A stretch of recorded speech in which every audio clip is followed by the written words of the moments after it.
I thought it was just normal because you hear them all the time. Gunshots? Yes, ma'am. Now, the continued bloodshed in Baltimore becoming an everyday norm for residents. The latest incidents involving juveniles and what police are asking from you. Today, though bruised, our democracy remains unbowed and unbroken. President Joe Biden declaring the strength of the U.S. democracy 2 years after the January 6th Capitol attack. The highlights from his State of the Union address. Temperatures are going to be more spring-like as we head into the next couple of days, but we do have some rain we're tracking as well. We'll talk about it. Live from WBFF in Baltimore, this is Fox 45 Early Edition.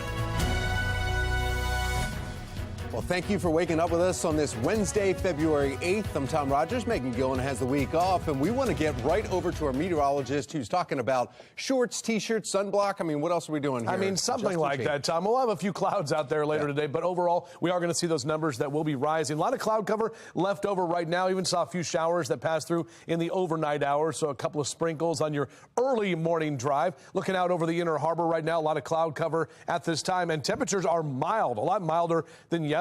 Most of us waking up in the 40s for Cockeysville and Baltimore, down through Annapolis, 39 your temp currently in Columbia. A cloudy and cool morning, a warmer afternoon ahead. We will see a little bit more sunshine, and we are tracking some of those showers rolling in by Thursday. So grab a cup of joe and enjoy your cup of coffee or beverage, whatever you got here this morning. Numbers in the low to mid 40s over the next few hours. We'll top out at 59 today, overnight dropping to 40 and 61 for you tomorrow. So yeah, these numbers well above average for mid-February. Back with your full forecast in just a few minutes. All right, thank you, Justin. And taking a look at your Lens Solar Traffic Network and some of the cameras around the Baltimore region, and they need to adjust that top one on the left there, but everybody else looks like you're moving along just fine. No issues to report. We begin this morning in a city in crisis and another murder in Baltimore. A man was found shot in the street in northeast Baltimore, right at Ridgecroft Road. He was pronounced dead at Hopkins Bayview Hospital last night. This morning, there is no information regarding a suspect. And an update this morning in the shooting last month along Liberty Heights Avenue in northwest Baltimore. Baltimore City Police releasing this dramatic surveillance video of the moment a man just walks up, points a gun, and fires at a person who is walking away from him January 4th. The video is stopped before the firing. The victim did survive, but police are asking the public's help to find this brazen criminal. We've shared this information and video right on our website, foxbaltimore.com. Police are still searching for the person responsible for shooting and killing 16-year-old Andre Moreno in northeast Baltimore Sunday. Moreno went to school at Edmondson Westside High, the same school where 5 other students were shot last month. Now, one of them, 16-year-old Deontay Dorsey, was killed. Now, people in the area say the violence is getting out of hand and they don't see any end in sight.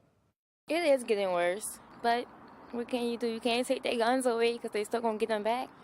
So I already don't know what to do no more. We're also seeing more examples of juveniles committing crimes. In Annapolis, 5 teenagers are in custody accused of having guns and drugs. Monday, police attempted to make a traffic stop on a vehicle for a registration violation. When the officer turned on his emergency lights, the vehicle sped away. A police helicopter followed that vehicle to the Hampton Inn on Womack Drive in Annapolis, where officers retrieved a backpack with 3 loaded handguns and about 2 pounds of suspected marijuana, with just over $1,800 in cash. All 5 suspects, ranging in age from 15 to 19, were arrested and charged. The significance getting the 3 handguns off the streets. The 3 handguns were in possession of 5 individuals who were all under the age of 21, which makes them prohibited from possessing a handgun. Well, this morning, still no word on whether those juveniles will be charged as adults. And this brings us to our question of the day. Do lawmakers in Annapolis need to do more to address the juvenile crime? So far, as you see on the bottom of your screen right there, 100% of those who have voted say yes. You can still weigh in right now by heading to foxbaltimore.com/vote. Continuing coverage this morning in Baltimore County, police say the man accused of raping 3 women at gunpoint has a criminal record that should have prevented him from having a gun at all. Police arresting Quantez Davis after they say he raped 3 women at gunpoint in the heart of Towson.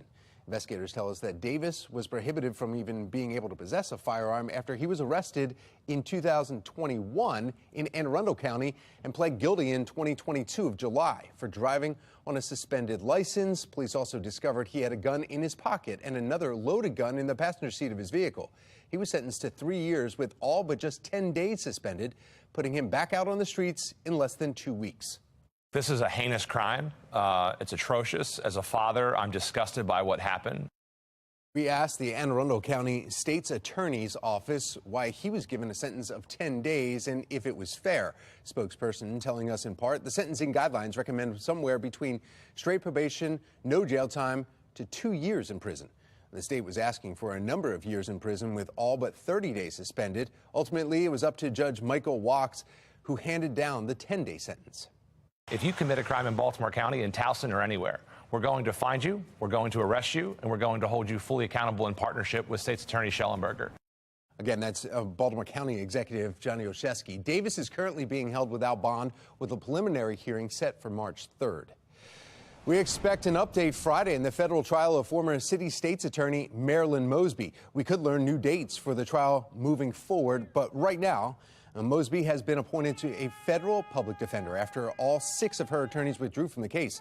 A year ago, federal prosecutors charged Mosby with perjury and making false statements on mortgage applications related to her purchases of 2 vacation homes in Florida.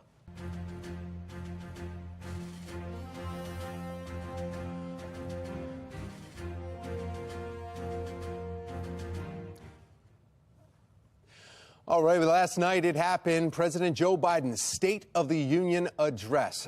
Now, he addressed a handful of topics from the state of the economy to the fentanyl crisis and the war in Ukraine. Coming up in about 10 minutes, Chief Political Correspondent Scott Thuman will be joining us with a closer look at the mixed reaction in the chamber from both sides of the aisle. And we want you to join in on this national question of the day. How would you grade the President's State of the Union address? You can just go to our website, foxbaltimore.com/vote, and click on the Pulse tab to weigh in. We'll have the results throughout the show. The deal is done, still ahead on the early edition. The agreement that now gives BGE control over the city's conduit system just days before an investigative hearing. Plus, a warmer day ahead with temperatures close to 60. Meteorologist Justin Chambers letting us know just how long the spring-like temperatures will be sticking around. 4:37 is the time. You're watching Fox 45's Early Edition, all local, all morning.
Time right now, just about 4:40 on your Wednesday morning. It is hump day, and looking out over our Towson camera right now, definitely some cloud cover out there. Saw a few sprinkles on my way into work, but overall not really tracking much in the way of rainfall for you. And you can see our temperatures are mild with that cloud cover. A lot of lower 40s. Bel Air, dropping down over to Rosedale, down through Brooklyn Park. So not nearly as cold as we started off yesterday morning. So looking out for today on your out the door cast, definitely grab a jacket today for the morning time, and then have those sunglasses ready to go because we are talking about some more sunshine and warmer temperatures for the afternoon. Back with your full forecast in just a few.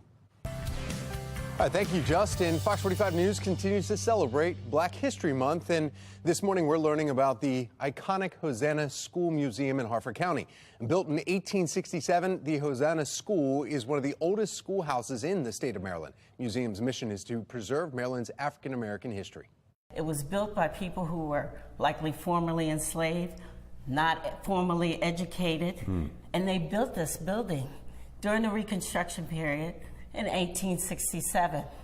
Now, general admission is free. You can check out their other attractions right now at hosannaschoolmuseum.org.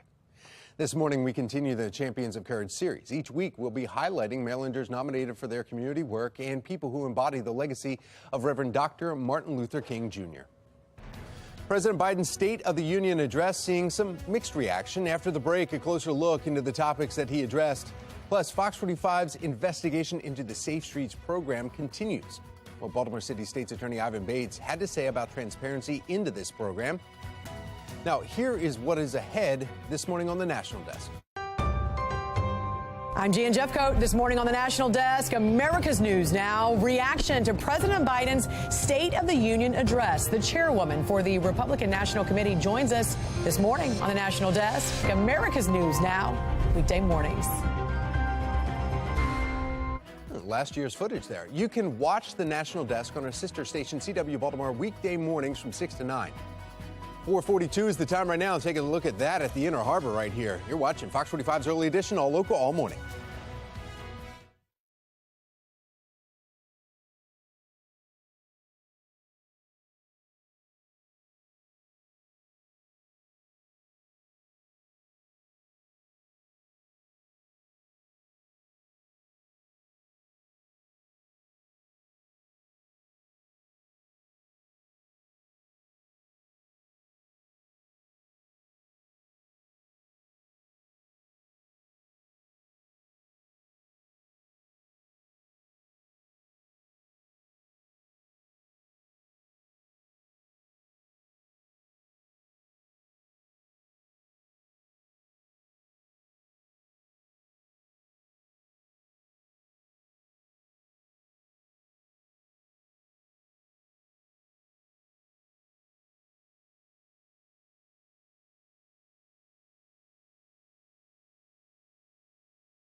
4:45 this morning and taking you live to Capitol Hill as a contentious night on Capitol Hill as President Biden delivers his second State of the Union address, with some Republicans at times firing back with shouts and boos, even name-calling, as the president insisted the country is heading in the right direction.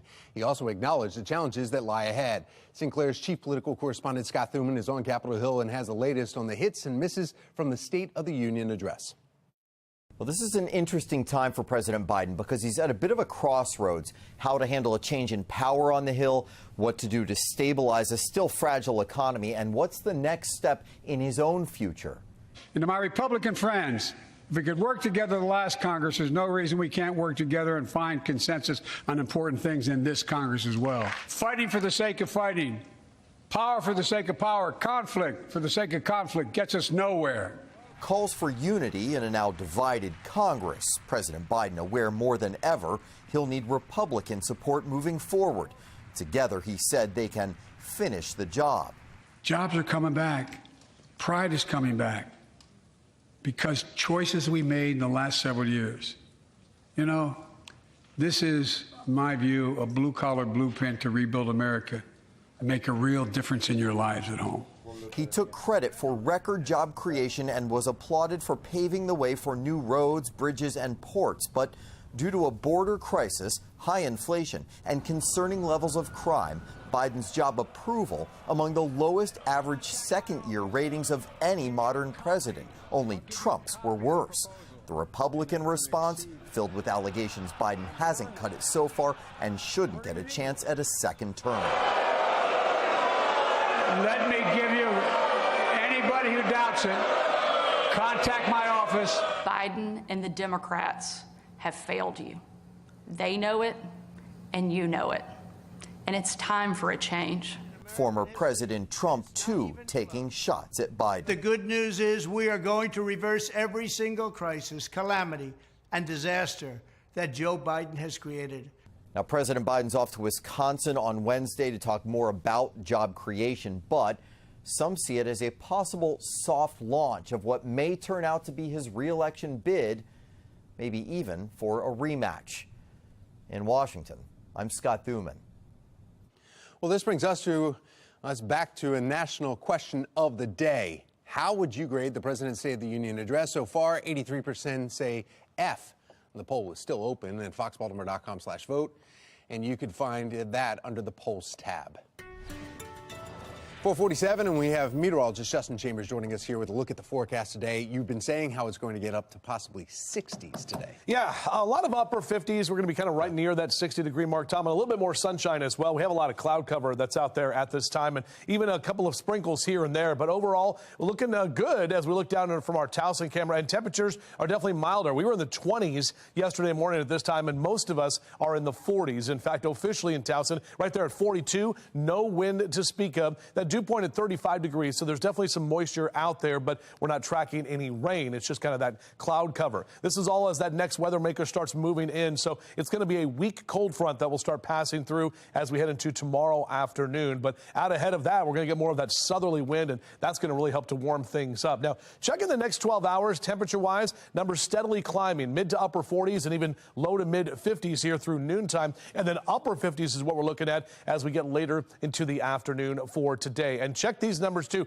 57 in Columbia, 56 in Annapolis, mid to upper 50s for you to the eastern shore, close to 60 in Baltimore this afternoon, and overall some lower 50s to the north. Even to the south, you can really see where that warm air is. Almost 70 in Richmond today, 60 in D.C., and 55 if you're heading down the ocean. Here's a look at your outdoors cast. Wednesday, Thursday, and Friday, 3 green lights. Even though we are tracking a few light rain showers here and there, we're not talking about overall major storms or anything like that, and our temperatures are going to stay in that well above average category. So that first cold front passes through later this morning. We've got a nice ridge of high pressure. That's that H right there. That's going to build in for the afternoon. We do expect to see more sunshine later today. Now, another system is going to be tracking in. That changes to more of a warm front as we head into tomorrow afternoon. Wind is going to pick up from the south. May see a couple of stray showers Thursday afternoon into the evening time as well. But again, not a lot of rain with this. Then that cold air is going to take a while to get here. So Friday afternoon, we still stay above average. A few showers coming in late Friday night into Saturday.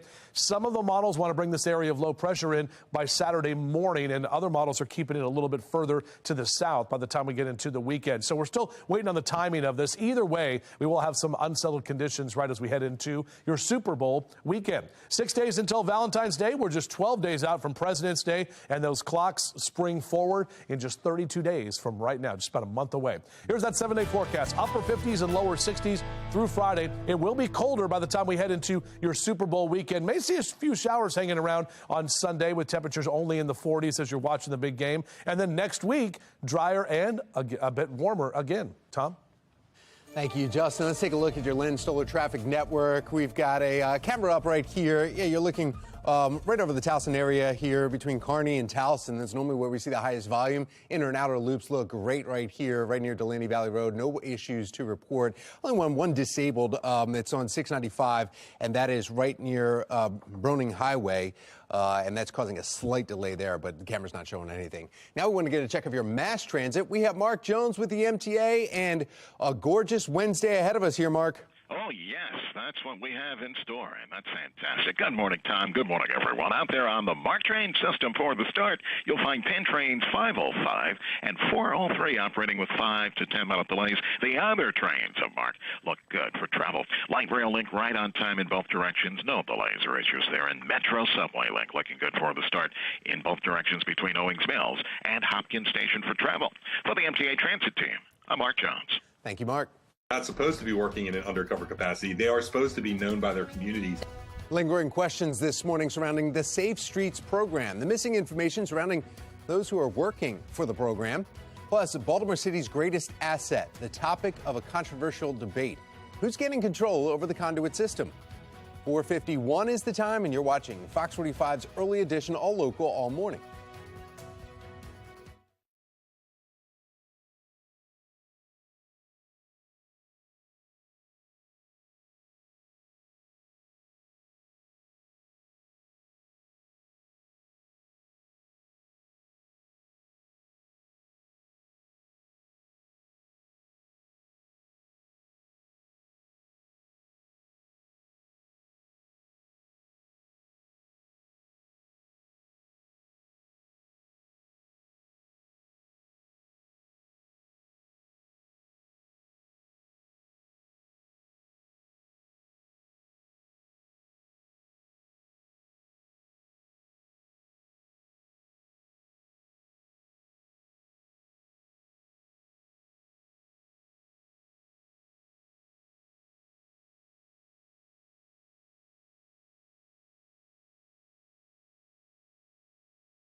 .454 on this Wednesday morning to a city in crisis. Transparency remains a concern surrounding the Safe Streets program, the mayor's flagship crime fighting program. The city of Baltimore releasing hundreds of pages laying out how Safe Streets is handled. But as Fox 45 News' Mackenzie Frost explains, there are still several questions. We still don't have that information, despite Mayor Brandon Scott and other city leaders routinely touting Safe Streets as central to the city's ongoing efforts to prevent gun violence in the streets. Door to door, we've been investigating the Safe Streets locations. After threatening legal action, the city of Baltimore handing over hundreds of pages detailing how the city spends money to run the program. The community-based organizations operate the day-to-day needs of Safe Streets, using tax dollars through grants to employ the workers. Their names redacted from the contracts we got. Safe Streets, Mayor Brandon Scott says keeping the information private is for safety. The workers seen in the community at events and at media events with the mayor, but the city keeping their names secret. That's what makes it a difficult argument. Former Deputy BPD Commissioner Jason Johnson says he recognizes the public safety concerns, but the workers, he says, should be in the neighborhoods anyway. They're not supposed to be working in an undercover capacity. They are supposed to be known by their communities. The public can look up the names of all city employees and their salaries, but not the employees of a program central to Mayor Scott's fight against crime. I mean, I paid a lot in taxes last year as a private citizen, and you want to have that information. I think that's fair. Baltimore City State's Attorney Ivan Bates says he too understands the need to keep some information private, but that shouldn't be a blanket reason to keep the public in the dark. But, you know, I try to also stay in my lane. As I say to SA, I only can control what I can control in the state's attorney's office. But as a taxpayers, yeah, they want to know that information. The work these violence interrupters are doing remains unclear as well. The city's Office of Neighborhood Safety and Engagement, or MONSE, often provides data on how many mediations have been completed. But what counts as a mediation hasn't really been explained. The biggest thing you want to be able to do is track your progress. Tuesday, Fox 45 News sent questions to Mayor Brandon Scott asking, why is there a system in place that appears to be designed to withhold information from the public? When will the city show how the funding is utilized for the Safe Streets program once the money is given to these nonprofits?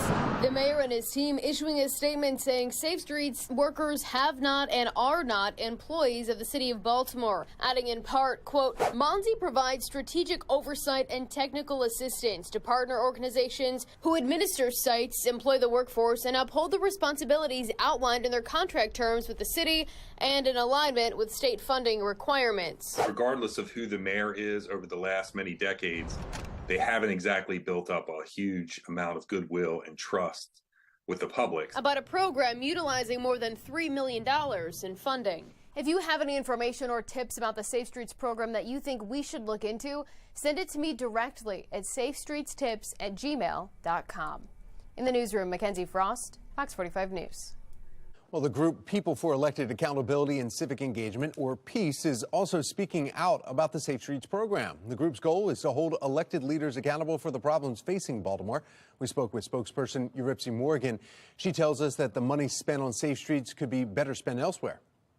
And one of the things that we have found in talking with community members and talking with people who live and work in the city, do a lot of this hard community work, is that they don't often get a lot of help from the city. There are millions of dollars that the city hands out in grants to certain organizations, Safe Streets being one of them, but certainly not to a lot of these grassroots organizations. And they're wondering, why are they being cut out of the process? And what we're finding through your investigation here at Fox 45 is that the Safe Streets program is completely shrouded in mystery. Fox 45 News has been investigating the Safe Streets program for months now. You can find all of our past reporting on our website, foxbaltimore.com.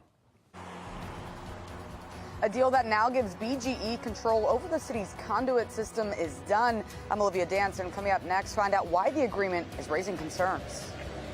Teens now on both ends of the crime crisis. Just ahead this morning, a witness describing how she tried to help one teen hit by gunfire.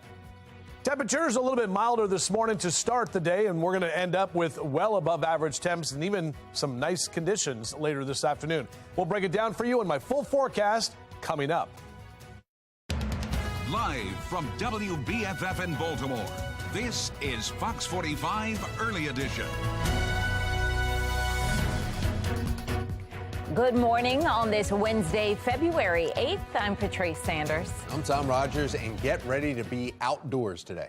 I'm looking forward to it. Meteorologist Justin Chambers here with the temperatures. Yeah, temperatures yesterday, upper 40s, little cloud cover out there, kind of cooler in the afternoon, but still above average. And today is going to be the nicer one, too. Probably the nicest day of the week. As we start off with some cloud cover right now, we are expecting to see a little bit more of that sunshine as we head into the afternoon, and temperatures that are going to just keep going up. So overall, not too bad to start the morning. Here's a look at your statewide temperatures. 40s in Oakland, 36 in Cumberland, 37 Frederick. Most of us are hanging out in the 40s for Baltimore, Annapolis, right down to the southern end of the Chesapeake. So overall, a look at your weather story for today. Cloudy and cool morning, but a warmer afternoon ahead, a little bit more sunshine, and we are tracking some showers starting by the time we head into Thursday. Overall, though, Mr. Bo says we are good to go. Numbers will stay in the 40s over the next few hours. Back with your full forecast. We'll do that in just a few. All right, thank you, Justin. Looking now at our Lynn Stoller traffic network as we take a live look at the highway right near Towson. Not a lot of people up and out at this hour, and everybody's moving along just fine. We know it's a good deal for the city. We are very confident in that. Continuing coverage this morning when it comes to the fate of Baltimore City's conduit system. The mayor has announced an agreement giving control of that complete system to BGE. The announcement comes just one day after the city council called for an investigative hearing into the plan. That hearing is set to happen tomorrow. Olivia Dance is joining us live this morning right in front of City Hall with a controversial decision and why some say it violates the will of voters. Olivia. Yeah, Tom Patrice, Mayor Scott is defending the deal despite other city leaders questioning it. And while the deal is done tomorrow here at City Hall, council members will meet for an investigative hearing on the agreement. The deal surrounds Baltimore's underground conduit system, which carries electric and other utility cables. BGE has long advocated for ownership of the system, but in November, voters passed a charter amendment which bars the city from selling it. Mayor Scott, though, is denying the deal goes against voters because they aren't selling the system. However, former Mayor Jack Young disagrees. I don't know who the mayor is listening to, but he's not listening to the ones who voted for him. Mayor Scott is saying that we will have still complete ownership, in my opinion, in name only, because BGE still can do what they want. The agreement calls for BGE to make $134 million in capital improvements to the conduit system. In exchange, the fee that BGE pays to occupy the system each year will be reduced by millions. It also guarantees expedited permitting for any changes BGE intends to make. And city council members, though, say they were never aware the mayor was negotiating changes to a major city asset. I think the biggest part is trying to really understand the motivation of the administration. They're able to make a decision, cut a deal, and nobody knows about it. And so what we're asking here and what the committee is going to be asking on Thursday night is for details that we should have had a month ago. So city council members are just hoping to get more answers in tomorrow's hearing. And of course, Fox 45 News will be there and will bring you the latest details. But for now, reporting live in Baltimore, I'm Olivia Dance, Fox 45 Early Edition. Thank you, Olivia. 5:03 and turning now to a city in crisis. Police asking for your help in two different shootings. That's right. First, Baltimore police releasing this dramatic surveillance video from the shooting last month along Liberty Heights Avenue in Northwest Baltimore. You can see the moment a man points a gun and fires at the person that is walking away from him. This is January 4th. The video stopped right before the firing. Now, that victim did survive, but police are asking the public's help to find that brazen criminal. We've shared this information and video on foxbaltimore.com. Police are still searching for the person responsible for shooting and killing a teenager Sunday night in northeast Baltimore. One witness says she listened as shots rang out just steps from her front door. When she went outside, she says 16-year-old Andre Moreno was bleeding out right in front of her. You can tell that he wasn't breathing after that. He was a nice boy. He didn't bother nobody. He didn't say nothing to nobody. I don't understand what happened, really. Baltimore City Schools confirming Moreno went to Edmondson West Side High School, the same school where 5 other students were shot and killed. One was killed just blocks from campus last month. Now, if you have information regarding either of these shootings, you're asked to contact police, or you can remain anonymous by calling Metro Crime Stoppers. That number on your screen, 866-7-LOCK-UP. Seeing more examples of juveniles committing the crimes as well as becoming victims. In Annapolis, 5 teenagers are in custody accused of having guns and drugs. On Monday, police attempted a traffic stop on a vehicle for a registration violation. When the officer turned on his emergency lights, the vehicle sped away. A police helicopter followed the vehicle to the Hampton Inn on Womack Drive in Annapolis, where officers retrieved a backpack with 3 loaded handguns, about 2 pounds of suspected marijuana, and just over $1,800 in cash. All 5 suspects, ranging in age from 15 to 19, were arrested and charged. The significance getting the 3 handguns off the streets. The 3 handguns were in possession of 5 individuals who were all under the age of 21, which makes them prohibited from possessing a handgun. This morning, still no word on whether those juveniles will be charged as adults. Well, this brings us to our question of the day. Do lawmakers in Annapolis need to do more to address juvenile crime? As you see on the bottom right there, so far 98% of voters have responded yes. You can weigh in right now by heading to foxbaltimore.com/vote. 5:05 now from the Live Center. This morning, rescuers in Turkey are racing against time in search of survivors. The last 2 days have brought dramatic rescues like the video that you see here behind me. For the time being, the numbers are terrible, but it is just the tip of the iceberg. But as for now every minute counts. The more search and rescue teams that can be working really day and night, trying to take out the people who are trapped and to save lives. Rescuers fighting bitter cold conditions overnight with temperatures dropping to the low 20s with no sign of thawing in the next week. So far, nearly 1,400 responders and 45 search dogs have already arrived in Turkey, with 27 more teams expected to arrive today. That is the latest from the Live Center.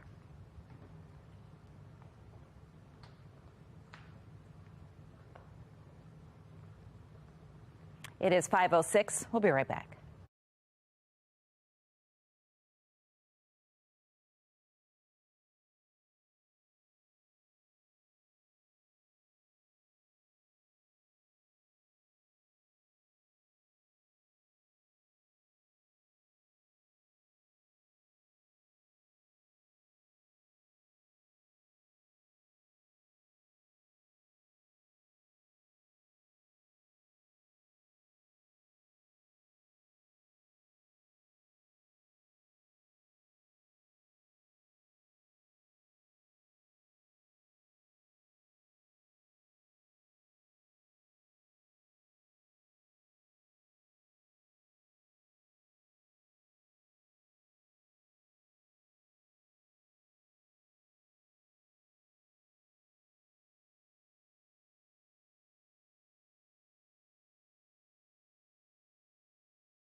Welcome back. 5:09 is your time right now. Our weather authority forecast breaking down what we're going to expect here for today as we take a look right now at our temperatures that are actually a little bit warmer than yesterday morning. We're waking up mainly in the 40s. When you look at the temperature change from the last 24 hours, a lot of us about 10 to 15 degrees warmer than those numbers that we saw on Tuesday morning. So out for your morning drive, you'll still need possibly a bun warmer and a little heater out there for you, but overall numbers staying in the 40s and we're even in the upper 40s by 9 a.m. We'll break down what we can expect with our well above average numbers later today and as we head closer to the weekend. 5:10 making headlines this morning. Lawmakers bring top transportation officials to Capitol Hill to discuss ways to improve the aviation industry ahead of the Federal Aviation Administration reauthorization. Now, Chairman of the House Transportation Committee, Congressman Sam Graves, praises the safety of traveling by plane in the U.S. In fact, according to data from the National Transportation Safety Board, there were 2 fatalities in total on U.S. airlines performing scheduled services worldwide from 2010 to 2021. Now, that excludes incidents resulting from illegal acts, but Graves highlights flaws within the industry, including close calls of plane collisions on the runway and the breakdown of FAA technology just last month. It shows that even following the safest decade in our history, our aviation system is clearly in need of some urgent attention. Well, during the hearing, lawmakers focused on not only safety provisions, but provisions to protect passengers that President Biden has called for. These include letting parents and their children sit together without paying extra fees and putting passengers on the earliest flight out of theirs to get canceled, even if it's with a competitor. The hearing is the first of multiple before the must-pass reauthorization bill that's due September 30th. Fox 45 News asks you about your big concerns when it comes to the State of the Union address. Just ahead this morning, the one issue everyone seemed to agree on. Fox 45 News is highlighting champions of courage. After the break, we'll introduce you to a beauty supply owner paying it forward one haircut at a time. 5:11's the time, and you're watching Fox 45's Early Edition, all local, all morning.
514. Through the power of partnership, a local beauty supply owner is paying it forward, one haircut at a time.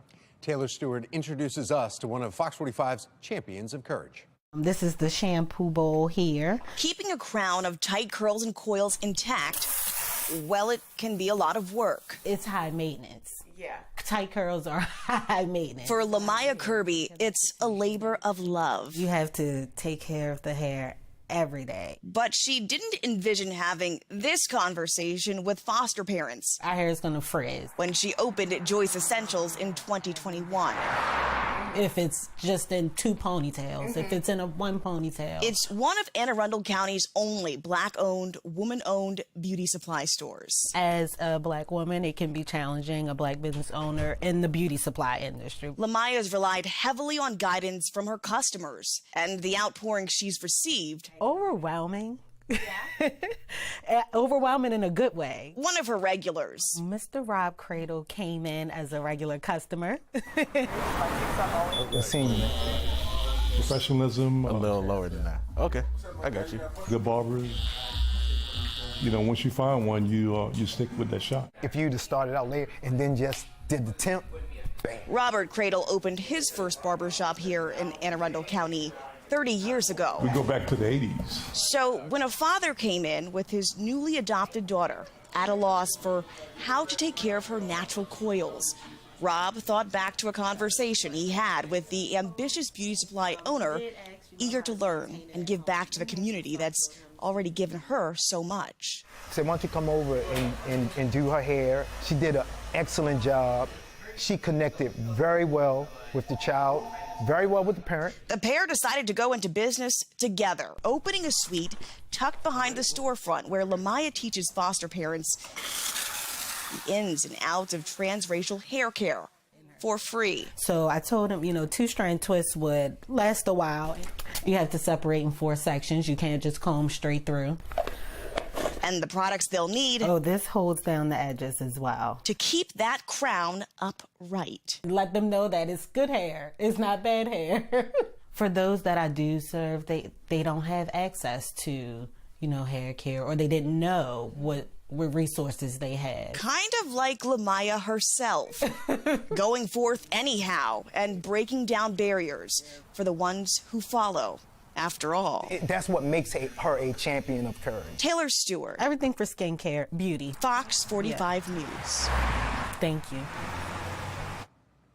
Well, all this month, Fox 45 is saluting our champions of courage as positive role models who keep Dr. Martin Luther King Jr.'s dream alive. You can watch the Champions of Courage special right here on Fox 45 on Sunday, February 26th at 11:30 a.m. You can also catch it later that day on My TV Baltimore at 2 p.m. or Saturday evening, February 25th on the CW Baltimore.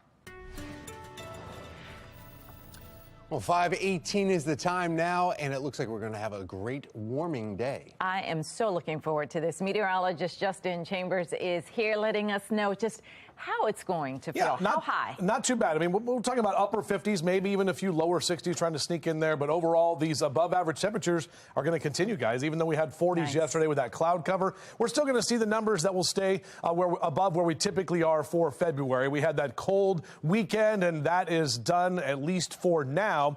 Here's a look at our live cam over downtown Baltimore. Still dark this morning. Sun coming up a little bit after 7 o'clock. We actually are carrying some clouds from yesterday, so overall our temperatures are more mild. When you have that cloud cover over there, it does make sort of a blanket or an insulator. Lower 40s here right now, 42 officially at BWI Thurgood Marshall. No wind to speak of. Got a weak cold front that's going to be coming through later today. Out ahead of that, we'll see those warmer temperatures, and then a ridge of high pressure going to be building in, and that will help to kind of dry things out and keep those temperatures well above average. As the kids get out to the bus stop this morning, beep beep, numbers in the lower 40s next couple of hours, mid 50s through noontime and recess, and we'll see temperatures very close to 60 degrees. Overall, a mild afternoon, not much wind out there. Golfers not looking too bad today, looking at upper 40s by 9 a.m. and back to the mid 50s through the middle part of the day.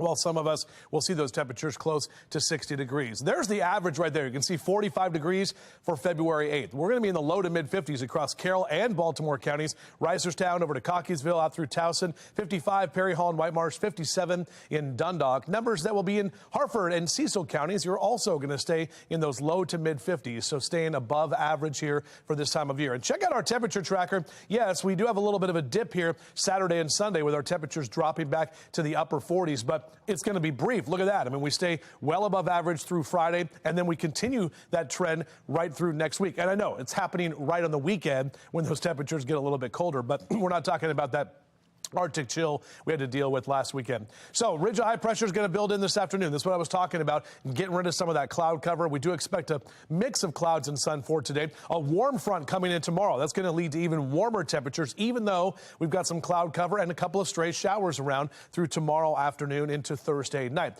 Friday also looks mainly dry for the first half of the day. By Friday evening or late afternoon into the evening, some of those showers could be working through. Gets a little bit unsettled as we head into this weekend with an area of low pressure. Depending on where this low sets up depends on what we will see. So Saturday right now bringing at least a chance for showers, continuing into early Sunday as well. Shout out to Jennifer C. That is Teddy, little puppy right there. Thank you very much, Jennifer, for sending that picture in. And Jen says that Teddy is very spoiled, so as a puppy should be. So always great to see those pet pics. JC Chambers at foxbaltimore.com. That's my email. Love to put your pet pics on TV.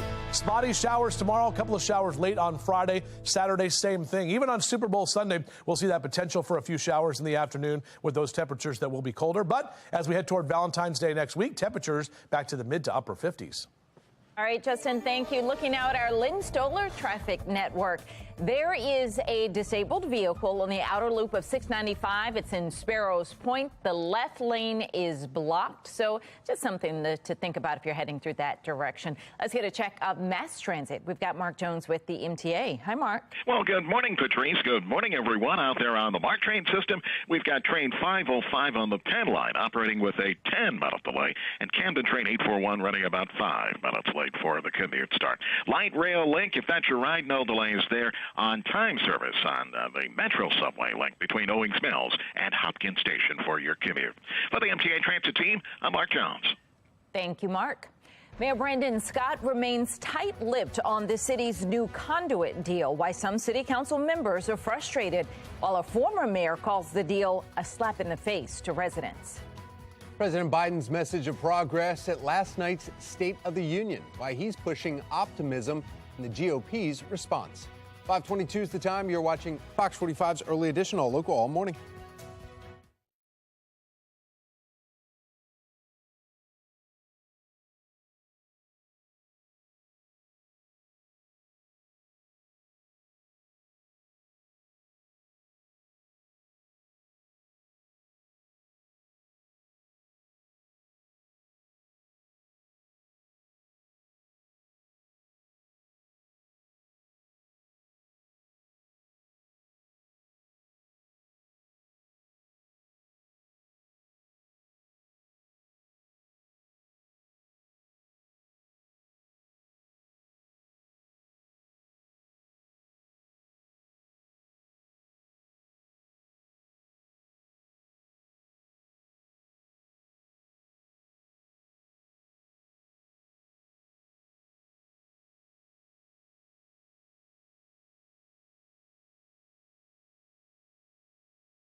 2 years ago, democracy faced its greatest threats in the Civil War, and today, though bruised, our democracy remains unbowed and unbroken. Taking a live look from Capitol Hill this morning following President Biden's State of the Union address. Now, he covered a range of topics, from the state of the economy to the fentanyl crisis, bipartisan goals, and the ongoing war in Ukraine. Now, ahead of the address, Fox 45 News spoke with Congressman Andy Harris on what he wanted the president to cover.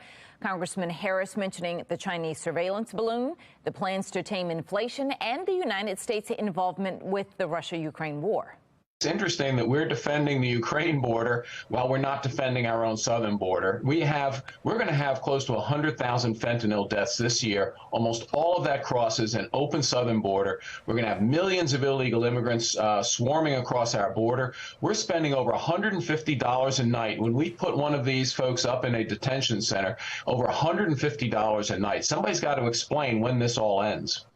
Well, coming up in our 7 o'clock hour, Congressman John Sarbanes will join us live with his reaction to the State of the Union address. We're seeing spring-like temperatures today. Our Weather Authority team letting us know how long it sticks around. Mayor Scott's rolling out a new program that aims to clean up Baltimore neighborhoods. I'm Olivia Danson. Coming up next, find out why other city leaders are questioning the plan. You're watching Fox 45, Early Edition.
Live from WBFF in Baltimore, this is Fox 45 Early Edition. We are following three big stories for you this half hour. The mayor announces funding for nonprofits to clean up Baltimore City streets, while some city council members say the money would be better spent elsewhere. Fox 45 News continues to demand answers on how lawmakers are dealing with repeat offenders, the latest incidents raising the alarm. Plus, developments in the federal trial of former Baltimore City State's Attorney Marilyn Mosby, when we could expect her back in court.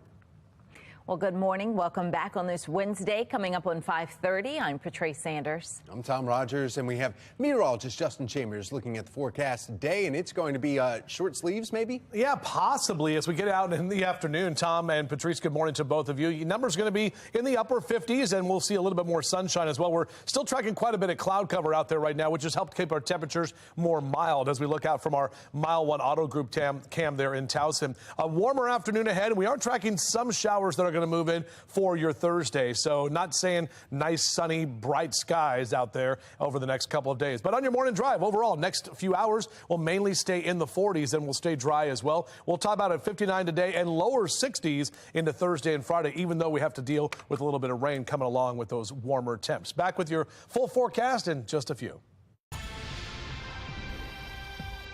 I can't even describe it, but it's just unbelievable.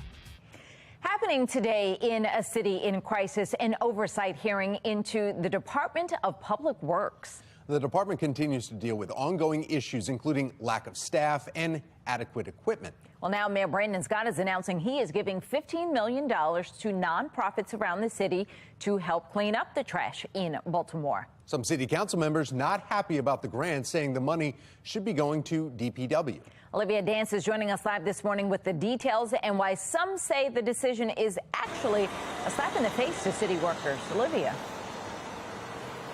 Hey, well, Tom, Patrice, the DPW meeting is happening at 10 this morning here at City Hall. But as you mentioned, some council members believe that the money should be going to DPW rather than nonprofits because, as we already know, the department is struggling. Take a look. Why in the world would, the administration give $15 million towards privatization of community groups to perform these functions and to hire people when that's exactly what we're trying to do? It's a slap in the face to our workers when they see these private entities getting shiny new equipment when they're in trucks that don't have air conditioning. They're using equipment that barely works.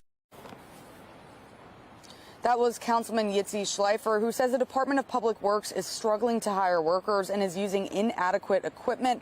While Fox 45 News spoke with some residents who are frustrated over all of the trash and just want to see it cleaned up, taxpayer watchdog David Williams says the nearly $15 million should come with requirements to make sure the 6 nonprofits are doing their job. How's it going to be spent? And what kind of mechanisms are in place to monitor the spending of the money through the nonprofits? So the accountability really is the key issue. And the city says that the money will fund the efforts to clean up the streets for 2 years. Tom, Patrice, back to you. Olivia, how is the mayor and his office responding to those concerns? Well, Patrice, as of right now, they aren't responding at all. In fact, Fox 45 News asked these questions to his office, saying what accountability measures will be put in place to help the city track the money once it's given to these organizations? Why is the city giving almost $15 million to these organizations when DPW could use that money to do the same work? And finally, how are the organizations selected? So far, though, we haven't gotten a response to any of those questions. But, of course, we'll keep pressing. For now, reporting live in downtown Baltimore, I'm Olivia Dance. Fox 45, Early Edition. Thank you, Olivia. 5:33 now, and continuing coverage this morning, Fox 45 News continues demanding answers from lawmakers in Annapolis when it comes to ongoing issues of repeat offenders. In Frederick County, Sheriff's Office says they have detained Heather Kennedy for a 5th time since December 7th. And according to police, she walked into a car dealership asking for a test drive. Police say this past Thursday, Kennedy stole the car while an employee left to get some paperwork. Police arresting Kennedy on 70 just a couple hours later. And they say that they found fentanyl, heroin, and cocaine in that stolen car. She now faces 16 charges, including 4 felonies related to the stolen vehicle, investigations, and 4 felonies related to a theft. She remains in detention after bond was revoked yesterday.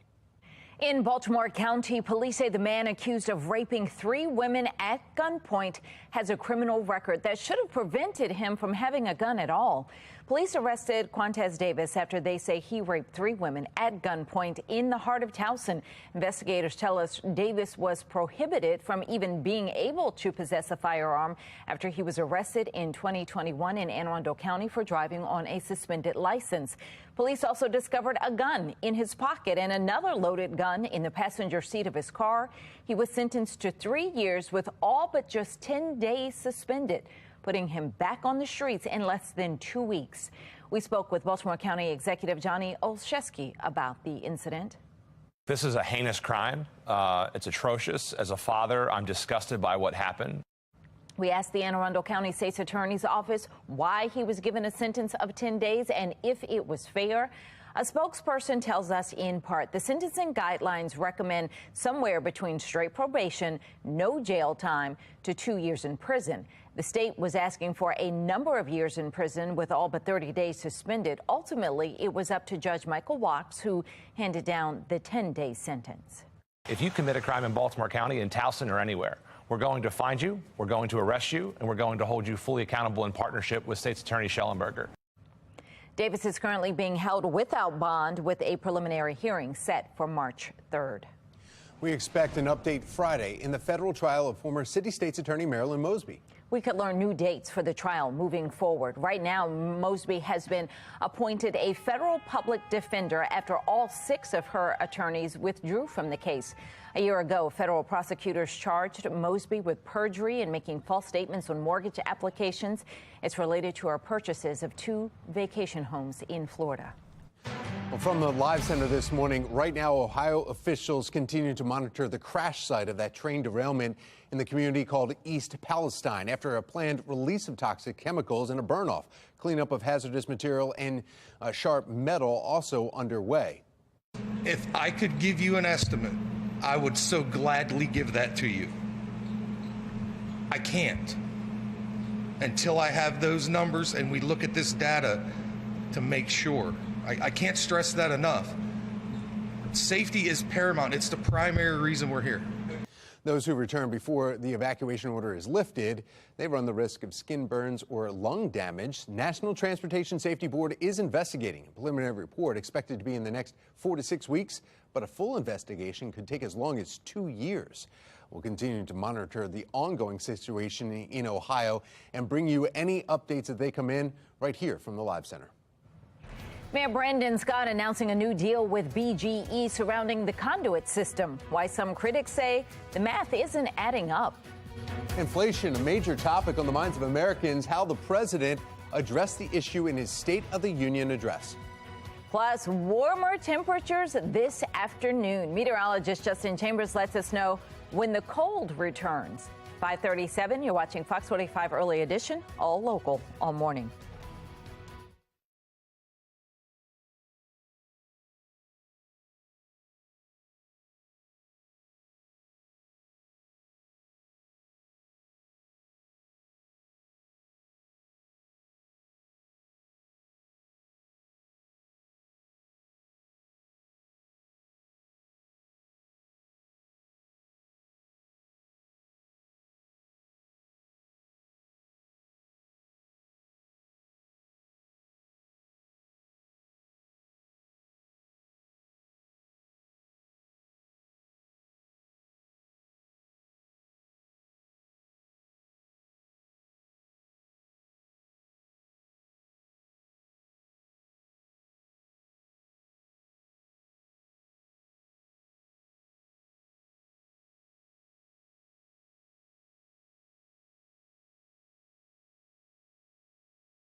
We're back with you live on this Wednesday morning and taking a look at our temperatures on the big screen right there. A lot of 30s, but mainly 40s with the cloud cover, keeping our temperatures a little bit more on the milder side. Still a light jacket as you head out, and you can see over the next 12 hours those temperatures steadily rising. We're talking about mid to upper 50s, some of us close to 60 later this afternoon.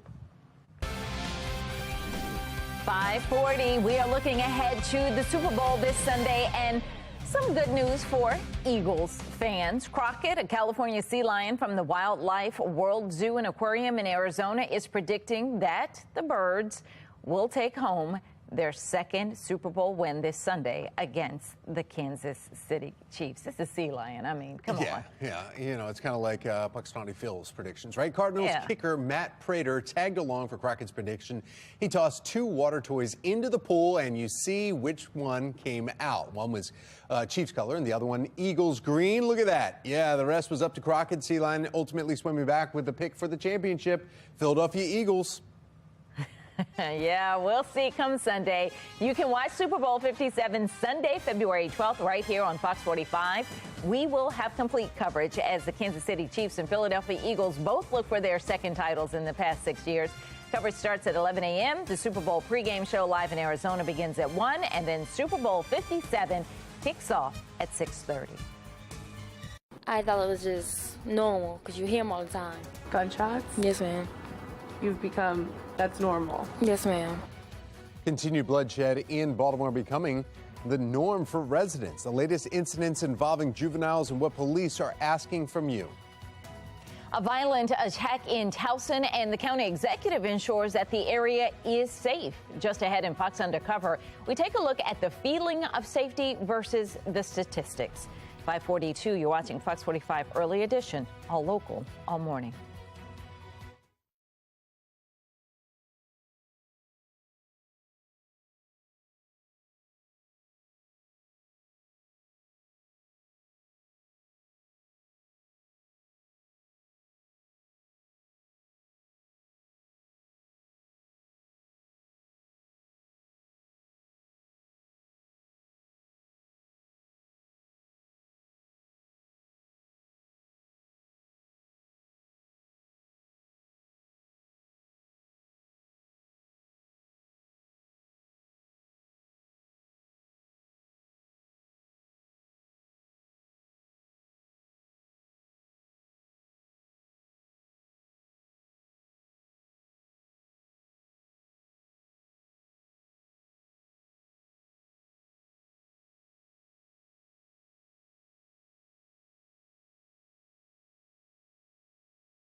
Fox 45 News, winner of 17 2022 Regional Emmy Awards, more than all other Baltimore news stations combined.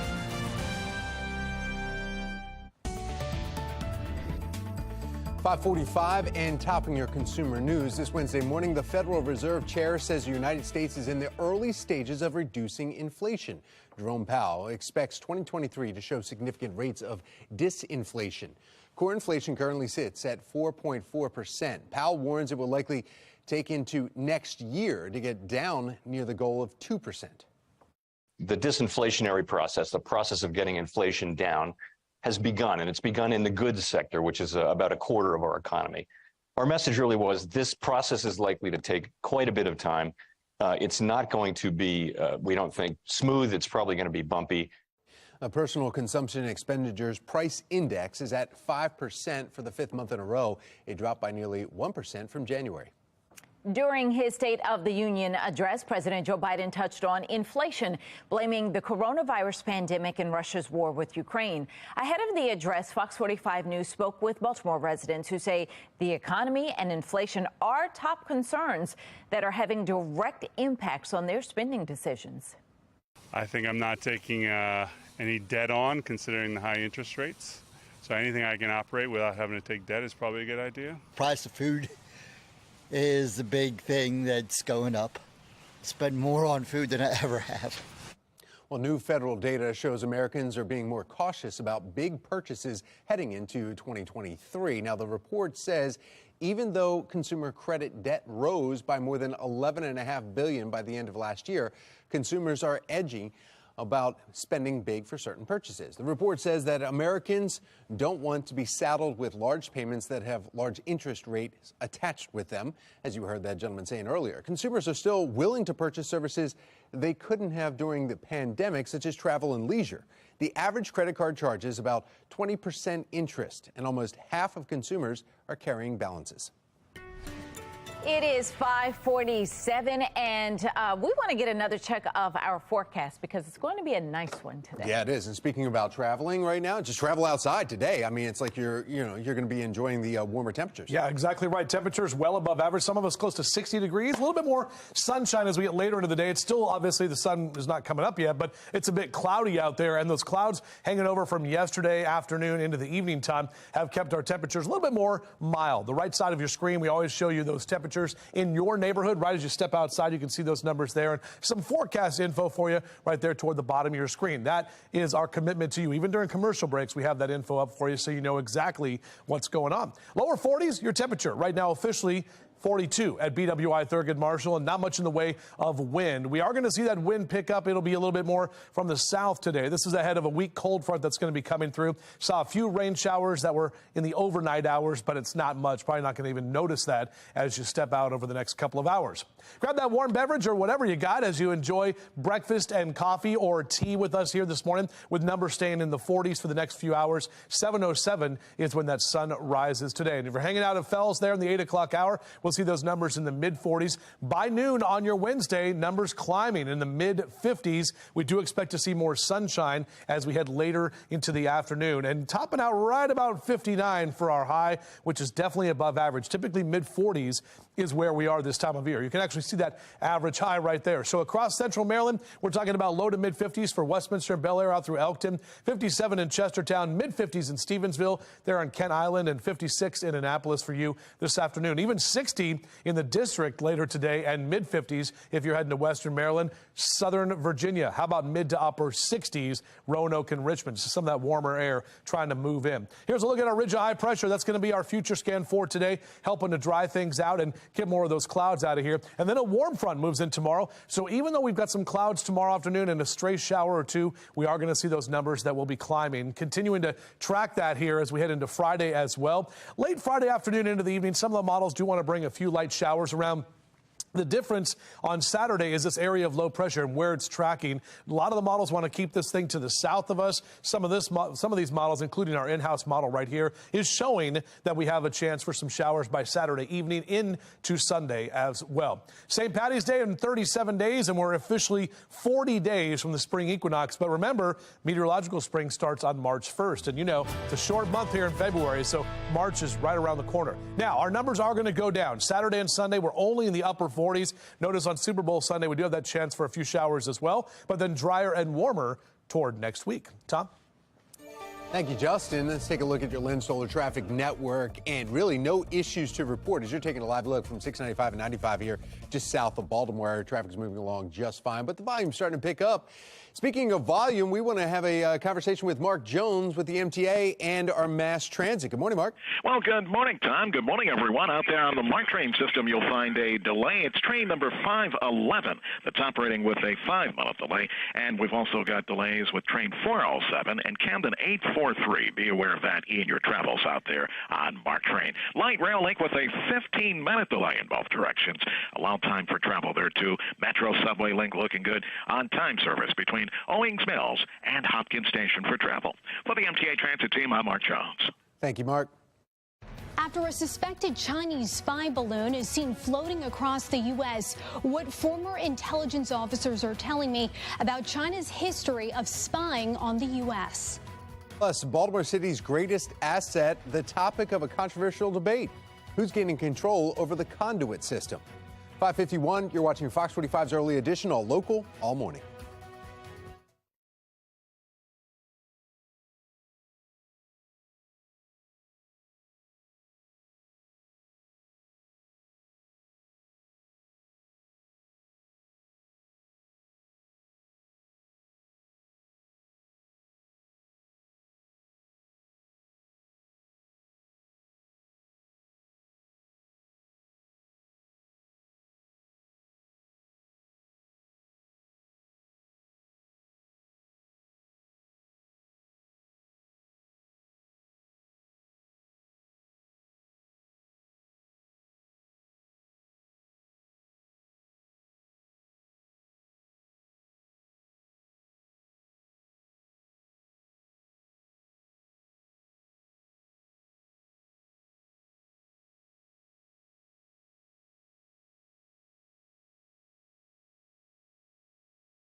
.53, and you were taking a live look from the U.S. Capitol, where President Joe Biden gave his second State of the Union address. He spoke for about an hour and 10 minutes, presenting his vision for the year ahead to a divided Congress. With the Republican House Speaker seated behind him this time, Biden called on Republicans to work with him.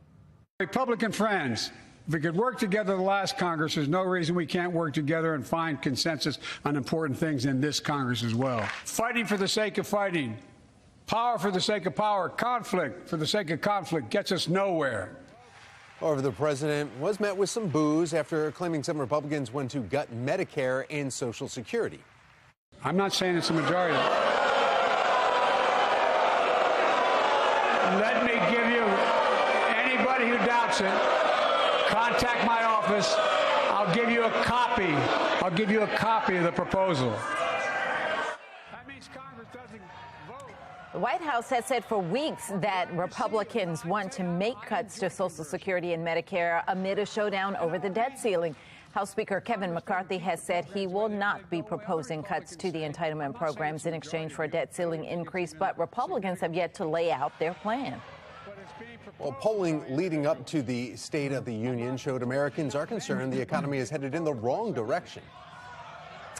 With Tyree Nichols' family looking on, President Biden also renewed calls for bipartisan support of gun and police reform bills. But what happened to Tyree in Memphis happens too often. We have to do better.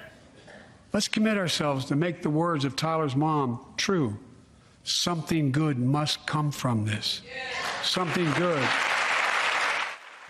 A push for reform faces an uphill battle. Democrats and Republicans far apart on what police reform measures are appropriate. The president also sought to reassure Americans worried about the ongoing war with Ukraine and growing tensions with China. As we made clear last week, if China threatens our sovereignty, we will act to protect our country, and we did. Arkansas Governor Sarah Huckabee Sanders delivering the Republican response to the State of the Union. I'm the first woman to lead my state, and he's the first man to surrender his presidency to a woke mob that can't even tell you what a woman is. In the radical left's America, Washington taxes you and lights your hard-earned money on fire. But you get crushed with high gas prices, empty grocery shelves, and our children are taught to hate one another on account of their race, but not to love one another. U.S.-China relations are escalating after the military shot down the suspected Chinese spy balloon in the U.S. Many wonder how it may be connected to other recent events involving China. Dee Gatton explains. Former U.S. intelligence experts tell me recent events show more than evidence of spying. They point to intelligence gathering that's been going on for years. This is all about China poking at us. This is all about China testing the American resolve. U.S.-China relations have been tense for years. But after a suspected Chinese spy balloon is seen floating across the U.S., on top of concerns about TikTok and more Chinese ownership of U.S. farmland, fears about China as a national security threat have intensified. I grew up during the Cold War and served in the FBI before and then after 9/11. And I believe what our international competitors are doing is they're trying to gauge our reactions, our response protocols. Former FBI Executive Assistant Director Chris Pajota believes China is collecting information about the U.S. and will use that to their strategic advantage. As one of our primary competitors and as some would say an adversary, they've been collecting information about the United States for many years. They've seen us as a competitor and an adversary for the time after the Soviet Union fell and they were the remaining world communist power. Unlike the U.S., China has an inherent interest in doing internal intelligence, which involves keeping an eye on what the U.S. is doing. According to former CIA officer and cybersecurity expert David Chasteen. It seems most likely that the self-destruct mechanism on this balloon failed. While he doesn't believe the most recent balloon was intentional, he points to prior incidents of Chinese balloons flying over the U.S. We know the Chinese are spying on the U.S. They have intelligence services whose job it is to spy on the U.S. And over time, they will get better at it. As they see us as more of a threat, they will get more aggressive to try and understand what we're doing. While China's objective is, of course, unclear, at least on the nuclear front, Chasteen points out how intertwined our economies are and that an open nuclear war would be disastrous to China. Reporting for the National Desk, I'm Dee Gatton. A deal that now gives BGE control over the city's conduit system is done. I'm Olivia Danson. Coming up next, find out why the agreement is raising concerns. Police released dramatic surveillance video from a shooting that happened last month. How you can help police solve this brazen crime. And as we step into a brand new day, our temperatures are going to be warmer heading into the afternoon. We'll break that down and how long these above average numbers stick with us. Live from WBFF in Baltimore, this is Fox 45 Morning News. Good morning on this Wednesday, February 8th. I'm Patrice Sanders. I'm Tom Rogers, and we have our meteorologist, Justin Chambers, here. Have you had a second cup yet? I have not, but I don't know what it is about this week. I need one. I know. I'm like, yeah, me too. Yeah. I'm dragging. I don't know what it is. This week, I don't know. Yeah, it's weird. It's like kind of that mid-February-ish because it's February 8th. But it's Super Bowl week. We're excited about that right here at Fox 45. Big game coming up on Sunday. Pigskin predictions. We'll find out what happens with all of that. Huh. All right. I smell a side bet coming. All right, here's a look at our live cam over downtown Baltimore. Overall, still very dark this morning. The sun comes up about an hour or so from right now. Overall, our temperatures not cold, a cool morning. Those numbers are in the 40s right now for most of us. We will be mild this afternoon with those temperatures climbing nicely. Now, over the next few hours, our temperatures mainly in the low to mid 40s. Mr. Bo says we are good to go for your morning drive, at least weather-wise. We'll top out at 59 today, drop to about 40 tonight, even into the lower 60s for tomorrow. But notice we do have a chance for at least a few rain showers on Thursday afternoon. And we'll break that down for you, the timing and how much of that wet weather we're expecting coming up in a few. How are we looking on the roads right now, Tom? Great around Baltimore, but if you're heading to D.C., watch out. Here you go. You see it right here. This accident in Laurel, right on the BW Parkway southbound between 197 and Powder Mill Road. You can see it's jammed. It's just like stopped. That camera's not showing it there. There's another camera that shows that it's just backed up and there's a line. No movement on the southbound lanes. We know it's a good deal for the city. We are very confident in that. Continuing coverage this morning when it comes to the fate of Baltimore City's conduit system. The mayor has announced an agreement giving control of the system to BGE. Now, the announcement comes just one day after the city council called for an investigative hearing into that plan. That hearing is set to happen tomorrow. Olivia Dance joins us live this morning with the controversial decision and why some say it actually violates the will of the voters. Olivia. Well, Tom, Patrice, Mayor Scott is defending the deal despite other city leaders questioning it. And while the deal is done, as you mentioned, tomorrow here at City Hall, council members will meet for an investigative hearing on the agreement. The deal surrounds Baltimore's underground conduit system, which carries electric and other utility cables. BGE, though, has long advocated for ownership of the system, but in November, voters passed a charter amendment which bars the city from selling it. Mayor Scott's denying the deal goes against voters because they aren't selling the system. However, former Mayor Jack Young disagrees. I don't know who the mayor is listening to, but he's not listening to the ones who voted for him. Mayor Scott is saying that we will have still complete ownership, in my opinion, in name only, because BGE still can do what they want. The agreement calls for BGE to make $134 million in capital improvements to the conduit system. In exchange, the fee that BGE pays to occupy the system each year will be reduced by millions. It also guarantees expedited permitting for any changes BGE intends to make. And city council members, though, say they were never aware the mayor was negotiating changes to a major city asset. I think the biggest part is like trying to really understand the motivation of the administration. They're able to make a decision, cut a deal, and nobody knows about it. And so what we're asking here and what the committee is going to be asking on Thursday night is for details that we should have had a month ago. So council members are just hoping to get more answers from tomorrow's hearing. And of course, Fox 45 News will be there and will bring you the latest updates. But for now, reporting live in Baltimore, I'm Olivia Dance, Fox 45 Morning News. Thank you, Olivia. Turning now to a city in crisis. Police asking for your help in two different shootings. First, Baltimore police releasing dramatic surveillance video from a shooting last month along Liberty Heights Avenue in Northwest Baltimore. We can see the moment that a man points a gun and fires at a person who is then walking away from him. This happened January 4th. You see it there. He pulls the gun. Video stops right before the firing. Now, that victim did survive, but police are asking the public's help to find the brazen criminal. We've shared this information and video on foxbaltimore.com. Police are still searching for the person responsible for shooting and killing a teenager Sunday night in Northeast Baltimore. One witness says that she listened as shots rang out just steps from her front door. When she went outside, she says 16-year-old Andre Moreno was bleeding out right in front of her. You can tell that he wasn't breathing after that. He was a nice boy. He didn't bother nobody. He didn't say nothing to nobody. I don't understand what happened, really. Now, Baltimore City Schools confirming Moreno went to Edmondson Westside High School, the same school where 5 other students were shot. One was killed just blocks from the campus last month.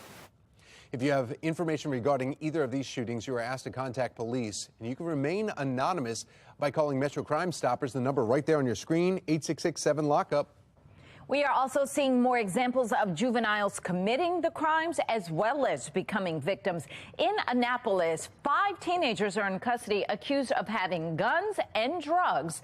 On Monday, police say they attempted a traffic stop on a vehicle for a registration violation. When the officer turned on his emergency lights, the vehicle sped away. A police helicopter followed the vehicle to the Hampton Inn on Womack Drive in Annapolis, where officers then retrieved a backpack with 3 loaded handguns, about 2 pounds of suspected marijuana, and just over $1,800 in cash. All 5 suspects, ranging in age from 15 to 19, were arrested and charged. The significance getting the 3 handguns off the streets. The 3 handguns were in possession of 5 individuals who were all under the age of 21, which makes them prohibited from possessing a handgun. This morning, still no word on whether those juveniles will be charged as an adult. And this brings us to our question of the day. Do lawmakers in Annapolis need to do more to address juvenile crime? As you see on the bottom there, so far 98% of voters have responded yes. You can weigh in right now by heading to foxbaltimore.com/vote. The Department of Public Works continues to deal with ongoing issues as the mayor is giving $15 million to nonprofits. While some say the decision is a slap in the face to Baltimore City workers. The search is on this morning in Turkey for more survivors. Just ahead, how much help will be arriving today? We're tracking temperatures, not too bad right now, but later today, warmer numbers. We'll see how long that warm air sticks around coming up.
Welcome back. 6:09 is your time right now on your Weather Authority forecast. Tracking temperatures that are a little bit warmer than where we were yesterday. In fact, a lot of us are waking up right now in the lower 40s. Still a light jacket as you make your way out. Cockeysville 39, Towson, same number for you, 42 in Baltimore City. Look at these numbers, too. The 24-hour temp change, some of us about 10 to 15 degrees warmer than where we were just from yesterday morning. Out for a run or a jog in the next few hours? Yeah, go ahead. Temperatures in the low to mid 40s. Get out there and enjoy some exercise. It's going to be real nice to do some stuff later today. But we do have at least some rain that we're tracking, especially as we head into a colder weekend. We'll talk about that in just a few. 6:10 now from the Live Center this morning. Rescuers in Turkey are racing against time in search of survivors. The last 2 days have brought dramatic rescues like this video that you see here. You see that they pulled someone, looks like a child, from the rubble there. They're carrying out. For the time being, the numbers are terrible, but it is just the tip of the iceberg. But as for now every minute counts. The more search and rescue teams that can be working really day and night, trying to take out the people who are trapped and to save lives. Rescuers are fighting bitterly cold conditions with overnight temperatures dropping to the low 20s, and there is no sign of thawing in the next week. Now, so far, nearly 1,400 responders and 45 search dogs have already arrived in Turkey, with 27 more teams expected to arrive today. That's the latest from the Live Center. Tom? Looking at our crime statistics, crime has been persistently flat or down. In most cases, that's true also in Towson. Baltimore County Executive Johnny Olszewski stating Towson is a safe area after 3 women were robbed, assaulted, and raped. While some are saying there is a problem with the police system. Because the backbone of this nation is strong. Because the people of this nation are strong. The State of the Union is strong. President Biden with a positive outlook for the country, delivering his State of the Union address. In just 20 minutes, national correspondent Kayla Gaskins will be joining us on the other topics sparking controversy this morning. 6:11's the time. You're watching Fox 45 Morning News, all local, all morning.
Look, this is a heinous crime. It's atrocious. As a father, I'm disgusted by what happened. But I think it also presents a false narrative about the safety of Towson and Baltimore County. Looking at our crime statistics, crime has been persistently flat or down in most cases. That's true also in Towson. So we want to remind folks that Towson and all of Baltimore County is a very safe place to live, work, and raise a family. Well, that was Baltimore County Executive Johnny Olszewski stating that Towson and Baltimore County is a safe area when you compare the crime statistics to other jurisdictions. Yet 3 women were robbed, assaulted, and then raped near the Towson Circle Saturday night by one man with a gun. Joining us now for this week's Fox Undercover, former police commissioner, current talk show host Ed Norris. Good morning, Ed. Good morning. We're looking at here. He's saying, looking at the statistics, it's safer, and he said it's dropped over last year, which was high in Baltimore County. But the sense of safety versus statistics here, when you read something like this, one man with a gun raping 3 women at the same time and robbing them. Now, he was caught, but they're saying he was in Anne Arundel County where he pled guilty just less than 2 years ago to having possessed illegal gun charges, yet he's back at it with a gun. Yeah, and that's where the problem lies, because technically, the county exec is right. Baltimore County is a pretty safe place, especially if you compare it to the city. But you do have problems like this. But the problem is the system breaks down. Everyone looks at the police in every jurisdiction, city, county, state police. There are other people involved. And why is this guy not in jail for gun possession? And this is why I get so angry with the argument about let's interdict guns coming in from other states. Let's have stronger gun laws. You've got plenty. If someone gets caught with a gun illegally, he should be in jail, period. He shouldn't be out to do this. And now this one, he should get a load of time in prison for this. And that brings us back to 2 different arguments here. Right now in Annapolis, they're pushing gun legislation. That was the first one in the Senate to be introduced, talking about going after legal possession guns with the wear and carry laws who have gone through the training and where they can actually carry. They're limiting that with this one bill. The other side of this is you're pointing back at judges saying, well, no, wait a minute here. Why is he out and walking around if he was just pled guilty in July of 2022? Yeah, that's right. I mean, you're talking about 7 months ago. Yeah. Like, why is he out? And people need to look at judges. They need to actually pay close attention to their records, as far as sentencing and how many people actually get prison time for serious offenses. People, and they always argue the drug laws. Yeah, I believe that drugs, the prison shouldn't be full of people who convicted of drug crimes. But gun crimes is different. Crimes like this, where you rape 3 women and rob them in Towson, different. You should be away for a long, long time. And one thing, though, that we're seeing here, you're seeing this, you go to Annapolis, you think, okay, better legislation, tougher on crime. We see Ivan Bates asking for that. Yet the first thing in the Senate is going after, almost like blaming the victim. The gun owners that are legally going through the process here, they're the ones that are saying, you know what, you can't carry with 100 yards of any public space. They're trying to limit, saying we don't want people with guns altogether, because they're saying those people that legally can carry are getting robbed by it. So isn't that just blaming the victim? Why aren't we going after the people that are doing the robbery? Yeah, I mean, look, I don't know how their minds work, frankly. I don't know why, if someone is trained and they're qualified with a gun, they know how to use it, they've been taught about deadly physical force. Wouldn't you want a licensed pistol holder maybe to stumble on that crime, with those 3 women? Someone could actually do something about it while they're being raped in a public space. Mm-hmm. This state has it all backwards, really. They continually vilify gun owners. They have a twisted version of how to reduce gun violence. You have to put people like this guy in jail, period. They have to be separated from society. That's the end of the story. Thank you, Ed. You can always hear Ed Norris every morning, Monday through Friday on Sports Radio 105.7 The Fan from 6 to 10 a.m. All right, it's 6:18 now. We need to get another check of our forecast. Yes, and we were talking about lack of coffee earlier, Justin, just feeling kind of blah right now. I just had one of the cookies that your wife made. Woo! No need for coffee now. Good. Talk about a pick-me-up. I'll crash in about 30 minutes. And it's funny, she makes them for people's birthdays, and Amy Aronson's birthday is coming up this weekend. Amy, I don't know, probably not even awake right now, but we have her cookies on display. So hopefully by the time she gets here, she can have some cookies. So were we not supposed to eat them yet? No, you can. Okay. I just put one. She made a lot. Okay. Good morning to all of you. Hopefully you're having, and they're Fruity Pebbles cookies. So technically, it's a breakfast. It's a breakfast cookie. Come on, Patrice, get over there. Our Mile One Auto Group Cam. Good morning, everybody. Yeah, we definitely have some of the clouds that have been hanging around overnight, and that has kept our temperatures a little bit more mild. So numbers are mainly in the 40s right now. Officially in Towson, we're at 42. Now, there's not much wind to speak of at this time, but notice that dew point temp at 36 degrees. We always talk about when the dew point and the air temperatures are close. That typically means we've got some moisture in the atmosphere. Now, we had a few showers that actually rolled through Baltimore earlier this morning. Now for you out toward Cambridge, south of Easton, moving out toward the eastern shore, a couple of those showers remain at this time. But as you pull back a little bit further, you can see that weak cold front that is just to the west of us. That's going to be moving through over the next couple of hours. But what we're going to see is a ridge of high pressure back behind that, and that's going to help to dry us out and give us a little bit more sunshine later this afternoon with warmer temperatures. So as the kids get out to the bus stop this morning, beep, beep, make sure they've got the jacket ready to go with temperatures in the lower 40s, mid-50s through noontime, and close to 60 into that 2 and 3 o'clock hour this afternoon. There's Hank the Bird right there. Good morning, Hank. Yeah, there he is. Upper 40s by 9 a.m. on your Bird is the Word cast. And Hank and his feathered friends getting excited, already seeing little of those buds coming up. I saw those in my yard the other day. I was like, what the heck's that? Yeah, sure enough, there's some green stuff popping up. Now, green in terms of our temperatures, low to mid-50s across Carroll and Baltimore counties for this afternoon. Those temperatures staying well above average for you as well in Howard and Anne Arundel counties. Elk Ridge over to Columbia, 57 Odenton, mid to upper 50s Glen Burnie and Pasadena, down through Annapolis this afternoon. Notice on your outdoors cast, I do have 3 green lights Wednesday, Thursday, and Friday. Temperatures staying mild. We do have at least some rain, but overall, most of the models are kind of paring back that actual rainfall. So notice we stay dry today. The warm front comes in tomorrow. You look at this, there's not a lot of green on this map, so we're not talking about a lot of rain. And on Friday, a few more showers will be possible by late Friday afternoon, but overall, we're still not tracking a lot of rain. Shout out to Jennifer C. That is Teddy, the puppy right there, who is spoiled, according to Jennifer. So thank you, Jen, so much for sending that picture in. jcchambers@foxbaltimore.com, or you can hit it on Chime In, on Twitter, on Facebook, Instagram. Love to get your pet pics on TV. It's Super Bowl weekend, guys, right here on Fox 45. Upper 40s. It is going to be colder Saturday and Sunday and tracking a few off and on showers, but drier as we head toward Valentine's Day next week. Let's check in with Mark Jones with the MTA on your hump day. Good morning, Mark. Well, good morning, Justin. Good morning, everyone. Out there on the MARC train system, you'll find train 511 on the Penn line and Camden 845, both operating with about 5 to 10 minute delays. The other trains of MARC are on schedule. Light Rail Link had an earlier delay, but that has cleared up, so we're good for travel in both directions of Light Rail Link. Metro Subway Link checking in on time between Owings Mills and Hopkins Station.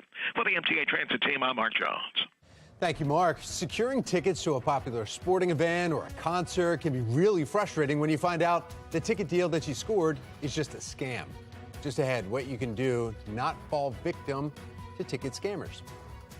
If your bank has started to pile on fees and customer service is not the same, it's time to move on. After the break, learn the easy steps that will help you leave your old bank behind. 6:22, you're watching Fox 45 Morning News, all local, all morning.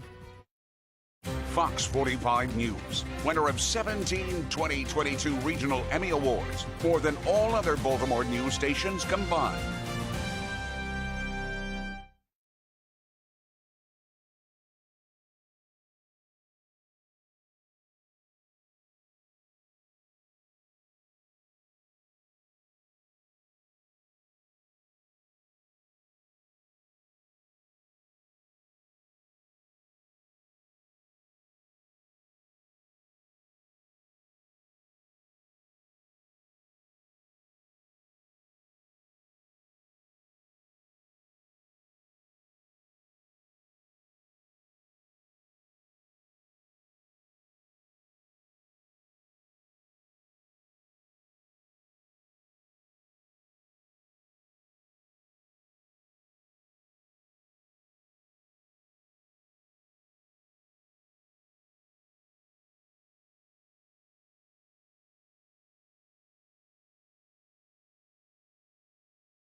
625, high fees, practically no interest on your savings, poor customer service. If this sounds familiar, Consumer Reports says it might be time to break up with your bank. You might not think about shopping around to get the most bang for your buck from your bank, but it might be worth your time. And there are more options than ever, from the traditional brick and mortar branch to credit unions to online only banks. Each type of bank has its own positives and negatives, so it's important to figure out what's most important to you when you're looking for a bank. You might even find that it makes sense to bank at more than one place at a time. If in-person customer service is important to you, then a brick and mortar bank is your best bet. But even then, it pays to shop around. I would recommend that you pay a visit to any bank that you're considering becoming part of to make sure that it has everything you need, that the hours make sense for your life, and that the staffing is really up to snuff. Looking for the best savings rates? Get online and shop around. Sites like Bankrate.com and NerdWallet can help. And look closely at the fine print. A supposedly free checking account isn't really a bargain if it hits you with huge fees if you overdraft by a few dollars or something like that. Changing banks requires some planning. Be sure to open the new account before closing your existing one. If you use direct deposit, be sure to change it to the new account, as well as any automatic bill payments. And lastly, transfer any remaining money and close that old account. When changing banks, Consumer Reports also recommends keeping your old account open until all checks and payments have cleared, just to keep you from getting hit with any fees. Well, temperatures in the 40s this morning. Our weather authority team will let us know when we should expect our next weather maker. Mayor Scott's rolling out a new program that aims to clean up Baltimore streets. I'm Olivia Danson. Coming up next, find out why other city leaders are questioning the plan. You're watching Fox 45 Morning News, all local, all morning.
Live from WBFF in Baltimore, this is Fox 45 Morning News.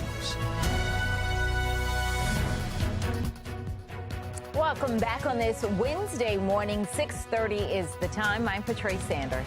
I'm Tom Rogers, and it's going to be a nicer, warmer Wednesday than we had last week. I like that. Meteorologist Justin Chambers is here. You guys just want to skip past winter and just go right to spring? Yes. All right, yes. Appreciate is his that. microphone on?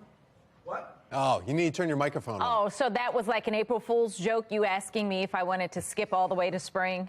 Yeah. Okay, I see. Gotcha. Joke's on me. All right. Is your mic working out? No. Is it? Hello. Let's wait for him. Check. 1, 2, 1, 2. Yeah, there it is. There we go. I'll email Mother Nature right now. You're emailing. Okay, there we go. Let's take a look outside. I'm sorry. I don't know why the mic didn't work. It worked when I changed my batteries. I put it back on. Hey, the clouds are already starting to move out of here, guys, and we are going to see more of that sun as we head later into the afternoon. I don't know about that sunrise. Probably going to be coming up with some of those clouds as well. Cloudy and cool morning, though. Warmer afternoon ahead, and we are tracking some showers for tomorrow and into the weekend, but not a lot of rain. So overall, next couple of hours, Mr. Bowe says, temps staying in the 40s, even close to 50 by about 9 a.m. And remember, this time of year, mid-40s is where we end up for the afternoon on average over the last 30 years. But 59 today, lower 60s into Thursday and Friday. So a nice end to the work week right as we get into Super Bowl weekend. Back with your full forecast. We'll do that for you in just a few. Patrice. All right. Thank you, Justin. Looking now at your Lynn Stoller traffic network. There is an accident in Laurel on the BW Parkway going southbound. You see the backup there. Lots of cars just inching along. It's right between 197 and Powder Mill Road. So that's jammed all the way back to Anne Arundel, Prince George's County line. So give yourself plenty of time, or just better yet, find an alternate. 6:32 and happening today in a city in crisis, an oversight hearing into the Department of Public Works. The department continues to deal with ongoing issues, including lack of staff and adequate equipment. Now, Mayor Brandon Scott announcing he's giving $15 million to nonprofits around the city to help clean up the trash in Baltimore. But some city council members are not happy about those grants, saying that money should be going to DPW. Olivia Dance joining us live this morning with the details and why they're saying this is a slap in the face, Olivia. Yeah, well, Tom and Patrice, as you mentioned, the DPW meeting is happening at 10 this morning right here at City Hall. And also, as you mentioned, some council members believe that the money should be going to DPW instead of these nonprofits, since we know that the department is already struggling. Why in the world would, the administration give $15 million towards privatization of community groups to perform these functions and to hire people, when that's exactly what we're trying to do? It's a slap in the face to our workers when they see these private entities getting shiny new equipment when they're in trucks that don't have air conditioning. They're using equipment that barely works. That was Councilman Yitzi Schleifer, who says the Department of Public Works is struggling to hire workers and is using inadequate equipment. While Fox 45 News spoke with some residents who are frustrated over all the trash and just want to see it cleaned up. Taxpayer watchdog David Williams says the nearly $15 million should come with requirements to make sure the 6 nonprofits are actually doing their job. How's it going to be spent? And what kind of mechanisms are in place to monitor the spending of the money through the nonprofits? So the accountability really is the key issue. And the city says the money will fund the efforts to clean up the streets for 2 years. Tom, Patrice, back to you. So, Olivia, what is the mayor saying about this? How does he respond to the concerns? Well, Patrice, he isn't really responding at all. In fact, Fox 45 News sent the mayor's office these questions, asking what accountability measures will be put in place to help the city track the money once it's given to these organizations. Why is the city giving almost $15 million to these organizations when DPW could use that money to do the same work? And finally, how are the organizations selected? But again, so far we haven't gotten a response to any of those questions. But of course, we will keep pressing for answers. For now, reporting live in Baltimore, I'm Olivia Dance, Fox 45 Morning News. Thank you, Olivia. 6:34 now, and from the Live Center this morning, right now happening in Ohio, the officials there continue to monitoring the crash site of that massive train derailment in the community called East Palestine after a planned release of toxic chemicals and that burn. Now, the cleanup of hazardous material and all that metal is also underway. If I could give you an estimate, I would so gladly give that to you. I can't until I have those numbers and we look at this data to make sure. I can't stress that enough. Safety is paramount. It's the primary reason we're here. Now, those who return before the evacuation order is lifted run the risk of skin burns or lung damage. National Transportation Safety Board is investigating this. Preliminary report expected in the next 4 to 6 weeks, but a full investigation could take as long as 2 years. We'll continue to monitor the ongoing situation in East Palestine, Ohio, and then bring any updates as they come in right here from the Live Center. Patrice? Students failing math and Baltimore City schools failing your kids. Just ahead, what some are saying, why this is a problem. Mix of clouds and sun for your afternoon, but just ahead, what we can expect for the upcoming weekend is today we could hit 60 degrees. You're watching Fox 45 Morning News, all local, all morning. Weather Window, presented by the National Weather Desk. Spring hasn't yet sprung. Technically, it's roughly 6 weeks away. However, some trees along the coast of South Carolina are getting a jump start with their blooming flowers. And a look at this halo that caught the eye of meteorologist Brandon Stover. Halos form in the presence of thin cirrus clouds as light from the sun or moon refracts off ice crystals. For more content like this, like the National Weather Desk on Facebook.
Guacamole, buffalo chicken dip, wings, maybe pizza, maybe bagel bites. I don't know.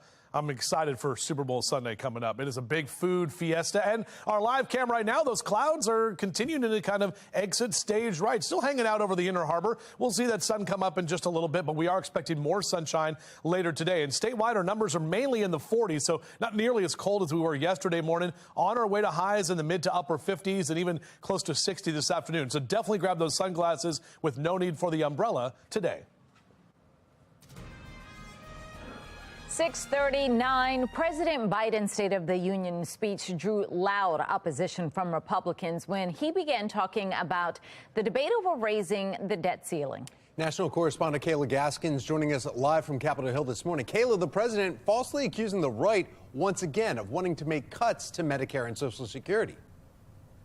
That's right. Good morning, Tom and Patrice. And this was one of the most dramatic moments of President Biden's State of Union speech looking back. And it's not a new talking point from the White House or from Democrats. Republicans are now standing firm in their refusal to raise the debt ceiling without agreements from Democrats on where these cuts in government spending will come from. Democrats say the only way to make the cuts Republicans want to make is to cut Social Security and Medicare.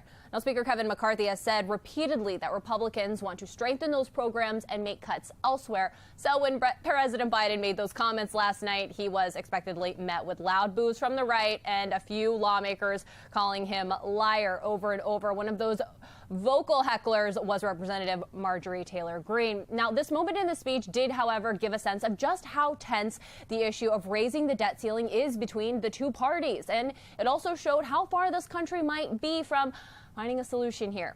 President Biden also attempted to thread the theme of unity throughout this speech. Many see this moment as a precursor to an announcement the president will in fact run again in 2024, despite his current lackluster poll numbers. President Biden spoke multiple times last night about efforts to reduce the national deficit, but then he also laid out multiple new spending items. He briefly brushed past the student loan forgiveness plan without giving the controversial spending very much attention. The president also did not address the classified document scandal that's playing out right now, nor the investigations Republicans have launched into his family, specifically his son Hunter Biden's international business deals. On the Republican side, Arkansas Governor Sarah Huckabee Sanders delivered the Republican response to the speech, saying the choice is between, quote, normal and crazy, not right and left. The governor calling for new Republican leadership in Washington, while also taking shots at what she called the radical left. Speaker Kevin McCarthy tweeting, quote, the contrast between her speech, referring to Governor Huckabee Sanders, and Biden couldn't be more clear. Republicans offer a vision for a future built on freedom, not fear-mongering. Tom, Patrice, back to you. All right, Kayla Gaskins live in Washington. Thank you. Well, coming up in our 7 o'clock hour, Congressman John Sarbanes will be joining us live with his reaction to the State of the Union address. The mayor has announced an agreement giving control of the city's conduit system to BGE. Why this agreement is causing some controversy. 6:42, you're watching Fox 45 Morning News, all local, all morning.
6:45 and in your morning rush, the mayor has announced an agreement to give control of Baltimore City's conduit system to BGE. The announcement comes just one day after the city council called for an investigative hearing into the plan. Olivia Dance is joining us live right outside of City Hall. Olivia, what has been the reaction to this controversial decision, though? Yeah, well, Tom, Patrice, Mayor Scott is defending the deal despite other city leaders questioning it. And even though the deal is done tomorrow here at City Hall, council members will meet for an investigative hearing on the agreement. The deal, though, surrounds Baltimore's underground conduit system, which carries electric and other utility cables. The agreement calls for BGE to make $134 million in capital improvements to the conduit system. In exchange, the fee that BGE pays to occupy the system each year will be reduced by millions. City council members, though, say they were never aware the mayor was negotiating changes to a major city asset. So coming up in about 15 minutes, we'll hear from both current and former city leaders who are reacting to the deal. Back to you. Thank you, Olivia. Fox 45 News is honoring Black History Month through our Champions of Courage series. In fact, each week we'll be highlighting Marylanders nominated for their work with youth, along with people who embody the legacy of Reverend Dr. Martin Luther King Jr. You can watch the first installment in 10 minutes, or you can go right now to our website, foxbaltimore.com. It is 6:46. We've got meteorologist Justin Chambers here. Got an email back from Mother Nature. Yeah. And she said we're good. She said we're good. Yeah. Thank you. Snow's done. Winter's over. Women rock. We get things done. Totally, yeah, especially moms get things done. Taking a look outside right now as we are showing you those clouds are exiting stage right. Bye, Felicia. You know, I saw a license plate that was BYEFLCA, and I was like, oh man, I want to talk to that person. That sounds like somebody I'd like to hang out with. So overall, we're keeping those clouds moving on out of here, and our temperatures that are going to keep rising as we head later into the afternoon. So those numbers on the right side of your screen, a lot of us are in the 40s right now, definitely warmer than where we were yesterday. Now, some of us saw a few light showers that rolled through. In fact, on our HD radar, those showers moving out of Cambridge, out even toward parts of Del Mar, and heading out toward Ocean City right now.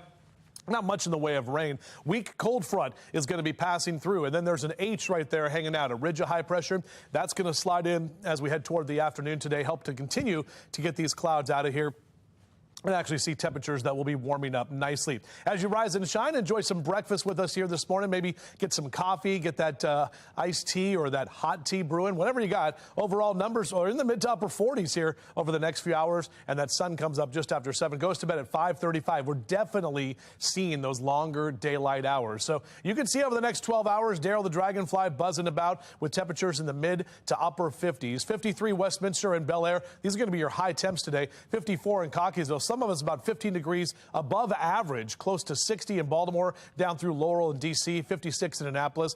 Temperatures in the Mid-South, how about 67 in Nashville, 71 in Atlanta, and 70 in Charlotte. So some very nice temperatures there, while we're still dealing with some colder air out into parts of the West, and 69 in Phoenix today. So folks getting ready for the Super Bowl, obviously pretty good conditions there. Upper 50s, lower 60s next 3 days. Notice our dip Saturday and Sunday. That's when our temperatures come back down in the mid to upper 40s, but still above average. It's going to be a bit colder for the weekend. Tracking our future scan, not much here overall. Tomorrow we'll get a little bit more cloud cover. The wind is going to pick up. May see a stray shower late on Thursday afternoon. And then Friday also mainly dry. Most of the models keep coming in and pushing most of this moisture to the south of us. We're not looking for a lot in the way of rain, even as we head towards Saturday. A couple of scattered showers here and there, but looking colder for the weekend. That's the big thing. All right, shout out to Lori and Mark D over there on Kent Island. Look at Rudy and Finley. Those doggies looking very good. Thank you, Lori and Mark, for sending that picture in. Kent Island. I don't know if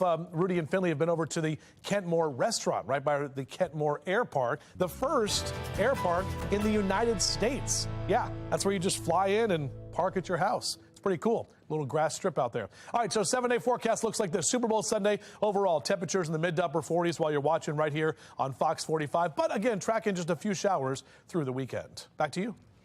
All right, thank you, Justin. Here's a live look now from the Lens Solar Mobile Track, which is right on the outer loop and right past 83. This is where 83 comes in, hit 695, and then you can take 83 if you stay to your right and split off there and head down to the city, or keep going around 795. Looks like traffic's moving along just fine this morning. 6:50 and trending now. The Maryland Lottery is searching for a lucky multi-match player who won the $750,000 jackpot in Monday's drawing. Now, the ticket came from Royal Farms right on Lark Brown Drive in Elk Ridge. If this is you, you now have 180 days to claim that prize. This is the first multi-match jackpot win of 2023. The winner can choose between the annuity that's paid out 25 equal installments or an estimated $500,000 in that one lump sum before taxes.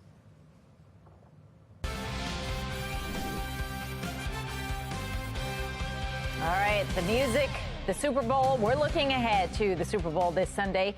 Federal officials are expecting Super Bowl 57 to go on without any major security concerns.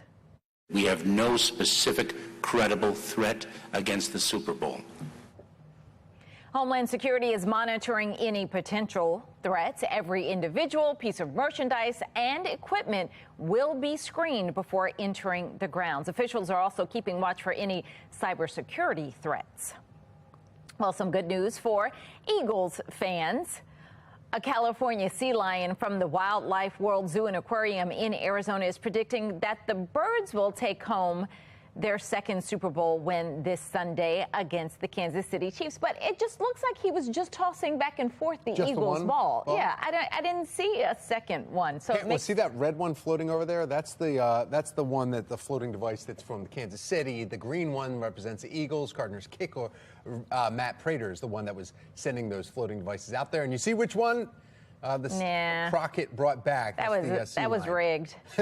So you just toss the Chiefs one into the water, but then you play catch with I don't the know. seal. I mean, with we the have Eagles to one. go back and see the entire recording of this thing, make sure that it's legitimate, because sea lions are known to be able to pick out things, right? I don't know. Yeah, but anyway, either way, the sea lion and even the people that may have rigged this contest think that the Eagles are going to win it. So go Eagles. Whatever. All right, well, remember, you can watch Super Bowl 57 Sunday, February 12th. That's this Sunday right here on Fox 45. We have complete coverage as Kansas City Chiefs and the Philadelphia Eagles both look for their second titles in just the past 6 years. Coverage starts at 11 Sunday morning. Super Bowl pregame live show in Arizona begins at 1, and then kickoff for Super Bowl 57 is at 6:30. Whether you are flying to Arizona or maybe you are watching the game on Fox 45, we want to see how you're celebrating the Super Bowl. Scan the QR code on your screen and then share who you're rooting for or show us your preparations for your Super Bowl party. It is all powered by Stackler. Well, chocolate-covered strawberries are a standard treat around Valentine's Day. That sounds Just good. ahead, coming up in our 9 o'clock hour, how you can find the best ones. And the Hippodrome has announced their highly anticipated Broadway series. What you can expect to see come through Baltimore, and there's some good ones. All right, well, whether you're getting ready to see that or you're thinking about the strawberries, the chocolate-covered strawberries. I mean, that's strawberries, Hippodrome, and coffee. Coffee's the Three way to good go. things in a row. Let's take a coffee break.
6:56. Through the power of partnership, a local beauty supply owner is paying it forward, one haircut at a time. Taylor Stewart introduces us to one of Fox 45's champions of courage. This is the shampoo bowl here. Keeping a crown of tight curls and coils intact, well, it can be a lot of work. It's high maintenance. Yeah. Tight curls are high maintenance. For Lamaya Kirby, it's a labor of love. You have to take care of the hair every day. But she didn't envision having this conversation with foster parents. Our hair is going to frizz. When she opened Joyce Essentials in 2021.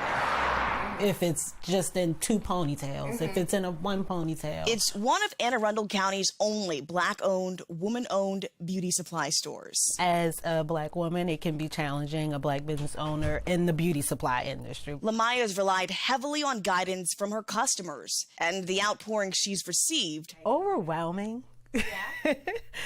Overwhelming in a good way. One of her regulars. Mr. Rob Cradle came in as a regular customer. The senior. Professionalism. A little lower than that. Okay, I got you. Good barbers. You know, once you find one, you stick with that shop. If you'd have started out later and then just did the temp, bang. Robert Cradle opened his first barbershop here in Anne Arundel County 30 years ago. We go back to the 80s. So when a father came in with his newly adopted daughter, at a loss for how to take care of her natural coils, Rob thought back to a conversation he had with the ambitious beauty supply owner, eager to learn and give back to the community that's already given her so much. I said, why don't you come over and do her hair? She did an excellent job. She connected very well with the... This is the shampoo bowl here. Keeping a crown of tight curls and coils intact, well, it can be a lot of work. It's high maintenance. Yeah. Tight curls are high maintenance. For Lamaya Kirby, it's a labor of love. You have to take care of the hair every day. But she didn't envision having this conversation with foster parents. Our hair is going to frizz. When she opened Joyce Essentials in 2021. If it's just in 2 ponytails, if it's in one ponytail. It's one of Anne Arundel County's only Black-owned, woman-owned beauty supply stores. As a Black woman, it can be challenging, a Black business owner in the beauty supply industry. Lamaya's relied heavily on guidance from her customers, and the outpouring she's received. Overwhelming. Overwhelming in a good way. One of her regulars. Mr. Rob Cradle came in as a regular customer. The senior. Professionalism. A little lower than that. Okay, I got you. Good barbers.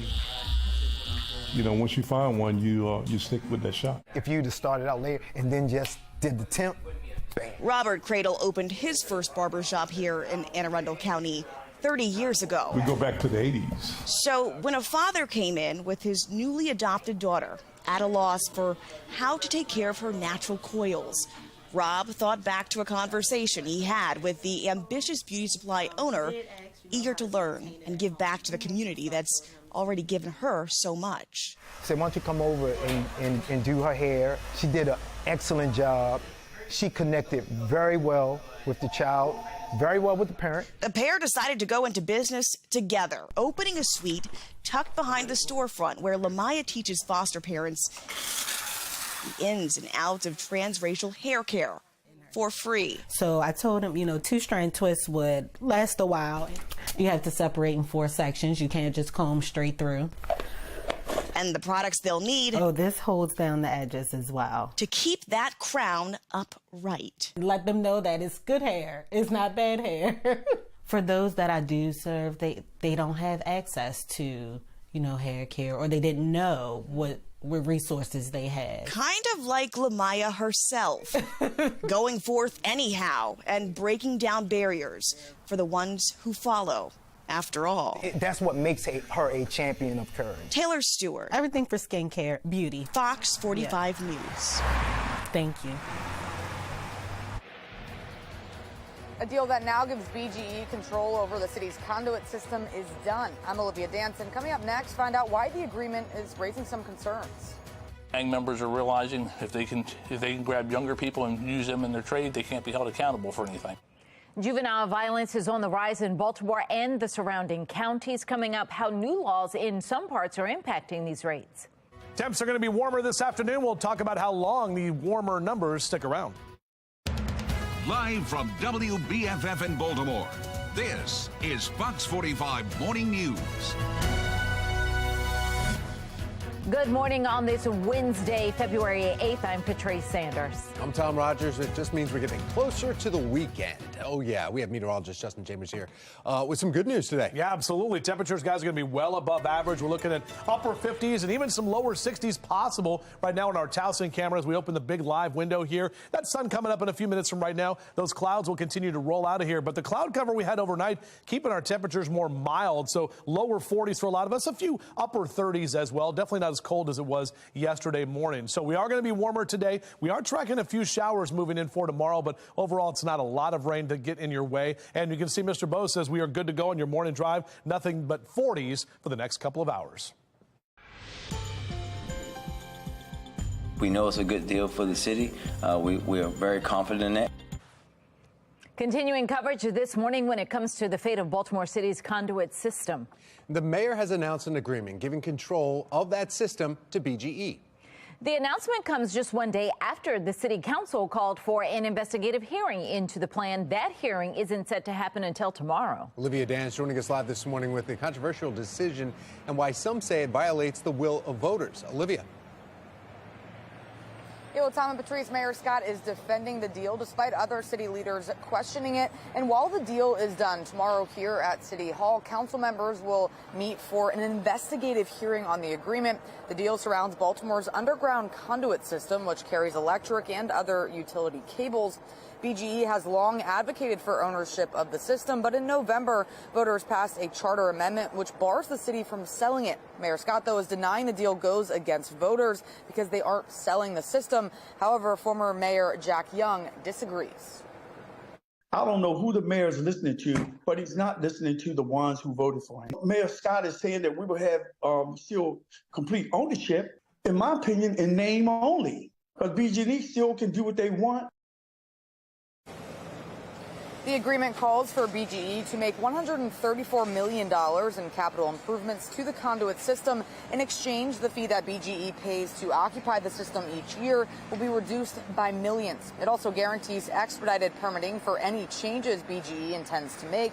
City council members, though, say they were never aware the mayor was negotiating changes to a major city asset. I think the biggest part is trying to really understand the motivation of the administration. They're able to make a decision, cut a deal, and nobody knows about it. And so what we're asking here and what the committee is going to be asking on Thursday night is for details that we should have had a month ago.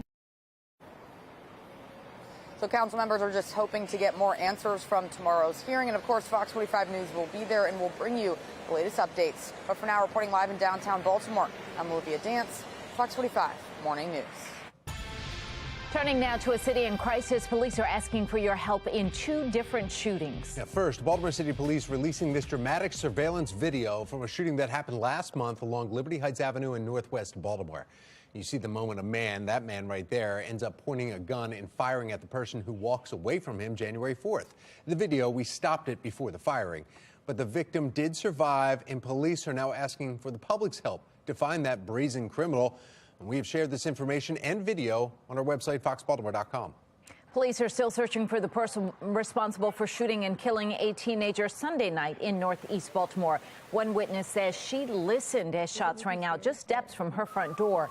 When she went outside, she says 16-year-old Andre Moreno was bleeding out right in front of her. You can tell that he wasn't breathing after that. He was a nice boy. He didn't bother nobody. He didn't say nothing to nobody. I don't understand what happened, really. Baltimore City Schools confirms Moreno went to Edmondson Westside High School, the same school where 5 other students were shot and 1 killed just blocks away from campus last month. If you have information regarding either of these shootings, you are asked to contact police, or you can remain anonymous by calling Metro Crime Stoppers. That number on your screen, 1-866-7-LOCK-UP. Now, this brings us to our question of the day. Do lawmakers in Annapolis need to do more to address the juvenile crime? So far, 92% of voters who have responded say yes. You can weigh in right now by heading to foxbaltimore.com/vote. Topping your session 2023 coverage, Annapolis lawmakers are considering a law that would limit Maryland police from facial recognition technology in certain circumstances. The bill would be the first successful attempt to regulate this type of technology for law enforcement at a statewide level. Yesterday, the bill was heard in the House and also included bills related to police use of body cameras, aerial surveillance, decriminalizing drug paraphernalia, and penalties for cannabis-related crimes.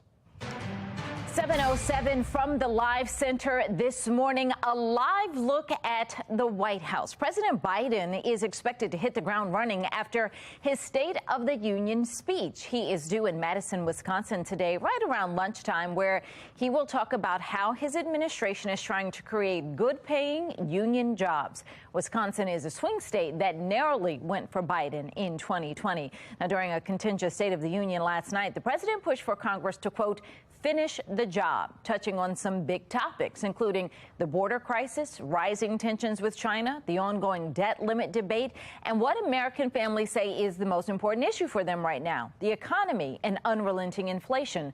But one moment that's getting a lot of attention this morning is the moment President Biden accused some Republicans of wanting to cut funding to key programs like Medicare and Social Security, triggering this response from conservative lawmakers. If Congress doesn't keep the programs the way they are, they'd go away. Other Republicans say, I'm not saying it's a majority of you. I don't even think it's even a significant, but it's being proposed by individuals. I'm not politely not naming them, but it's being proposed by some of you. Look, folks, the idea is that we're not going to be moved into being threatened to default on the debt if we don't respond. Well, you may have heard even some people yelled out liar. That came from Representative Marjorie Taylor Greene.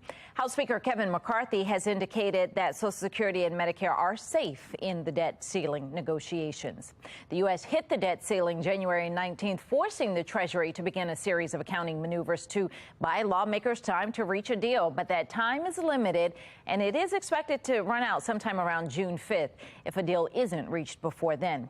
That is the latest from the Live Center. Tom, back to you. Thank you, Patrice. The Republican response to Biden's State of the Union address came from Arkansas Governor Sarah Huckabee Sanders. She slams the president and Democrats. His administration has been completely hijacked by the radical left. The dividing line in America is no longer between right or left. The choice is between normal or crazy. Sanders says Biden has reversed all of former President Trump's accomplishments, claiming America is in a left-wing culture war with big government colluding with big tech. She goes on to call Biden weak on border security and China and vows that Republicans can hold Biden accountable. Coming up in about 30 minutes, Congressman John Sarbanes will join us live with his reaction to the State of the Union address. Governor Wes Moore was in attendance at the State of the Union address, joined by State Delegate Carl Jackson and Secretary of State Susan Lee. Now, Moore says he's grateful for President Biden and Vice President Harris's continued support for Maryland. Former Governor Larry Hogan, who is eyeing a potential presidential run in 2024, says the American people voted for change in November, and now it's time to focus on smart spending, border issues, and stopping crime. Hogan says more rhetoric won't fix America's problems. It's 7:10 now. Time to get another check of our forecast. Meteorologist Justin Chambers with some great news for us. Yeah, temperatures are going to be warming up this afternoon, guys, and we will see more sunshine. We're already seeing those clouds that we had overnight start to move out of here as we get in that morning glow from the sun on your Wednesday. Midway through the week and on our way downhill toward the weekend. As you head out the door, grab a jacket and grab the sunglasses, too, because you'll need them later today. No need for the umbrella. Now, there are a few rain showers in our future that we'll talk about as we head into the weekend, but overall, out for a run or a jog. Next few hours on your jogging cast, mid to upper 40s. Better time to run or be outside is going to be later today. We'll have some more spring-like temperatures heading our way. We'll talk about that. And as we get a little bit colder into the weekend, we'll talk about how much those temperatures drop back down. Ooh, I can't even describe it, but it's just unbelievable. The trash lining the streets of Baltimore's neighborhood has community members frustrated. Topping our next half hour, how today's oversight hearing into the Department of Public Works will address this. From sports events to popular concerts, tickets are almost always bought online these days. After the break, how you can protect yourself from paying hundreds and not ending up with a seat. 7:11 is the time. You're watching Fox 45 Morning News, all local, all morning.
$714 Super Bowl tickets, Beyonce tickets. That's big. There are a lot of big ticket games and concerts out there right now that you might be interested in buying tickets for. But with the prices being what they are and competition for limited seats, you definitely don't want your hard-earned money going to waste because you were scammed.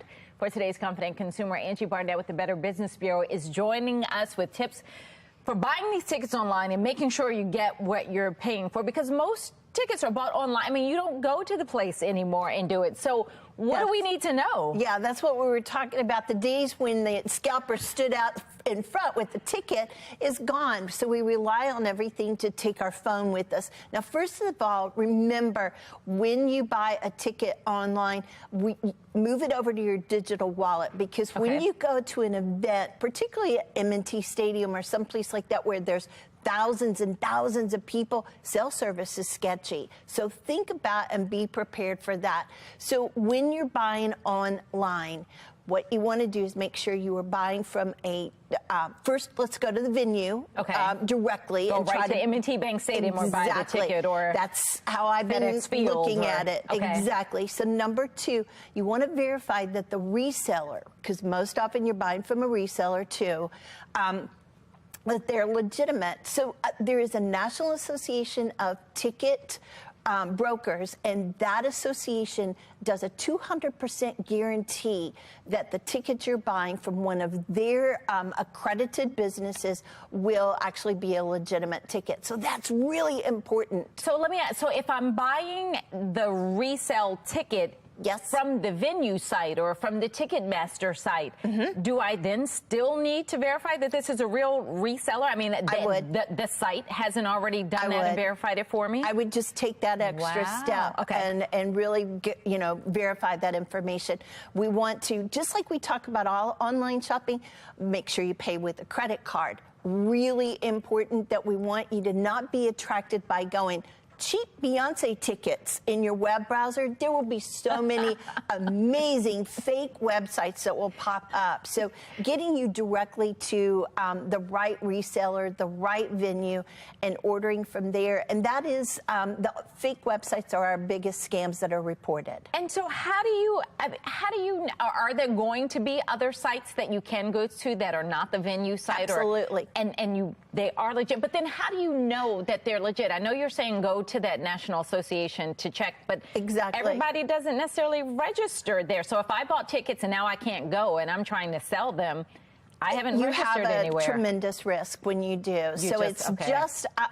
I'm still saying go to the venue, start there, whether it's the Hippodrome, our new venues that are popping up, but go straight there and go to their website. Also, you want to verify the ticket location, the seat location. So if you're, if you're buying Beyonce tickets, I would say, please make sure this is legitimate. A lot of people say, go to the window, go to the will call window and say, please verify that this is authentic before the day of the event. All right. Good advice. Big risk, lots of high prices, but so much fun. I know. You'd hate to get to the concert or the Super Bowl and not have a real ticket. All right, let's get over to meteorologist Justin Chambers. He's got a look at a very nice forecast in store for us, Angie. Hopefully she tried one of our Fruity Pebbles cookies because it's a breakfast cookie. Okay, she's on it. Good. Yeah. Good stuff here this morning.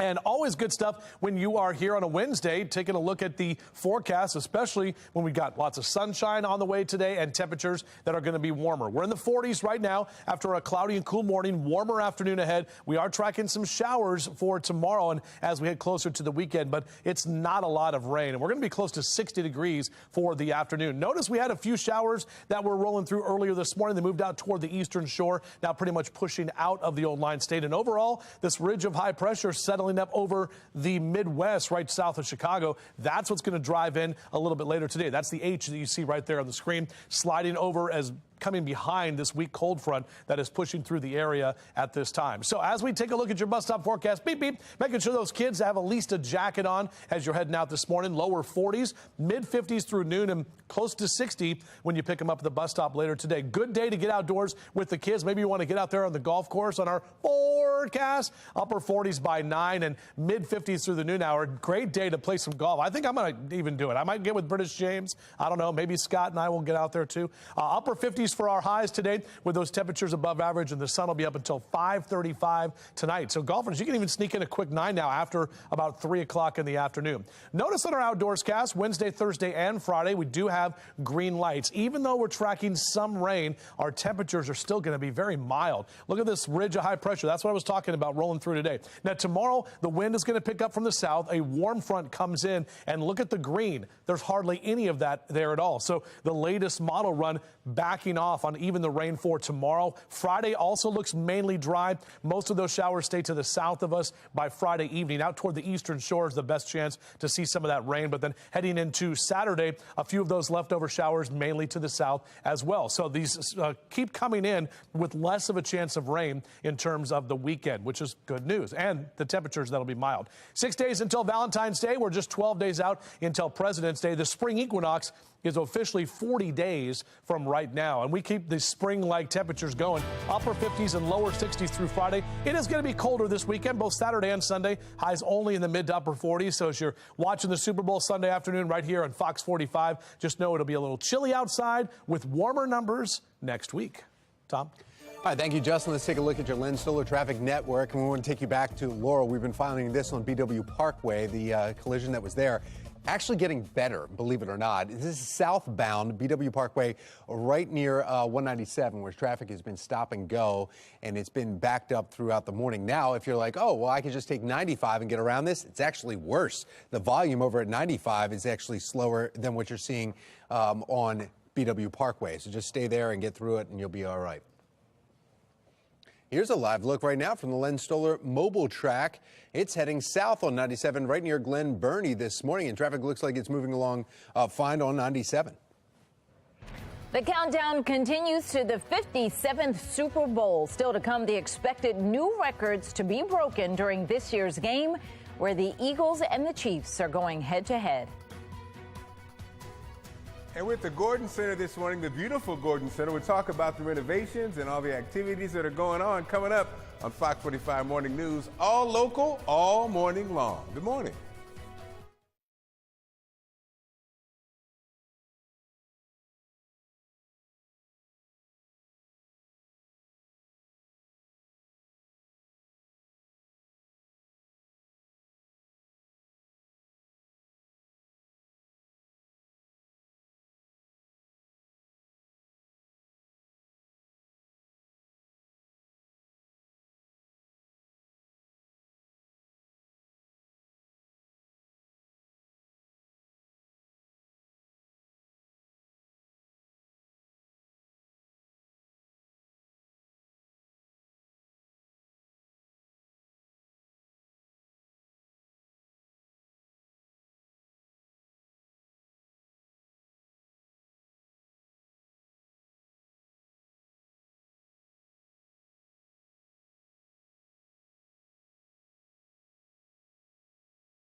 $7:24. It's so Baltimore. Take a leap and celebrate Black History Month through dance. Yes, the Gordon Center for Performing Arts hosting the month-long celebration of Black dance in America. Be More Lifestyle host Mark Clark is live in Owings Mills with more. Good morning, Mark.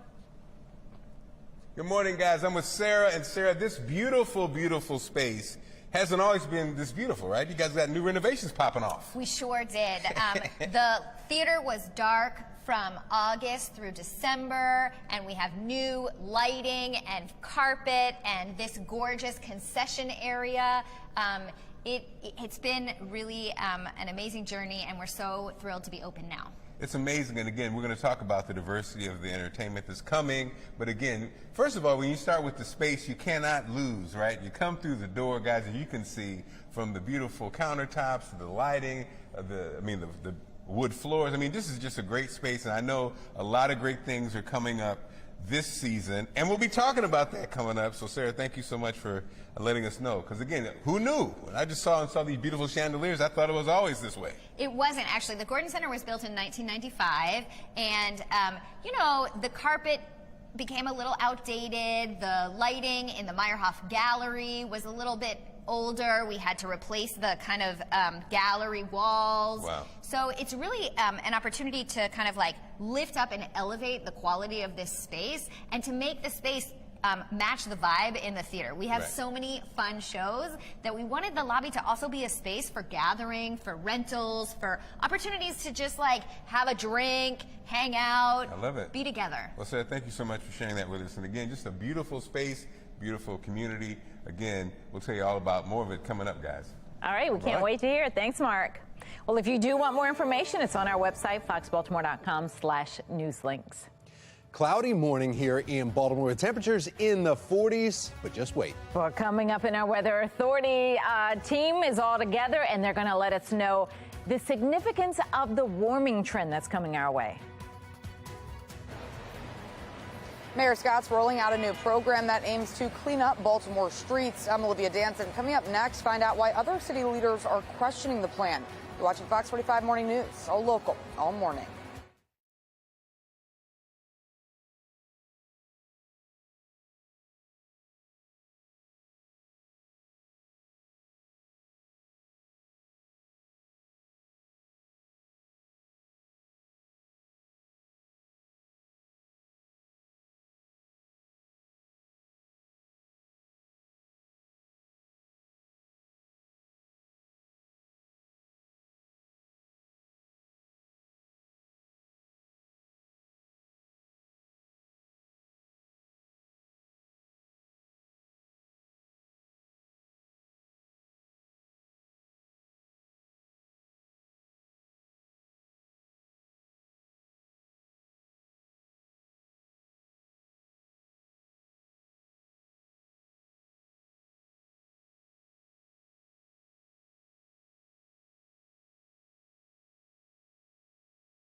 Live from WBFF in Baltimore, this is Fox 45 Morning News. Welcome back on this Wednesday. Coming up on 7:30, I'm Patrice Sanders. I'm Tom Rogers, and we need to talk about the warmth that's headed our way. Meteorologist Justin Chambers, you are the man of the day. Thank you. Thank you very much. I appreciate that. Yeah, it's interesting, too, guys, on our hump day that our temperatures kind of peaking at the above average category today and then into the next couple of days as well. As we look outside, there's the sun popping through some of those clouds. I'm going to go do my Superman walk here in a moment. I can't wait for that. And temps that are in the 40s right now if you do want to head out. So warmer than where we were yesterday at this time by about 10 to 15 degrees. Mr. Bo on your morning drive says, yeah, we're good to go. Nothing but 40s here, even upper 40s by 9 a.m. Should top out close to 60 today. Thursday and Friday, a little bit more cloud cover, chance of at least a few showers, but our temperatures stay mild. We're talking about lower 60s. Back with your full forecast in just a few. How are we looking on the roads, Tom? Not too bad, actually. Looking around former Lynn Solar Traffic Network, some of the cameras here, the volume is really what's going to, well, have you slowing down and staying well below the speed limits here. You see Liberty Road right there, and at 695, that's the slowest, and that's just because of the volume there, too. Otherwise, everyone is moving along just fine. I can't even describe it, but it's just unbelievable. Happening today in a city in crisis, an oversight hearing into the Department of Public Works. The department continues to deal with ongoing issues, including lack of staff and adequate equipment. Well, now Mayor Brandon Scott is announcing he is giving $15 million to nonprofits all around the city of Baltimore to help clean up the trash in Baltimore. And some city council members are not happy about the grant, saying that money should be going to DPW. Yeah, Olivia Dance is joining us live this morning with some details and why some say the decision is a slap in the face to city workers. Olivia? Yeah, Tom and Patrice, that's right. And the meeting is happening at 10 this morning right here at City Hall. And as you mentioned, some council members believe that the money should be going to DPW instead of the nonprofits, since as we know, the department is already struggling. Why in the world would, the administration give $15 million towards privatization of community groups to perform these functions and to hire people when that's exactly what we're trying to do? It's a slap in the face to our workers when they see these private entities getting shiny new equipment when they're in trucks that don't have air conditioning. They're using equipment that barely works. Now, that was Councilman Yitzi Schleifer, who says the Department of Public Works is struggling to hire workers and is using inadequate equipment. While Fox 45 News spoke with some residents who are frustrated over all the trash and just want to see it cleaned up, taxpayer watchdog David Williams says the nearly $15 million should come with requirements to make sure the 6 nonprofits are actually doing their jobs. How's it going to be spent? And what kind of mechanisms are in place to monitor the spending of the money through the nonprofits? So the accountability really is the key issue. And the city says the money will fund the efforts to clean up the streets for 2 years. Tom, Patrice, back to you. So, Olivia, what are we hearing from the mayor and his office? How are they responding to these concerns? Yeah, Patrice, right now they really aren't responding at all. In fact, Fox 45 News sent the mayor's office these questions asking what accountability measures will be put in place to help the city track the money once it's given to these organizations. Why is the city giving almost $15 million to these organizations when DPW could use that money to do the same work? And finally, how were these organizations selected? Again, so far we haven't gotten an answer to any of those questions, but of course we'll keep pressing for answers. For now, reporting live in downtown Baltimore, I'm Olivia Dance, Fox 45 Morning News. Thank you, Olivia. Continuing coverage this morning, Fox 45 News continues to demand answers from lawmakers in Annapolis when it comes to the ongoing issue of repeat offenders. Now, in Frederick County, the sheriff's office says they have detained Heather Kennedy, seen right here, for a 5th time since December 7th. Now, according to police, she walked into a car dealership asking for a test drive and has done this before. Police say this past Thursday, Kennedy stole the car while an employee left to go get the paperwork for the test drive. Police arresting Kennedy just 2 hours later on 70, where they found in the vehicle fentanyl, heroin, and cocaine. She's now facing 16 charges, including 4 felonies related to a stolen vehicle, investigations, and 4 felonies related to theft. She remains in the detention center after bond was revoked yesterday. In Baltimore County, police say the man accused of raping 3 women at gunpoint has a criminal record that should have prevented him from having a gun at all. Police arrested Quantez Davis after they say he raped 3 women at gunpoint in an alley in the heart of Towson. Investigators tell us Davis was prohibited from even being able to possess a firearm after he was arrested in 2021 in Anne Arundel County for driving on a suspended license.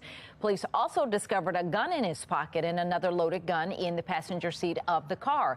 He was sentenced to 3 years with all but just 10 days suspended, putting him back out on the streets in less than 2 weeks. This is a heinous crime. It's atrocious. As a father, I'm disgusted by what happened. Well, we asked the Anne Arundel County State's Attorney's Office why he was given a sentence of 10 days and if that was fair. A spokesperson tells us in part the sentencing guidelines recommend somewhere between straight probation, no jail time, to 2 years in prison. The state was asking for a number of years in prison with all but 30 days suspended. Ultimately, it was up to Judge Michael Wachs, who handed down that 10-day sentence. If you commit a crime in Baltimore County, in Towson or anywhere, we're going to find you, we're going to arrest you, and we're going to hold you fully accountable in partnership with State's Attorney Schellenberger. Davis is currently being held without bond with a preliminary hearing set for March 3rd. We expect an update Friday in the federal trial of former city state's attorney Marilyn Mosby. We could learn new dates for the trial moving forward. Right now, Mosby has been appointed a federal public defender after all 6 of her attorneys withdrew from the case. A year ago, federal prosecutors charged Mosby with perjury and making false statements on mortgage applications related to her purchase of 2 vacation homes in Florida. Mayor Scott's $100 million conduit deal is all but finalized, but he still refuses to talk about it. Why an investigation is now being called. We will have a mix of clouds and sun with highs close to 60 today. In our next half hour, meteorologist Jasmine Lomax is joining the morning show to discuss these unseasonably high temperatures. 7:36 is the time. You're watching Fox 45 Morning News, all local, all morning.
$7:39 is your time right now. Today is Wednesday, February 8th. Next Wednesday, pitchers and catchers report for the O's in Sarasota. And 3 weeks from today, meteorological spring begins. That'll be March 1st. Yeah, thank you. The smattering of applause in the audience here. We do have the sun that is out there right now, and we are going to have more of that sunshine throughout the day today. And statewide, our temperatures are mainly in the 30s and 40s. So it's still cool outside, but definitely not as cold as it was yesterday morning. So get out for that run or the jog going on your jogging cast, that exercise, mid to upper 40s over the next few hours. Back to you. 7:40 now from the Live Center this morning. One of the more emotional moments from the State of the Union last night came as lawmakers gave a standing ovation to the parents of Tyree Nichols just 1 week after his funeral. Public safety depends on public trust, as all of us know. But too often that trust is violated. Joining us tonight are the parents of Tyree Nichols. Welcome. The president made a case for police reform during the address as new revelations surrounding Nichols' death come to light. According to the New York Times, who quoted the Memphis Police Department, a photo of a beaten and bound Tyree Nichols was sent around the police department during the traffic stop. That document has now been sent to the Tennessee Peace Officer Standards and Training Commission in efforts to decertify 5 officers that were involved in the beating. Now, those officers have been since fired and charged with murder. The decertification would make them ineligible to work as officers in the state. Now, at least one of the officers admitted to sending that photograph of Nichols to 2 fellow officers, plus a civilian department employee and an unidentified female acquaintance. That is the latest from the Live Center. You can download the Fox 45 News app for breaking news, up-to-minute traffic conditions, school closings, and weather anytime. Just search WBFF in your app store. Youth violence, it continues in Baltimore in our next half hour. Why police are asking for the public's help in solving one of the latest cases where a 16-year-old was shot dead. President Biden receiving some backlash following his recent State of the Union address. After the break, we're getting reaction from someone who attended the event last night. 7:41 is the time. You're watching Fox 45 Morning News, all local, all morning.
Because the soul of this nation is strong, because the backbone of this nation is strong, because the people of this nation are strong, the State of the Union is strong. Taking a live look right now from Capitol Hill this morning following President Biden's second State of the Union address. He covered a range of topics from the state of the economy to the fentanyl crisis, bipartisan goals, and the ongoing war in Ukraine. Well, joining us this morning with reaction that he had while in the House chamber last night, U.S. Representative from Maryland's 3rd District, John Sarbanes. Congressman, thank you so much for joining us. Good morning. Good to be with you. Yeah, it's one of those, you see it and then the spin afterwards. That's where we're at now. People just kind of ripping it apart or applauding certain goals of it. Sitting in the chamber, though, he was able to boast about improvements in the economy. The takeaway from that, and then you see the opposite sides of that this morning. Where did you stand when you left last night?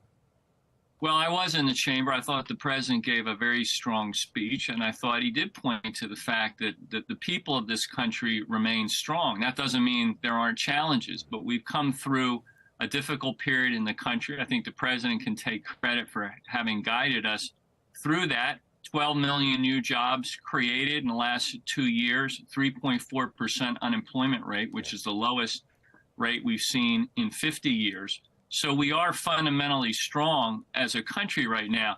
But I think the president acknowledged, and he was right to do so, that there's still a lot of people out there that are struggling, families that are trying to make ends meet, facing some significant challenges, and we've got to be on their side. We've got to stand with them. And in particular, we've got to stand with them against some of these big corporations, whether it's oil companies gouging people at the price pump, or it's pharmaceutical companies rolling over them when it comes to the cost of prescription drugs. We got to stand up for everyday Americans. That was one of the biggest applause that we got to see there. Made in America, all the products being made in America. And then when he also went off after Big Pharma and capping insulin, that was just one of his examples, saying at $35 a month. That also got, did you see bipartisan reaction for that one? A little bit, yeah. I mean, I think certainly the Democrats were all on their feet with that, but I think you saw some Republicans as well, because they know that, look, for many families, the cost of prescription drugs, and insulin's just one example of drugs for which people are charged way more than it costs those companies to make those drugs. That can really be the difference between whether your family is making it or not making it. I mean, people's health is the number one concern they have.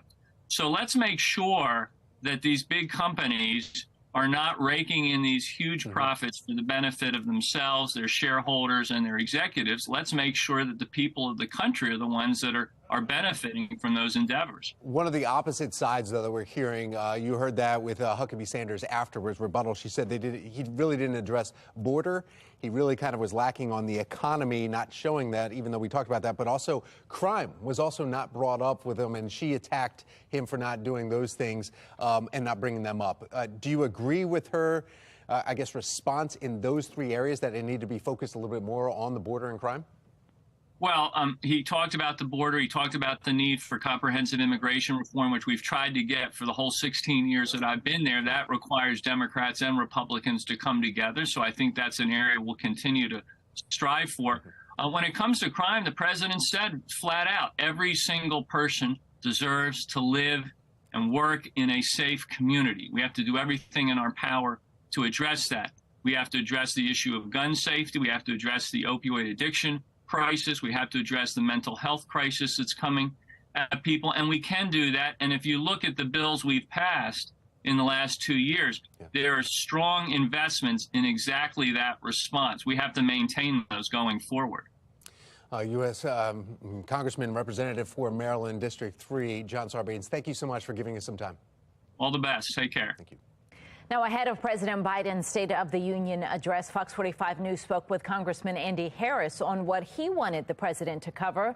Congressman Harris mentioning the Chinese surveillance balloon, plans to tame inflation, and the United States' involvement with the Russia-Ukraine war. It's interesting that we're defending the Ukraine border while we're not defending our own southern border. We're going to have close to 100,000 fentanyl deaths this year. Almost all of that crosses an open southern border. We're going to have millions of illegal immigrants swarming across our border. We're spending over $150 a night. When we put one of these folks up in a detention center, over $150 a night. Somebody's got to explain when this all ends.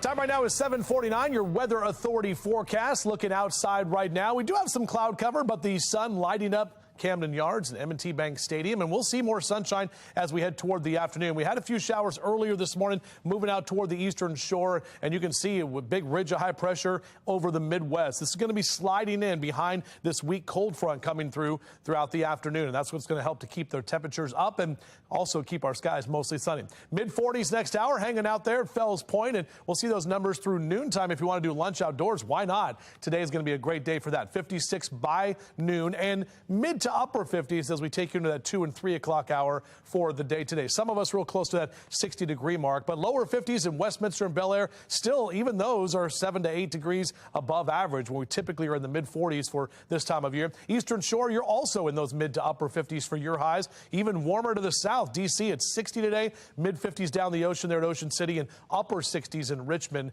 this afternoon. Check the temperature tracker here. Next 3 days, well above average. Notice we do have a dip on Saturday and Sunday, so numbers coming back to the 40s just in time for the weekend, and then they go right back up for the middle of next week. Here's that ridge of high pressure I was talking about, keeping us dry, and even most of the computer models continue to come in with less of a chance of rain for Thursday. Wind is going to pick up tomorrow afternoon, a little bit more cloud cover, and we'll have at least a chance for a couple of showers here and there into the weekend. Lori and Mark D, shout out to you in Kent Island. Rudy and Finley, two good-looking doggies right there. Thank you so much for sending in your pet pics, and I'd love to see yours too. JC Chambers at foxbaltimore.com. We'll put those pets on TV. It's that easy. Super Bowl weekend is here. We're talking about watching that big game right here on Fox 45 Sunday afternoon. Upper 40s, a few showers here and there, but then as I mentioned, drier and warmer next week. The hunt is on to find the lucky winner of Maryland's $750,000 scratch-off lottery here. How to check if the upcoming are coming out on top from Monday's drawing, though.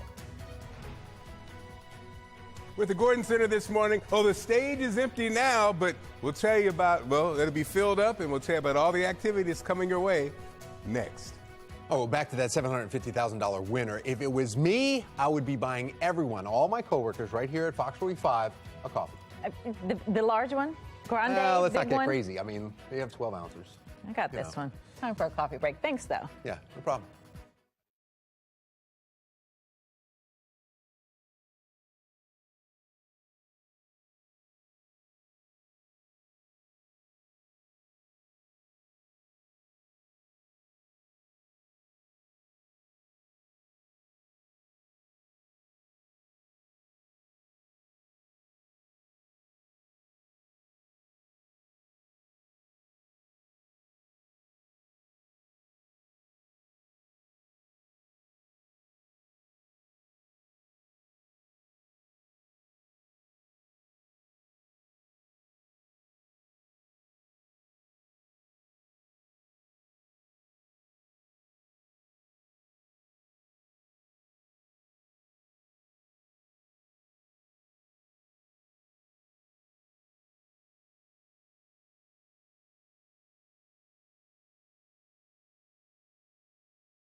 7:55, and in just 4 days, Philadelphia Eagles will be going head-to-head with the Kansas City Chiefs at the 57th Super Bowl. All right, so let's take a live look. Glendale, Arizona, still dark there, but that doesn't matter. Fans are going to be watching the game unfold in State Farm Stadium.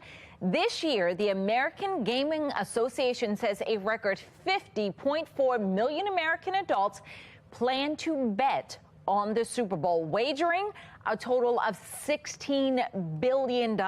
Incredible. Yeah, the group's estimate includes legal and illegal bets, casually among friends and family through or using bookies. Now, the total amount expected to be bet for this year's NFL championship between the Chiefs and Eagles more than double the amount just from last year.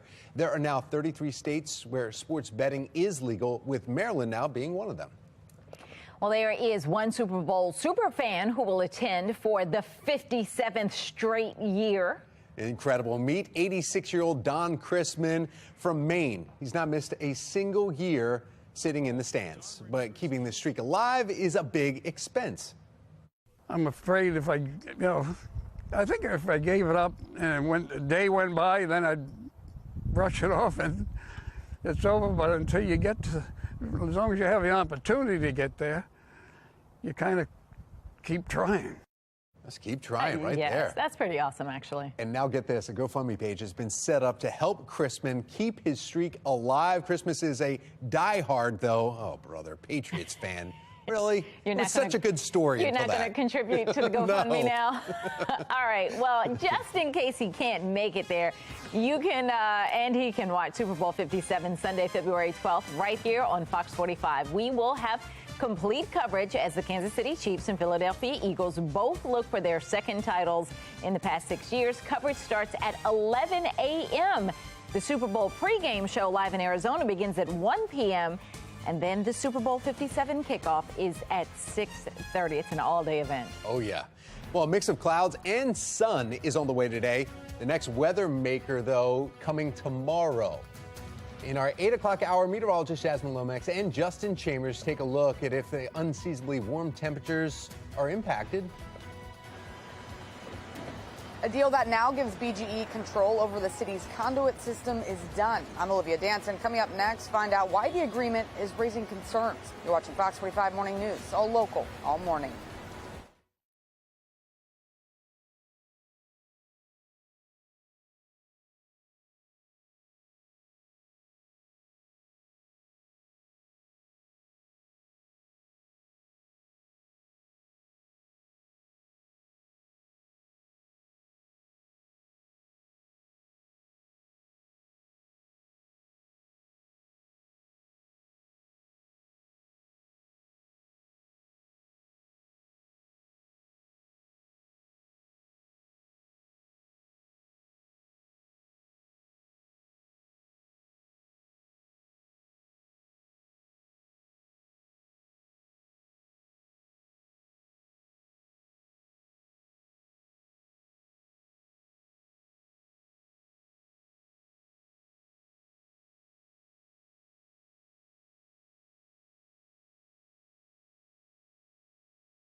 Live from WBFF in Baltimore, this is Fox 45 Morning News.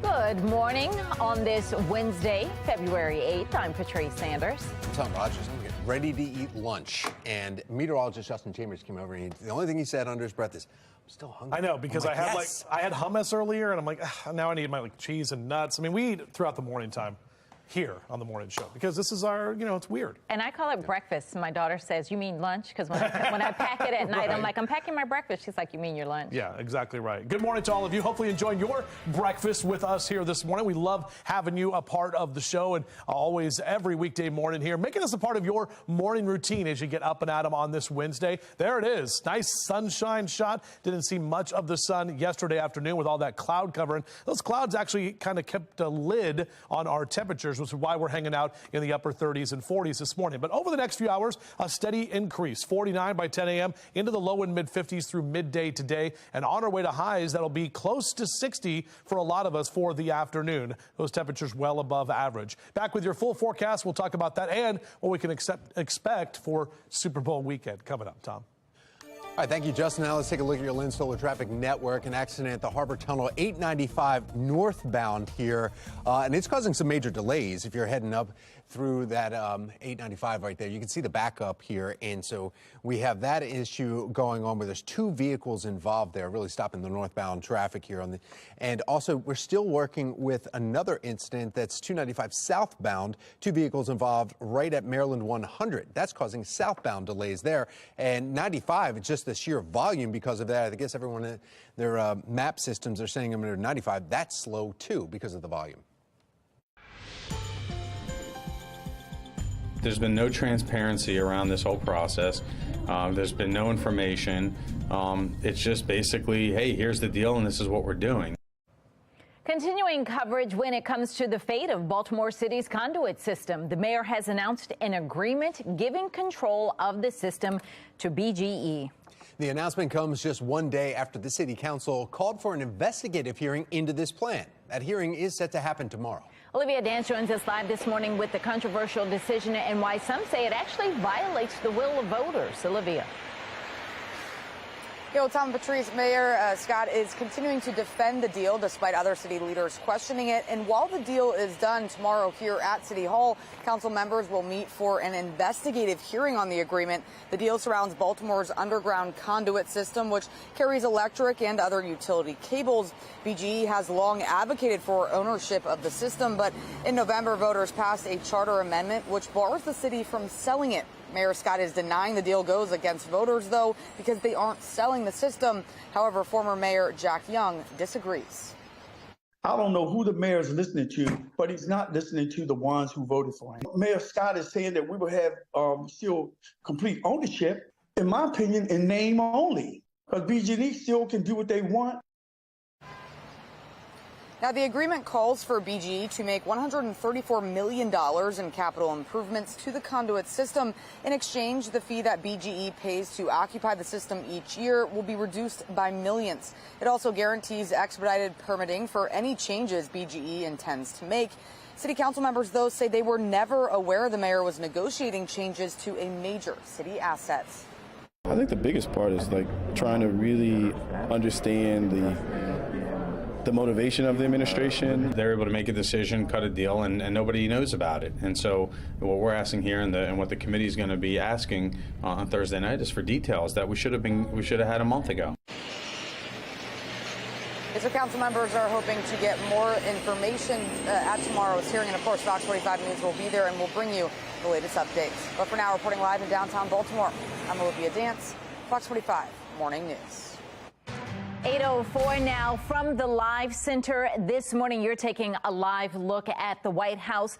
President Biden is expected to hit the ground running after his State of the Union speech last night. Today, he's due in Madison, Wisconsin around lunchtime, where he's going to talk about how his administration is trying to create good-paying jobs, union jobs. Now, Wisconsin is a swing state that narrowly went for Biden in 2020. During a contentious State of the Union last night, the president pushed for Congress to, quote, finish the job, touching on some big topics, including the border crisis, rising tension with China, the ongoing debt limit debate, and what American families say is the most important issue for them right now, the economy and unrelenting inflation. But one moment that is getting a lot of attention this morning is the moment that President Biden accused some Republicans of wanting to cut funding to key programs like Medicare and Social Security, triggering this response from conservative lawmakers. If Congress doesn't keep the programs the way they are, they'd go away. Other Republicans say, I'm not saying it's a majority of you. I don't even think it's even a significant, but it's being proposed by individuals. I'm not politely not naming them, but it's being proposed by some of you. Look, folks, the idea is that we're not going to be moved into being threatened to default on the debt if we don't respond. Now, you heard all the yelling and jeering. You may have heard the word liar thrown out in that video. That came from Representative Marjorie Taylor Greene. House Speaker Kevin McCarthy has indicated that Social Security and Medicare are safe in debt ceiling negotiations. Now, the U.S. hit the debt ceiling on January 19th, forcing the Treasury to begin a series of accounting maneuvers to buy lawmakers time to reach a deal. But that time is limited. It's expected to run out sometime around June 5th if a deal is not reached before then. That is the latest from the Live Center. Tom? Well, thank you. In our 7 o'clock hour, U.S. Representative from Maryland's 3rd District, John Sarbanes, joined the show to talk about the State of the Union and his thoughts while in the House chamber last night. Well, I was in the chamber. I thought the president gave a very strong speech, and I thought he did point to the fact that the people of this country remain strong. That doesn't mean there aren't challenges, but we've come through a difficult period in the country. I think the president can take credit for having guided us through that. Congressman Sarbanes went on to talk about how the country is fundamentally strong right now, and he touted the 12 million new jobs created in the last 2 years, as well as the unemployment rate being at 3.4%, the lowest that we've seen in about 50 years. Almost $15 million in grants going to help clean up city streets, but the money isn't going to the Department of Public Works. The concerns about who gets the funds and oversight, why oversight is lagging. Fox 45 News learning more about the suspect accused of raping 3 women at gunpoint in Towson. Why he was allowed back on the street after serving just 10 days of a prior 3-year sentence. Overall, our temperatures will continue to climb as we head toward the afternoon, well above average numbers. We're going to talk about just how this February has shaped up so far and what's to come. That's after the break.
8:11. We are starting off the morning with temperatures in the 40s. That's an improvement. Yes, and they're climbing. By the end of the day, it will feel more like spring with temperatures in the 60s. Meteorologists Justin Chambers and Jasmine Lomax are joining us live in studio. They've got more on the warmer temperatures. It's so nice we had to bring in both of you. I know.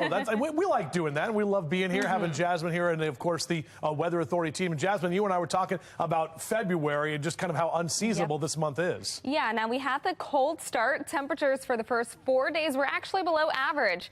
But once we hit February 5th, we were at 57, well above average, which is 45 for this time of year. And we are staying that way over the next few days through Sunday. We're talking temperatures dropping to the 40s over the weekend. But not too bad. But that's still above average for this time of year. And when you look at those 30s on the 3rd and the 4th, you got to go back to January where we had only 2 or 3 days that were below average. So for the year so far, we've really had only about 4 days that have been below average. It's been so warm, and I know a lot of snow lovers, myself included, are not too happy about these warm temperatures. This just isn't what you want if you want snow, and unfortunately, the warmth isn't going anywhere. Now, I say fortunately because I'm a golf lover and I don't care about the snow and I can't wait to go out and play. So we're going to have more for you on our full forecast coming up in just a few minutes from right now. Public safety depends on public trust, as all of us know. But too often that trust is violated. Our coverage continues of President Biden's State of the Union address, the special guest in attendance, and the president's push for police reform. My immediate reaction is take your kids out of these schools. Failing math and failing your children. We'll speak with a lifelong Baltimore resident on the new state test results that reveal how poorly students are performing in some Baltimore City schools. 8:12 is the time. You're watching Fox 45 Morning News, all local, all morning.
My immediate reaction is take your kids.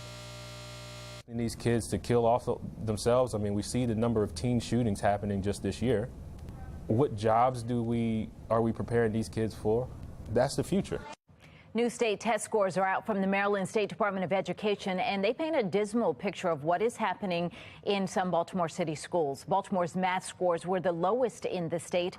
The numbers show a shocking number of schools where not a single student is doing math at grade level.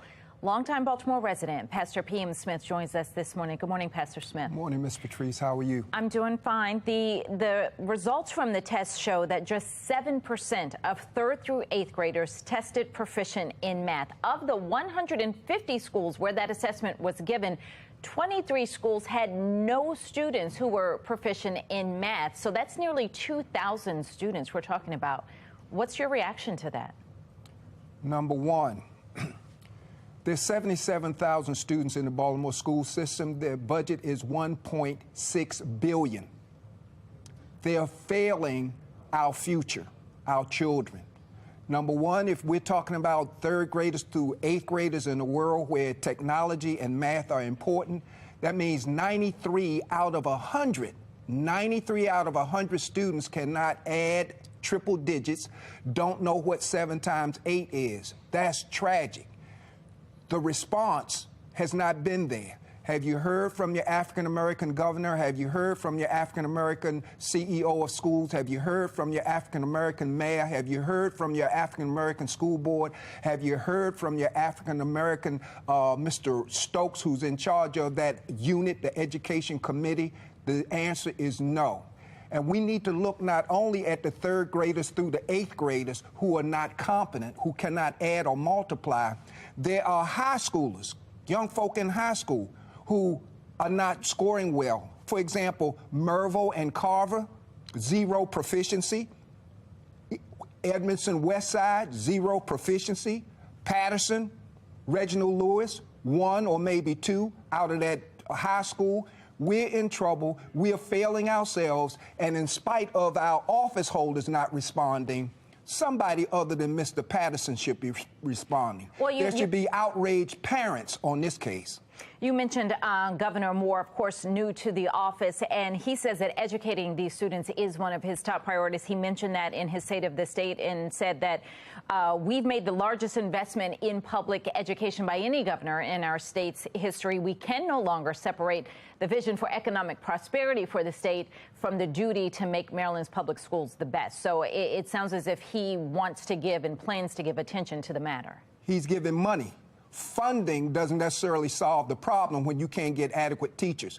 When teachers are reluctant to come to school because they are not earning the money, money is not the issue. They're being abused by the students. They're not being supported by the administration. So you can't get enough teachers in school. What we're seeing is a dismal failure. Remember, 77,000 students, $1.6 billion. We're not getting our money's worth. And as a taxpayer, I'm outraged. And I want to be a part of Mr. Patterson's organization as a taxpayer to do whatever's necessary to line this thing up. And again, think about it. African-American governor, mayor, CEO, she makes $450,000 a year. City council, school board, and these are our kids, 3rd graders through 8th graders, and then high schoolers. We're in trouble. And we talk about the pipeline to prison. It starts in the 3rd grade, and it's starting with our people, and it's starting with the office holders who are sitting there doing nothing but picking up my check. All right, we'll have to leave it there. Thank you. Thank you, Ms. Patrice.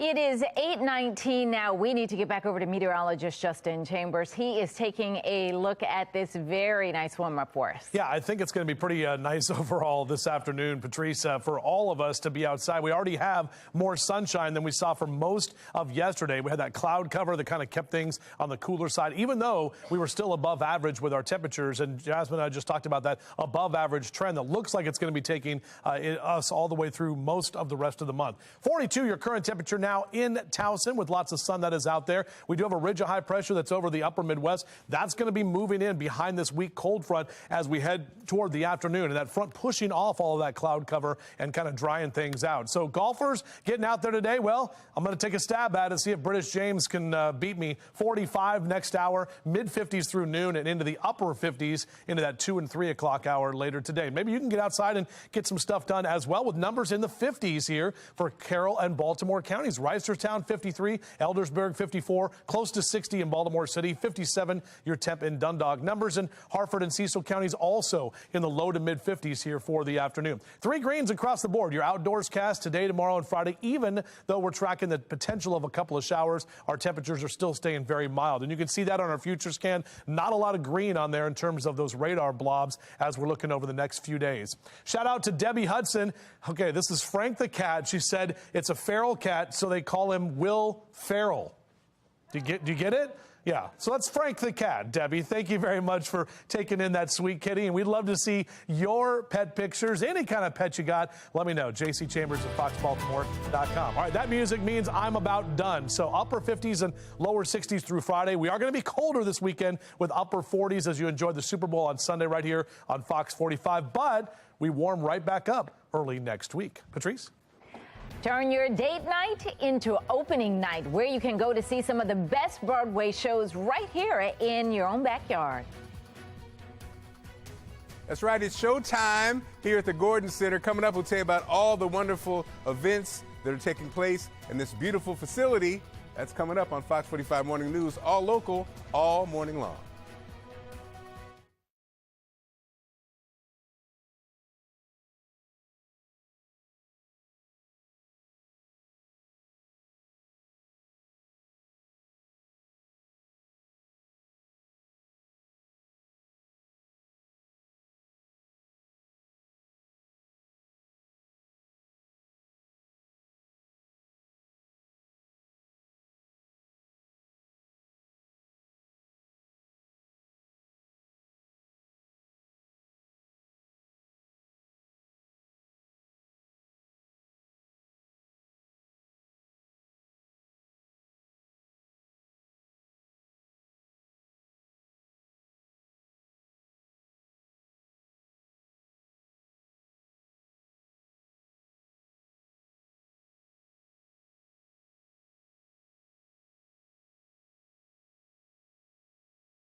.24, it's So Baltimore. Celebrate Black Dance in America at the Gordon Center for Performing Arts. Meanwhile, Lifestyle host Mark Clark is live. He's got a preview of this month-long event. Lots of festivities. Mark.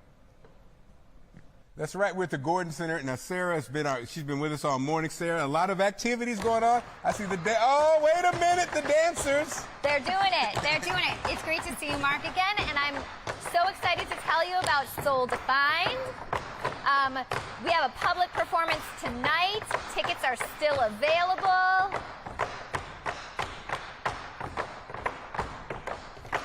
We have, this year we also have, for the Take a Leap celebrating Black Dance this month, we have Black Dance Collective with a performance next Thursday, February 16th. We also have Hip Lay coming on February 28th. Tickets are available for both of those shows, celebrating the legacy and contribution of Black Dance in America for Black History Month in partnership with Baltimore County. This morning we have a field trip with Baltimore County Public Schools. Students in middle and high school will be here. So it's an amazing month here at the Gordon Center for Performing Arts. You know, I love what the center stands for. I mean, just this whole facility. You know, like you said, you have hundreds of kids coming in of this performance tonight, and this is just what you guys have been doing for years. It's just great that we have this in our community. And just to let you know, we also have stand-up comedian. Tomorrow night we have the Ivy League of Comedy, which is a stand-up comedy show. We have all different kinds of shows, film, live music. We have Los Lobos coming later in March. Lori Berkner, which is a kids performer. There are a couple tickets still available for that show. So the Gordon Center for Performing Arts is the premier community theater in Baltimore County. Love it.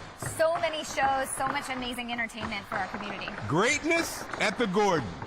You like that? I love it. Greatness at the Gordon, Patrice. That should be their tagline. We're so excited to have all these shows. Thank you. All right, well, if you want information about all the shows and the greatness at the Gordon, go to our website, foxbaltimore.com/newslinks. We are warming up this afternoon. Meteorologist Justin Chambers is tracking those warmer temperatures as well as our next chance for rain. That's all in his full Weather Authority forecast. Mayor Scott's rolling out a new program that aims to clean up Baltimore streets. I'm Olivia Danson coming up next. Find out why other city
Live from WBFF in Baltimore, this is Fox 45 Morning News.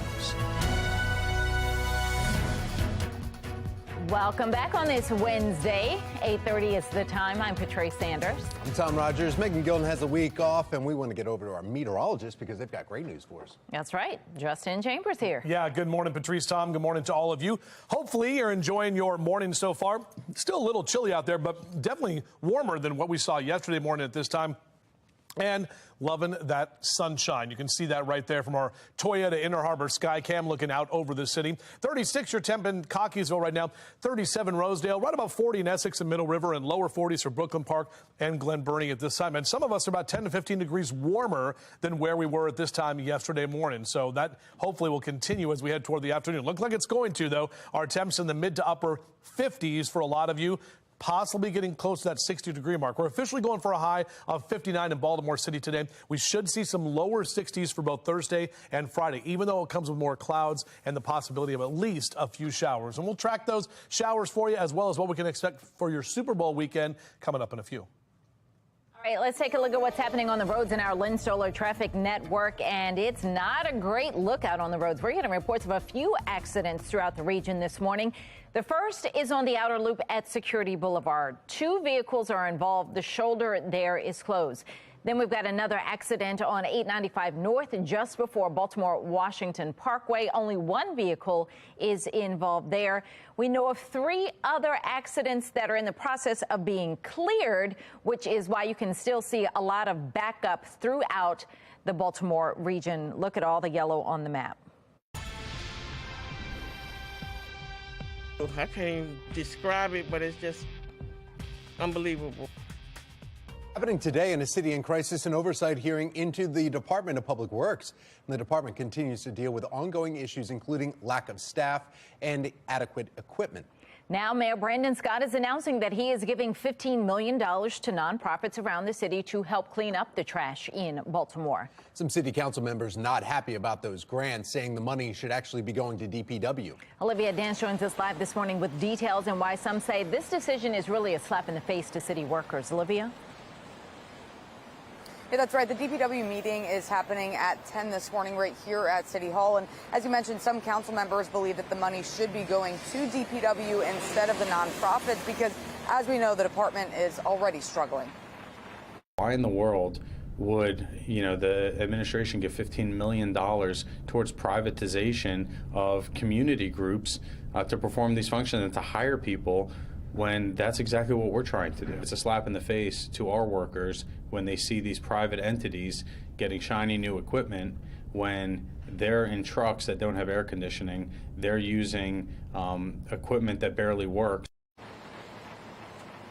That was Councilman Yitzi Schleifer, who says the Department of Public Works is struggling to hire workers and is using inadequate equipment.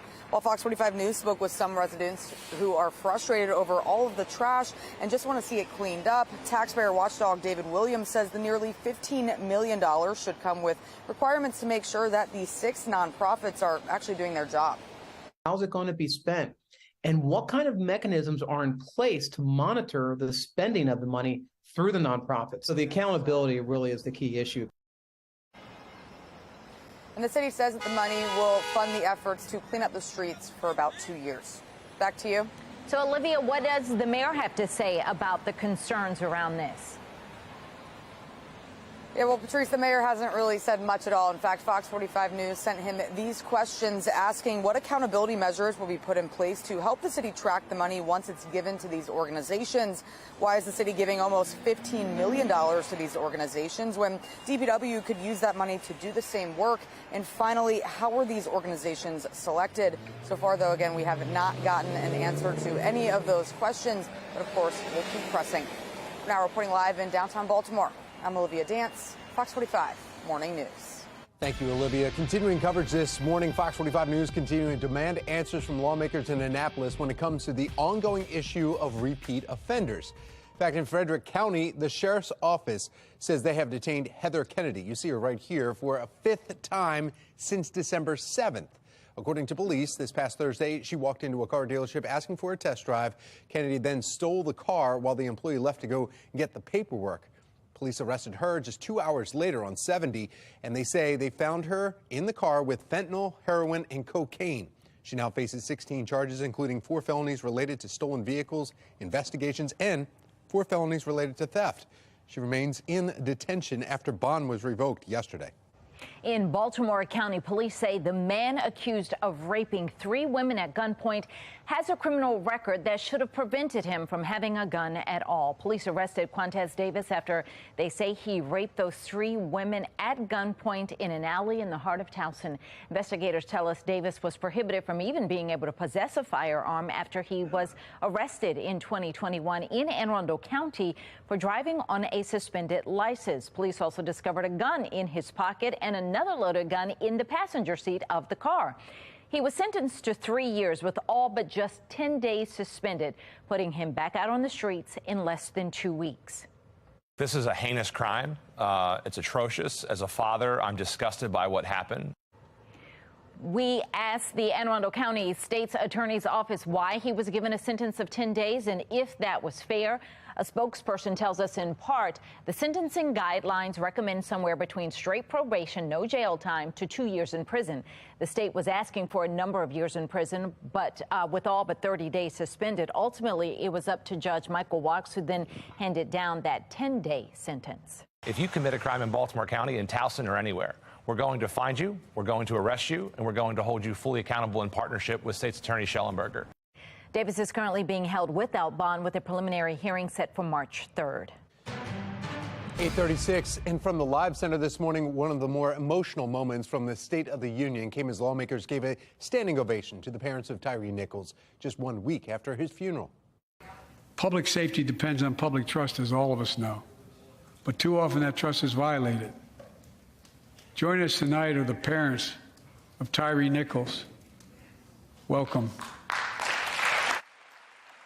The president made a case for police reform during the address as new revelations surrounding Nichols' death came to light. According to the New York Times, who quoted the Memphis Police Department, a photo of beaten and bound Tyree Nichols was sent around the police department during the traffic stop. The document was also sent to the Tennessee Peace Officer Standards and Training Commission in efforts to decertify those 5 officers involved in the beating. Those officers involved have since been fired and charged with murder. The decertification would make them ineligible to work as officers in the state. At least one of those officers admitted to sending a photograph of Nichols to 2 fellow officers, plus a civilian department employee and an unidentified female acquaintance. That's the latest from our Live Center. Patrice? The Ukrainian president is now in the United Kingdom. It's his first trip since the war with Russia began. Still ahead, the fierce battles that happened overnight. Warmer afternoon is in store, but we're already tracking the next weather maker, meteorologist Justin Chambers. I just wanted to call real quick. Oh, yeah, and Patrice is excited about it, too.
8:41 and continuing coverage this morning, the war in Ukraine. Ukraine's President Volodymyr Zelensky was just in Britain minutes ago, calling for stronger sanctions against Moscow until Russia is, quote, deprived of any possibility to finance this war. He also said, while addressing the UK's parliament on a rare trip outside of his country, the first time he has visited the UK since Russia's invasion of Ukraine began, Zelensky asking Parliament for more advanced weapons as Kyiv braces for an expected Russian offensive attack.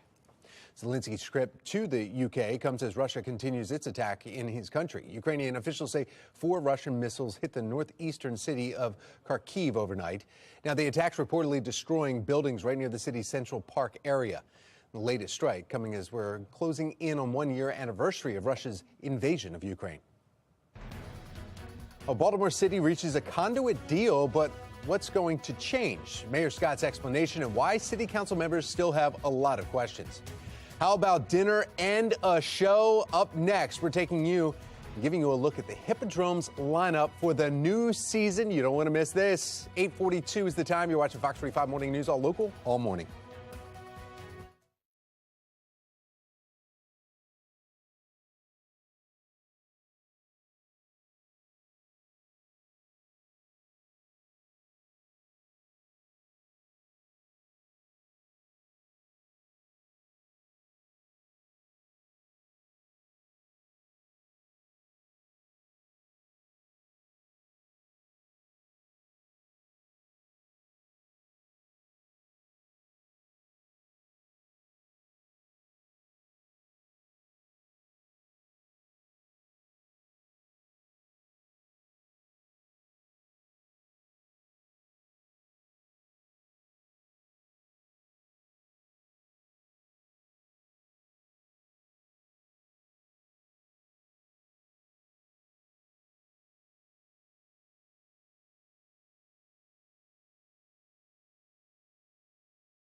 Either. My goodness. Catch the best off of Broadway right here in our own backyard. Hippodrome officially announcing its 23-24 season and some exciting new titles everyone will enjoy. No joke. President of Hippodrome Theater, Ron Legler, is joining us to share more about this. We were just talking about the venue that you have there, and you were saying, how old is it for some of the things that are in basically in the Hippodrome? So the Hippodrome opened in 1914, so we're coming up to 111 years. It's really fantastic. It's really a wonderful place to see Broadway because it's just like a Broadway hall. It's only 90 feet from the back wall to the stage. So it's pretty incredible. But we have a great season coming up. Moulin Rouge is obviously going to anchor that season with 2 weeks. But The Wiz is going to launch its national tour and then go out to Broadway from Baltimore. So our audience will be the first ones to see it. We couldn't be more excited. And I just want to say thanks to FOX45. When we were dark for so long during the pandemic, you guys came in and kept your viewers up to speed of what was happening. And I just want to say thank you. It meant a lot to us. It gave us a little bit of life and kept us pushing. And now the lights are back on and brighter than ever. We opened Les Mis last night, which was is absolutely phenomenal. If you have tickets, the show's almost sold out, but if you're lucky enough to have tickets, you will not be disappointed. It's one of the best Les Mis I've seen in a long time. So, and then looking at some of these, I mean, the shows in the lineup that are coming up here, you're talking about massive, massive productions that are put on there. You were just telling me about 150 people really to get some of these shows on. Yes, it's massive. Like Wicked, for example, is 25 trucks, 25 semis that load into the Hippodrome. They stay the whole time. You know, it's really a huge economic impact, sometimes up to $26 to $30 million a year. The Hippodrome has an economic impact to the city. Yeah, keeping it local right here in Baltimore. Some people may not be able to make it up to Broadway, and you are seeing Broadway quality right here in Baltimore. Yes, we only do national tours of Broadway. It's really easy to watch us, too. So right now, our subscribers are renewing right now, but you can go to BaltimoreHippodrome.com and see all the lineup that's coming. Also, we have a wonderful app. They always say there's an app for that. Well, the Hippodrome does have one. You can get updated on all the new shows that are coming, but we've got Trevor Noah, we've got so many wonderful things that are coming. Lineups of the comedians, that's the other thing. I mean, so many comedians that get tucked in between these shows, and you're going, wait a minute, this is happening, and just taking down the actual stage. You said 90 feet, that's all you have to work with. That's it. So Chris Rock next week, Netflix is doing their first ever worldwide cast on March 4th, so he picked Baltimore at any city in the world. So we're just so excited, and we're really appreciative of our audiences. We get these shows because our audiences show up for us. And we will continue to get great shows as long as our audience come. And people ask us all the time, what can we do to help? Become a subscriber. You get all 7 shows. The packages start at like $263. That's like $37.50 a show. It's the best bargain. You're comparing that with his Broadway shows, and they're national tour $37. That's unheard of, right? Can't beat it. Unbelievable right here, yes, with the Hippodrome. Ron, thank you so much. We're looking forward to this new season and all the different shows. In fact, somebody that will be in your building coming up here in just a little bit, our meteorologist, Justin Chambers. Yeah, you're excited about going out there, right? Look, I just downloaded the app the other day, and the best part about it is you can order concessions from your seat. You can get a drink and have it waiting for you when you get there. It's like right there. You're going to just be like, okay, and you know, you don't want to get, you have to go up to go. Did you already order? Huh? All right. No, I'm going to in a few minutes. I have to do weather first. All right, sorry. So, but anyway, very excited. I've never been to the Hippodrome, so it'll be my first time this weekend, and my wife's a huge Les Mis fan. We're going with her best friend. It'll be a lot of fun, so can't wait to see that, and hopefully you're enjoying the day this morning. It's a little chilly, but we definitely have more sunshine out there, right there from our Mile One Auto Group can. Overall, we're going to keep that sun around throughout the day today as that big old H starts rolling in from the west. That's that ridge of high pressure helping to come right behind that cold front, so those clouds will continue to move on out of here, and overall, we have a mostly sunny afternoon, and these temperatures looking good. Daryl the Dragonfly happy about that. Today, a nice one. Upper 50s for a lot of us. Some very close to that 60-degree mark, but either way, we're going to be about 10 to 15 degrees above average from where we typically are this time of year. A little warmer to the south. Laurel, D.C., close to 60 today. 56 in Annapolis. Eastern Shore, you're also going to see those upper 50s, and we'll be at 54 in Cockeysville and Hunt Valley. And yeah, check these numbers too. Southern Virginia, almost 70 in parts of Roanoke and Richmond for this afternoon, while it's a little cooler in New York and Philly. Now, here's a look at your temperature tracker. Overall, we do see those numbers come down this weekend. Notice the 40s are here into Saturday and Sunday, but we go right back up and stay well above average through the middle of next week with even some more 60s after we get past Valentine's Day. Our future scan looking like this. That's that H I was talking about. So when we typically see that on a weather map, that means high pressure, usually means good weather, subsidence, that's sinking air. Tomorrow, the warm front comes in. A little bit more cloud cover tomorrow afternoon. Notice those red lines. That's the southerly wind, so it'll be a bit breezy, but kind of mild. May see a stray shower or two, but a lot of these weather models keep backing off on that precip chance. And overall, Friday's now looking a little bit drier too. May see a few showers late Friday evening. Saturday, off and on, going to see a couple of showers possible through the later part of the afternoon. But notice everything is staying well to the south. And then late Saturday into Sunday morning, that's where we could get some precip. May see a little bit of a wintry mix for some, but overall, it's not looking very likely because, again, our temperatures are just going to be too warm. And Super Bowl weekend, as you're watching Super Bowl 57 here on Fox 45 on Sunday, we'll see temperatures in the mid to upper 40s and then 50s into early next week. I just thought about something. We have the Super Bowl every 3 years, so 57, that means in 3 years, we get Super Bowl 60. That means it'll be Super Bowl LI.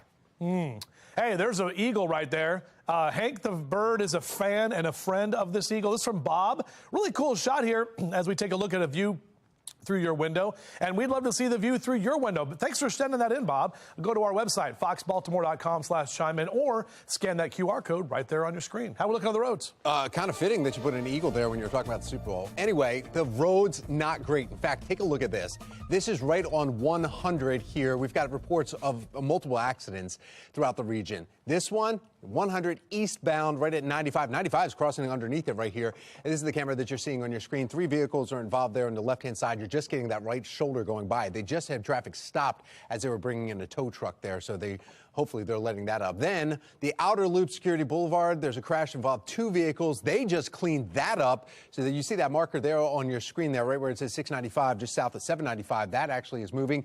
The last accident we wanted to show you is 895 northbound, just before the Baltimore-Washington Parkway. 1 vehicle involved there, really not causing much of a slowdown. We just also have another one on 795, 140, right near Moorhead Road. There's 2 vehicles there. That's causing also a delay. That's just north of this map that we're showing you.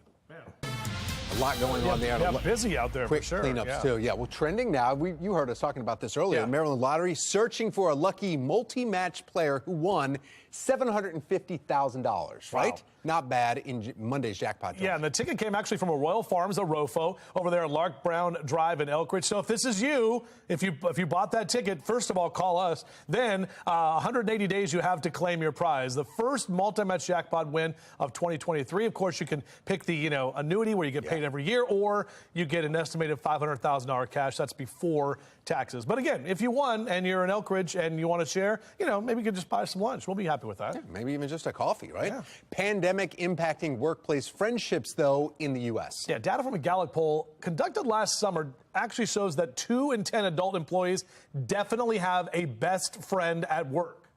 Oh, that's cute, right? Well, for those under the age of 35, not us, it dropped from 24% in 2019 to just 21%. Researchers looking at the impacts of remote work on job performance, efficiency, and retention. Yeah, and they say employees who have a bestie are significantly more likely to engage customers, get more done in less time, innovate, and share ideas. I mean, that's what you and I do, bestie, every single day right here on the morning news. We're always getting it done. We're so efficient. Right. We get stuff done. We make things happen. You're not here. I just don't work as well. I don't feel good when you're not here either. It sucks. All right, well, Meta is looking to attract younger users for the metaverse. What Facebook's parent company is doing to get younger people to participate in Horizon Worlds.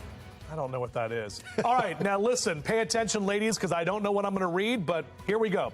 Whether it's a cut crease, winged eyeliner, or just some standard contouring, optimize your makeup for the holiday of love. In our next hour, how to make your Valentine's Day makeup look slay all day. Very well done, bestie. Yeah, not bad at all. If you plan on spending Valentine's Day with your bae, make sure you get them the perfect gift and pick out the right type of chocolate. Yeah, and if it were me, I'd probably just ask for coffee. See that? Look at that. It's time for a coffee break. Get your sip on, fools. What's up? Come on.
8:57, and in your Wednesday morning business report, Microsoft continuing to deal with an outage that's impacting user email accounts. It started Monday when Outlook went down for several hours, disrupting email and other services. Tech giant tweeted, a recent change is contributing to the cause of this impact. Not sure what that means, though. Earlier Tuesday morning, Microsoft said there was a gradual improvement in the situation, but it's still working to restart operations where they are needed. Part of the metaverse getting a makeover. Wall Street Journal reports Meta is looking to attract younger users to its Horizon Worlds metaverse app after working to improve its design. The new strategy includes opening up Horizon to teens aged 13 to 17. The app is currently available to people 18 and older. A teen launch for Horizon could happen as soon as March. A new group of companies announcing some layoffs. Boeing is planning to slash around 2,000 jobs this year. Positions are mostly in finance and human resources. Video conferencing company Zoom says it will cut 15% of its staff. That's about 1,300 people. And on the flip side, Royal Caribbean is reporting better than expected fourth quarter earnings. And though the company is still losing money, its loss was smaller than they had expected, and the company says it has successfully returned to full operations. Bookings in the quarter topped 2019 levels. Bed Bath & Beyond reportedly secured a $1 billion deal to try and save it from bankruptcy. Retailer will be selling stock in a new public offering. Shares spiked 92% Monday before dropping by 32% after that deal was announced. 8:58, and given the gift of safety is perfect for any season, Stacey Bell is here with a piece of jewelry that is both beautiful and an innovation in personal safety. Here's America's Steals and Deals. The following segment is sponsored by Naki. It is not fun to talk about, but it's a scary world out there. And we all know someone who's found themselves in a dangerous situation. Maybe you've been in one yourself. I have a product today that provides you with a way to ask for help. And I'm actually wearing it right now. This is the Invisiwear necklace, and it's as functional as it is beautiful. This is wearable tech. You can program this necklace with up to 5 contacts and add 911 if needed. If you're in an unsafe situation, simply double-click the back of the pendant, and a text is sent to your contacts, alerting them that you need help. It also sends your GPS location. Meet Janelle Valdina, a young woman who experienced the life-saving benefits of Invisiwear firsthand. I was gifted an Invisiwear from my aunt 2 weeks before I was in a really bad car accident. I couldn't reach my phone. It was in the back. Next thing you know, my Invisiwear is right next to me, and I was able to get help. If I hadn't been wearing my Invisiwear, I probably would have had to wait a lot longer for help to come to the scene.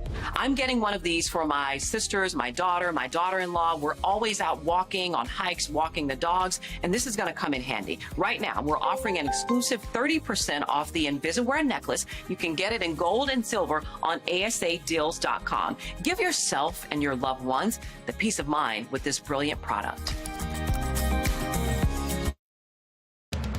Live from WBFF in Baltimore, this is Fox 45 Good Day Baltimore.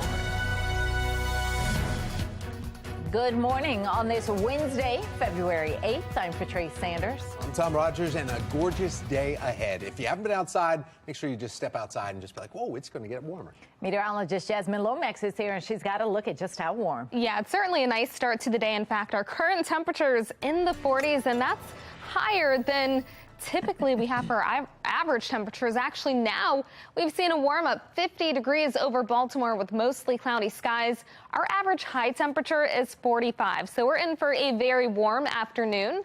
Across the state, temperatures are in the 30s, 40s, and 50s. Westminster is actually the high spot at 52 right now. We'll be even warmer this afternoon, and that warm-up continues through the end of the work week. I'll let you know what to expect and when we have our next chance for rain coming up in my Weather Authority forecast. All right, now to your Len Stoller Traffic Network, and there are a lot of incidents we need to tell you about. Just off your screen right there, the top right corner, 95, you know exactly what we're talking about. Mountain Road, 2 vehicles backed up, and it's backing you up for miles. That's off the screen. Now, what you see on the screen here is what we're talking about is at 100. There is in 95, a collision there with 3 vehicles were involved. They were blocking the left 2 lanes with the shoulder getting by. Now you can see they at least get the 1 lane going by, and they've cleaned that up very quickly here. So hopefully that will be opening up completely. Then on the outer loop, Security Boulevard crash causing the closing down the shoulder there, making you tap your brakes. There's also some other issues here, but those are the biggest ones that we're going to tell you about. We know it's a good deal for the city. We are very confident in that. Continuing coverage this morning when it comes to the fate of the city's conduit system. Yeah, the mayor is announcing an agreement giving control of that entire system to BGE. Yeah, the announcement comes just one day after the city council called for an investigative hearing into the plan. That hearing is set to happen tomorrow. Olivia Danz joining us live this morning right in front of City Hall with a controversial decision and why some say, Olivia, this violates the will of voters. Yeah, well, Tom Patrice, Mayor Scott is defending the deal despite other city leaders questioning it. And while the deal is done tomorrow here at City Hall, council members will meet for an investigative hearing on the agreement. The deal surrounds Baltimore's underground conduit system, which carries electric and other utility cables. BGE has long advocated for ownership of the system, but in November, voters passed a charter amendment which bars the city from selling it. Mayor Scott, though, is denying the deal goes against voters because they aren't selling the system. However, former Mayor Jack Young disagrees. I don't know who the mayor is listening to, but he's not listening to the ones who voted for him. Mayor Scott is saying that we will have still complete ownership, in my opinion, in name only, because BGE still can do what they want. The agreement calls for BGE to make $134 million in capital improvements to the conduit system. In exchange, the fee that BGE pays to occupy the system each year will be reduced by millions. It also guarantees expedited permitting for any changes that BGE intends to make. City council members, though, say that they were never aware the mayor was negotiating changes to a major city asset. I think the biggest part is trying to really understand the motivation of the administration. They're able to make a decision, cut a deal, and nobody knows about it. And so what we're asking here and what the committee is going to be asking on Thursday night is for details that we should have had a month ago. Council members are just hoping to get more answers from tomorrow's hearing. And of course, Fox 45 News will be there and will bring you the latest updates. But for now, reporting live in Baltimore, I'm Olivia Dance, Fox 45. Good day, Baltimore. Thank you, Olivia. Turning now to a city in crisis, police asking for your help in 2 different shootings. First, Baltimore City Police releasing dramatic surveillance video from a shooting last month along Liberty Heights Avenue in Northwest Baltimore. We can see the moment that a man points a gun and fires at a person who was walking away from him. This happened January 4th. We stopped the video right before he fired.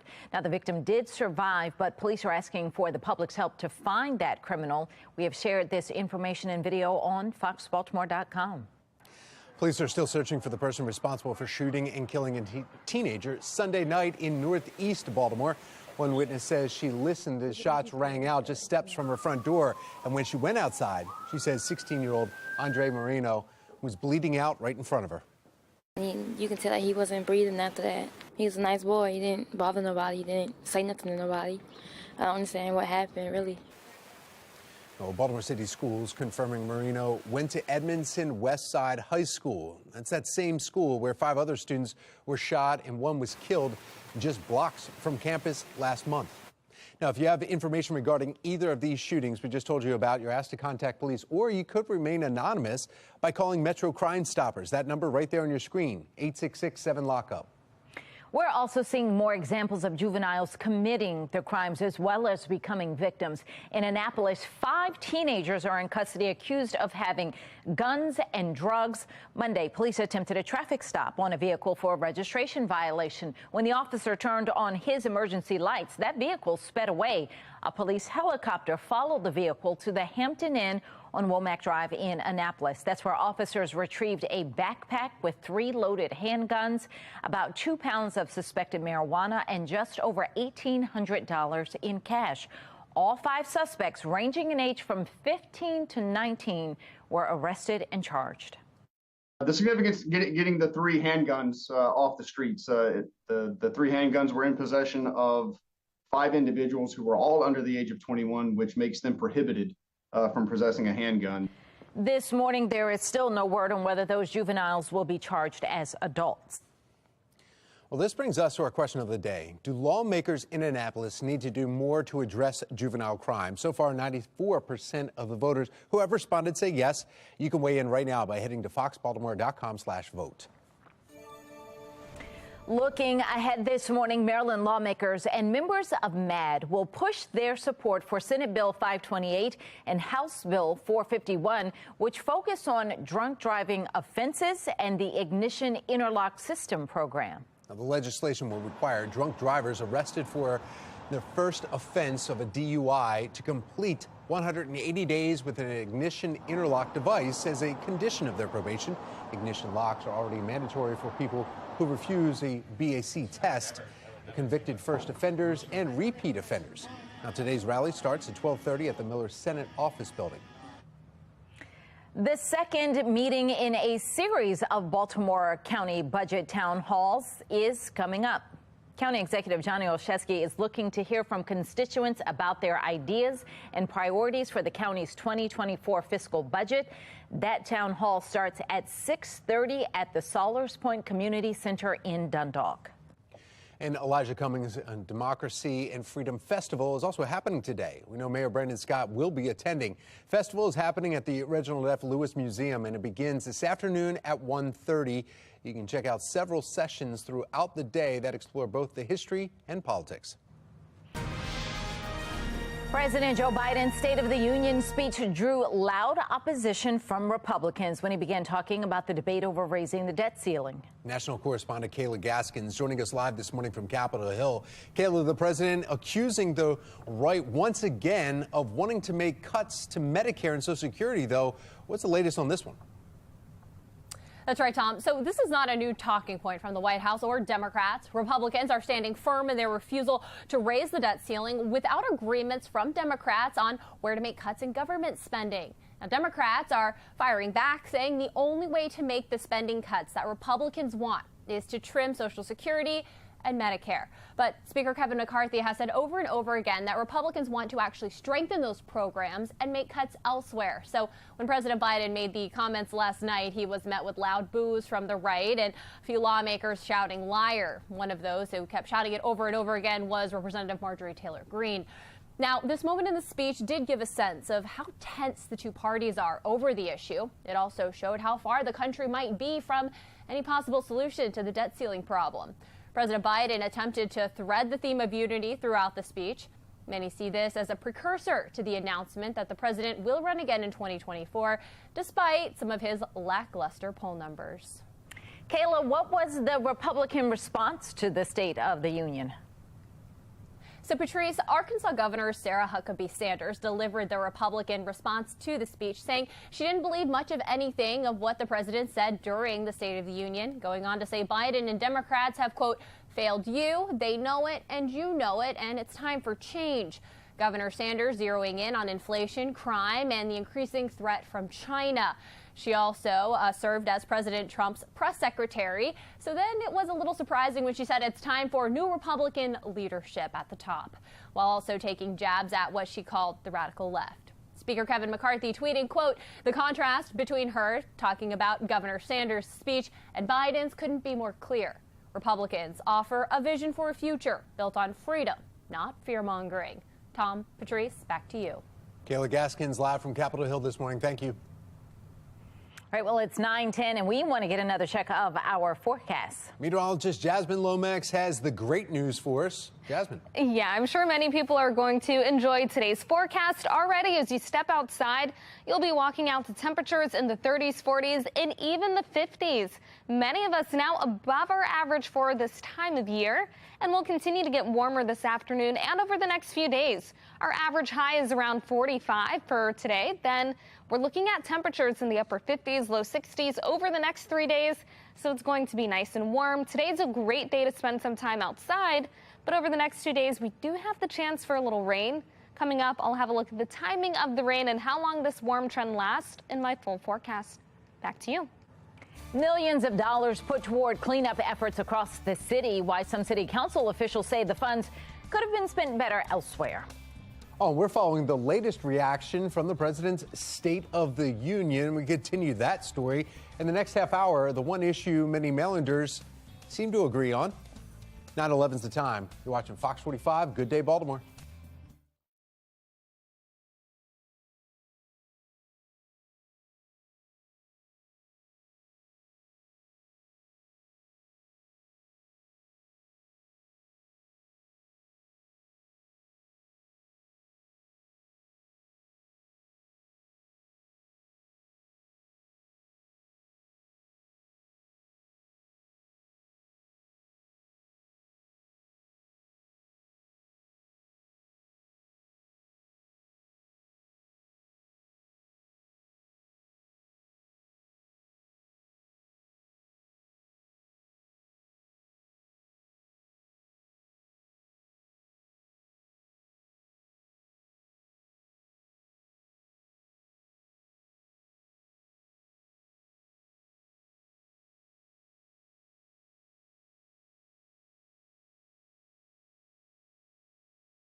(9:14) Feel and look elite on Valentine's Day with 15 minutes worth of glam. Founder and CEO of Elite Design House, Latanya Turnage, is sharing some tips for us. Good morning. Good morning. And 15 minutes is not a long time. Not at all. That's all we need? That's it. All right, so what do we do? So the first thing we're going to do is focus on the assets, the things that are important. Your eyes. Number one, we're going to add just a little bit of eyeshadow and the crease meaning the middle of your eye. Okay. Like so.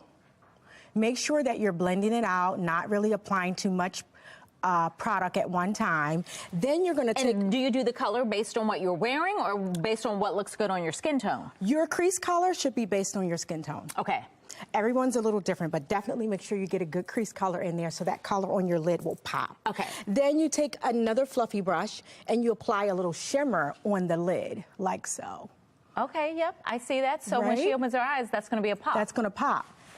Oh, it does. Right? Well, she's just beautiful anyway, so that was easy. You got an easy job here. Thank All right, you. so what's next? The eyes, so number the next one. are the eyelashes. So if you're not like experienced with applying eyelashes, most of us aren't, then you can just take a little mascara, a mascara that's going to give you length and fullness as well. Okay. Because you want those eyes to be flirty and very like sexy. Lashes have become the thing in the past few years. They are the thing. And our lovely model is wearing a full flirty lash. Okay. Lid, outer corner to inner corner.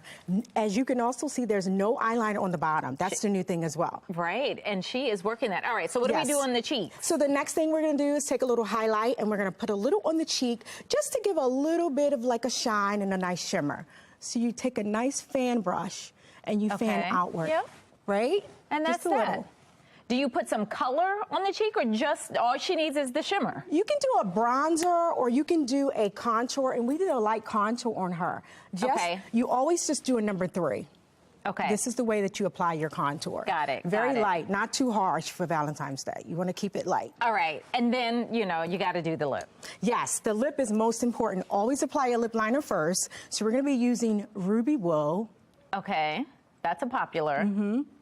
So have you closed? And red is it's hard to figure out what's a good red for you. Yes, because there's so many different reds. One of the things I always say is also stick to what your complexion is. Okay. So if you are on the lighter side, then you can actually go for more red undertones with a little bit more brown in it. Mm-hmm. If you're on the darker side, like me, you can stick to reds that have a little bit more orangey tint to it. Okay. But Ruby Wool is a perfect one that looks good on everybody. And what's the lipstick? Ruby Wool. It's the same. Okay, both the same. All right. Yes. And that didn't take a long time. And the longer you spend on it, you're probably putting on too much or doing too much. Yes. Less is always best. You want to focus on the minimal and then until you actually master the technique. But pop on that red lip, the eyelashes, and a little bit of shimmer on the cheeks, and you're ready for date night. Ready to go. If I can't do this myself and I want to come to you, where do they find you? You can find us at theelitedesignhouse.com or the Bridal Biz Bestie on Instagram. There you go. And she looks gorgeous. And quick and easy. Look at that. Quick and easy. All right. I'm going to send it over to meteorologist Jasmine Lomax now. She's got to look at the weather. Thanks, Patrice. We are in for a fantastic day to spend some time outside. It's already very nice with temperatures sitting at 50 here in Baltimore. We have mostly cloudy skies and light winds, and across the state, really not bad.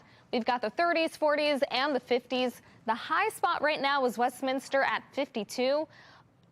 Elkton and Oakland are the cool spots and the 30s right now, but compared to 24 hours ago, most of us are much warmer than we were yesterday. Of course, we had the cold start.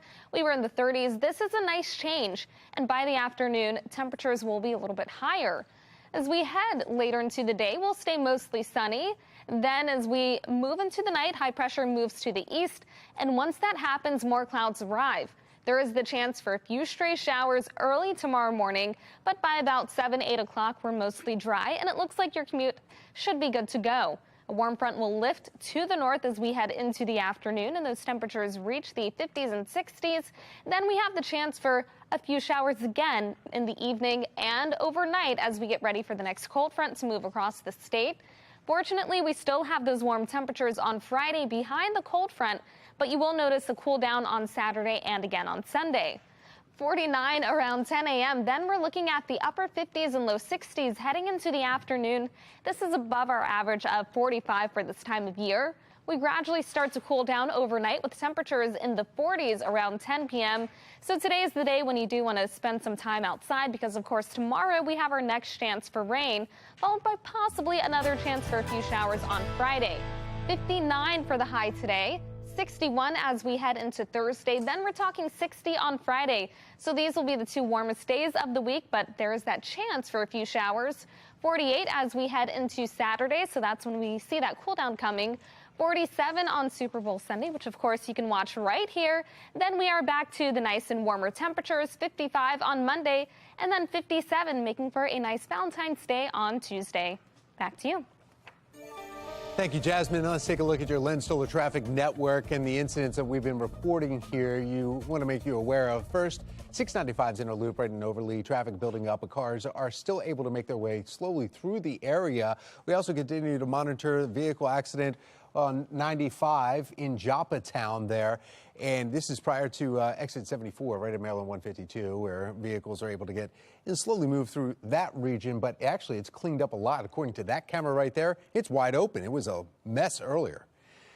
Well, here's a live look now from our Len Stoller mobile track, and we're actually cruising along the outer loop right in Catonsville, heading toward Arbuda, smooth sailing in that part of the region. Adding a new pet into your life could boost your mental state. We have two cuties right here in studio that will be really helping your mental state. But what about your pocketbook or your bank account? Just ahead, how much new pet owners spend in just their first 6 months. And take advantage of low-cost veterinary care. Next, we're going to highlight the pop-up clinics that are opening near you. That should help the wallet. 9:21, you're watching Fox 45. Good day, Baltimore. Fox 45 News, winner of 17 2022 Regional Emmy Awards, more than all other Baltimore news stations combined.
24 and trending now. Your pet parenting style might depend on your generation.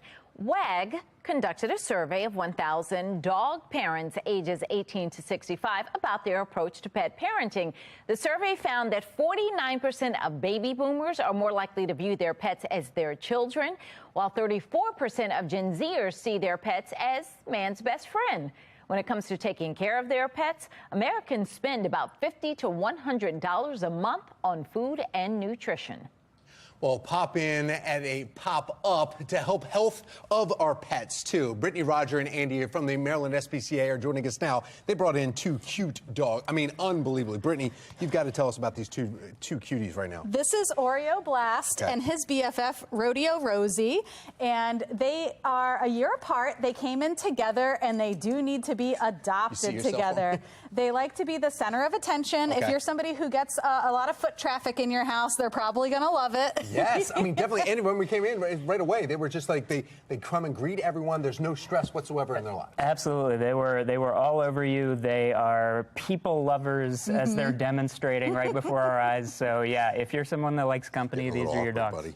Yeah, a little too close. Doesn't know much about the space. No. A little bit. I know. Breath smells good, though. We're working on Very that. good. I don't know what kind of mint treats they're getting, but that, man, all right. You guys smell great. Okay, so when you say they need to go together, what does that mean when the applications come through the SPCA? So you say, okay, these two have to come together, otherwise you're not going to make the cut. We can't separate them out. That's right. So separating them will be very distressing to them emotionally. They are rather codependent. So when you apply for one, you can fill out 2 applications, one for each, and then you can adopt them both together. Oh, okay, so you do have to have individual applications for them. Okay, all right. And the reasoning behind that, though, is just to make sure that you know what's going on with both pets. Absolutely, because even though they have a lot in common, they're still individuals, and it's good to have an interview for each pet so that you get to know who you're bringing home. Andy, it looks like, though, there's a little bit of a weight problem with this one. I mean, just a little bit. I can say that because, you know, I'm feeling it.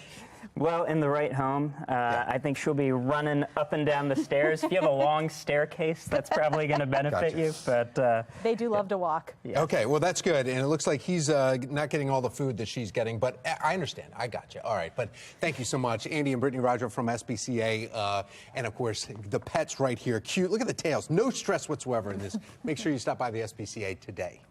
All right.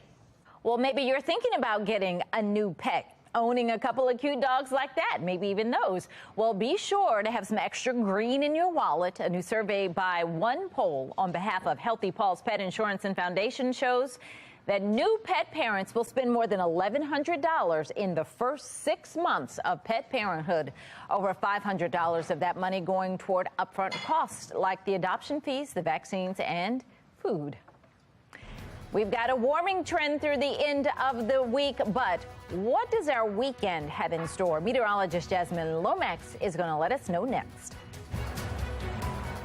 Mayor Scott's rolling out a new program that aims to clean up Baltimore streets. I'm Olivia Danson. Coming up next, find out why other city leaders are questioning the plan.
Live from WBFF in Baltimore, this is Fox 45 Good Day Baltimore. Welcome back on this Wednesday, 9:30 is the time. I'm Patrice Sanders. I'm Tom Rogers, and we want to get over to meteorologist Yasmin Lomax. She's taking a look at the forecast, and she's got some great news for us. Yeah, that's right. I know a lot of people are hoping for earlier springs, and it really does feel like spring outside right now. Our temperatures are in the 40s and 50s, and they're only going to get warmer as we head into the afternoon. Right now, we're at 50 here in Baltimore with mostly cloudy skies and a light breeze out of the west around 6 miles per hour. We're seeing the 40s and 50s mostly across the state, and by the afternoon, we are looking at those temperatures rising to the upper 50s. We'll be in the low 60s tomorrow, and on Friday, the low 60s again, but we have the chance for rain on both days. I'll break down the timing coming up in my full forecast. Back to you. I can't even describe it, but it's just unbelievable. Happening today in a city in crisis, an oversight hearing into the Department of Public Works. The department continues to deal with ongoing issues, including lack of staff and just broken down poor equipment. Now, Mayor Brendan Scott is announcing he is giving $15 million to nonprofits around the city to help clean up the trash in Baltimore. Some city council members not happy about those grants, saying the money should actually be going to DPW. Olivia Dance joins us live this morning with details and why some say this decision is a slap in the face to city workers. Olivia. Yeah, Tom, Patrice, that's right. And the DPW meeting is happening in just about 30 minutes here at City Hall. And as you mentioned, some council members believe that the money should be going to DPW instead of the nonprofit, since, as we know, the department is already struggling. Why in the world would the administration give $15 million towards privatization of community groups to perform these functions and to hire people when that's exactly what we're trying to do? It's a slap in the face to our workers when they see these private entities getting shiny new equipment when they're in trucks that don't have air conditioning. They're using equipment that barely works. That was Councilman Yitzi Schleifer, who says the Department of Public Works is struggling to hire workers and is using inadequate equipment. While Fox 45 News spoke with some residents who are frustrated over all of the trash and just want to see it cleaned up, taxpayer watchdog David Williams says the nearly $15 million should come with requirements to make sure that these 6 nonprofits are actually doing their jobs. How's it going to be spent? And what kind of mechanisms are in place to monitor the spending of the money through the nonprofits? So the accountability really is the key issue. And the city says that the money will fund the efforts to clean up the streets for 2 years. Patrice, back to you. Olivia, how is the mayor and his office responding to the concerns? Well, Patrice, they're pretty much not responding at all. In fact, Fox 45 News sent the mayor's office these questions asking what accountability measures will be put in place to help the city track the money once it's given to these organizations. Why is the city giving almost $15 million to these organizations when DPW could use that money to do the same work?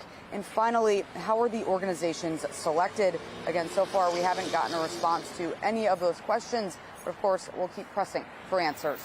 Now reporting live in downtown Baltimore, I'm Olivia Dance, Fox 45. Good day, Baltimore.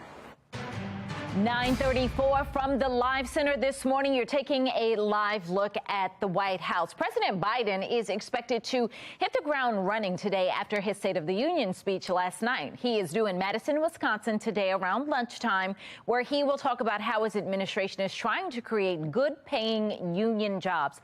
Wisconsin is a swing state that narrowly went for Biden in 2020. Now, during a contentious State of the Union address last night, the president pushed for Congress to, quote, finish the job, touching on some pretty big topics, including the border crisis, rising tensions with China, the ongoing debt limit debate, and what American families say is the most important issue for them right now, the economy and unrelenting inflation. But one moment that is getting a lot of attention this morning, the moment that President Biden accused some Republicans of wanting to cut funding to key programs like Medicare and Social Security, triggering this response from conservative lawmakers. If Congress doesn't keep the programs the way they are, they'd go away. Other Republicans say, I'm not saying it's a majority of you. I don't even think it's even a significant, but it's being proposed by individuals. I'm not politely not naming them, but it's being proposed by some of you.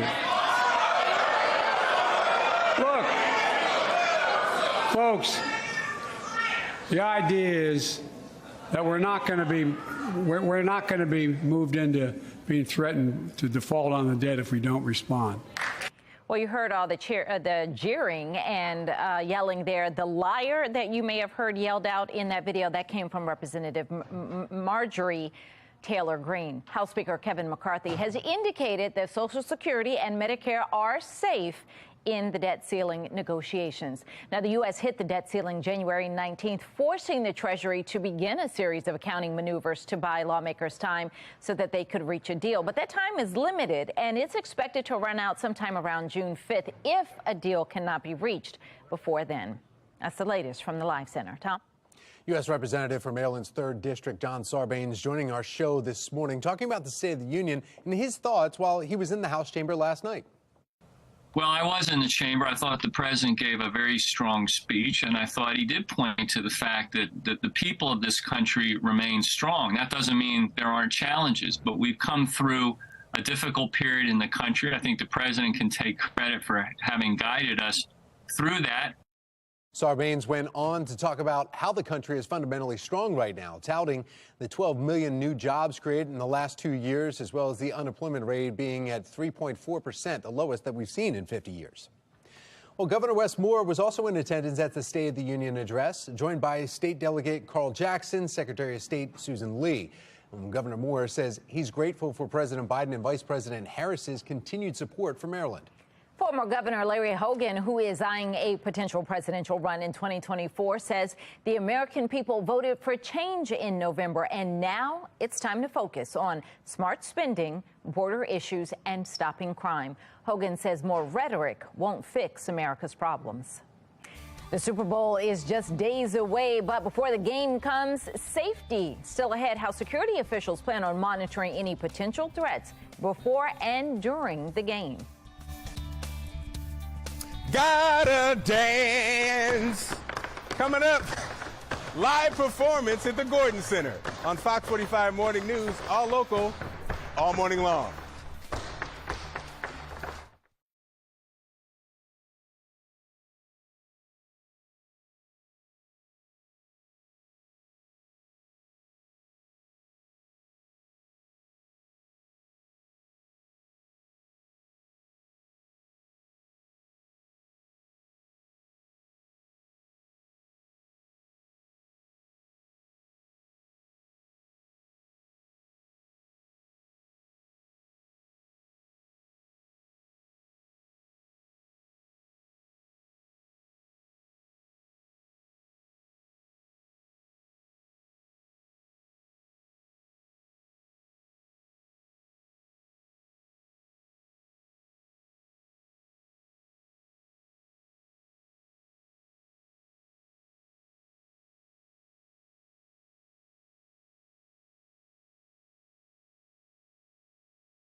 9:40. It's So Baltimore. The Gordon Center for Performing Arts is celebrating Black history through dance. The center is hosting a month-long celebration of Black dance in America. Be More Lifestyle host Mark Clark is dancing his way through the festivities. Good morning. Good morning, Patrice. Quinn is here, and tonight, it's going down, right? It is going down. I am excited for Soul Defined to be performing here at the Gordon Center tonight at 8 p.m. Our show is called The Remix, so it's an interactive show. We're going to get the audience involved up and on stage performing and dancing along with us. It's going to be a great time. And so you say it's Soul Defined. Yes, like the foot, the soul of your foot. The soul of your foot? Yes. Well, can we see some soul? We can. Okay, go ahead. Let's Give us do a little it. something. 1, 2, 3, 4, 1.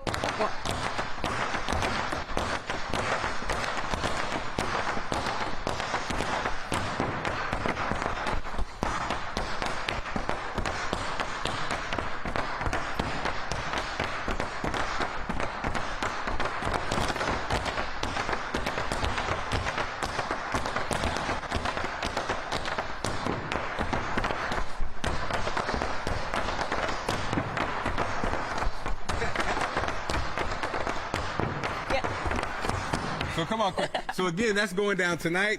Can people still get tickets? They can still get tickets. Awesome. 8 p.m. And so what's great is, Patrice, is busloads of kids are arriving now. Oh, they're going to get a awesome. chance to see behind the scenes, That's see how it awesome. works. And so, you know, it's just a great event, great center, of course. Yes, they have so much going on at the Gordon Center, but it looks like it's going to be special. All right, Mark, thank you. Well, if you want more information and get some tickets for tonight, it's all on our website, foxbaltimore.com/newslinks. It is a Valentine's Day go-to that will warm your loved one's heart. Next, how you can find the best chocolate-covered strawberries. And another day of sunshine is heading your way. Still ahead, meteorologist Jasmine Lomax will let you know how long it's going to last. And then when our next weather maker is moving into the region. 9:42, you're watching Fox 45. Good day, Baltimore.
9:45. Melt your lover's heart with some chocolate-covered strawberries this Valentine's Day. Joining us from Berries by Keisha are Lakeisha Brown, and we've got Audrey Gilliam sharing some sweet options. Absolutely beautiful. Good morning, ladies. Good morning. Welcome. Good morning. All right, so your business has taken off, and this is why. Look at these. These are amazing. All right, before we get to Valentine's Day, the Super Bowl is coming up first, and you even have Super Bowl. Yes, we will. Strawberries. Yes, we will have them available in the store for walk-in purchase. Look and at this. pre-order They as look well. like that's a football.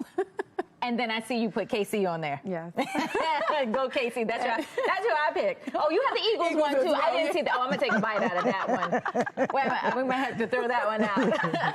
All right. But then Valentine's Day, you have some beautiful options for people to come in and buy. Yes, we do. So we have our traditional or sorted strawberries, which you can find salted caramel, Snickers, strawberry shortcake, and a host of other flavors. They will be available for walk-in. Today is the last day to pre-order. Pre-order? Yes, today is the last day. So if you don't pre-order today, no worries. We will be available with extended hours for walk-in purchase. And then look at that. I mean, look at how gorgeous that is. You're very creative with how you make them look. So you can request, I want special Valentine ones like this. Yes, they will be available for walk-in purchase. What's the box? So the box is our package that we've partnered with Flora de Vive. You get half a dozen of beautiful roses, and you also get the custom Valentine's Day heart box.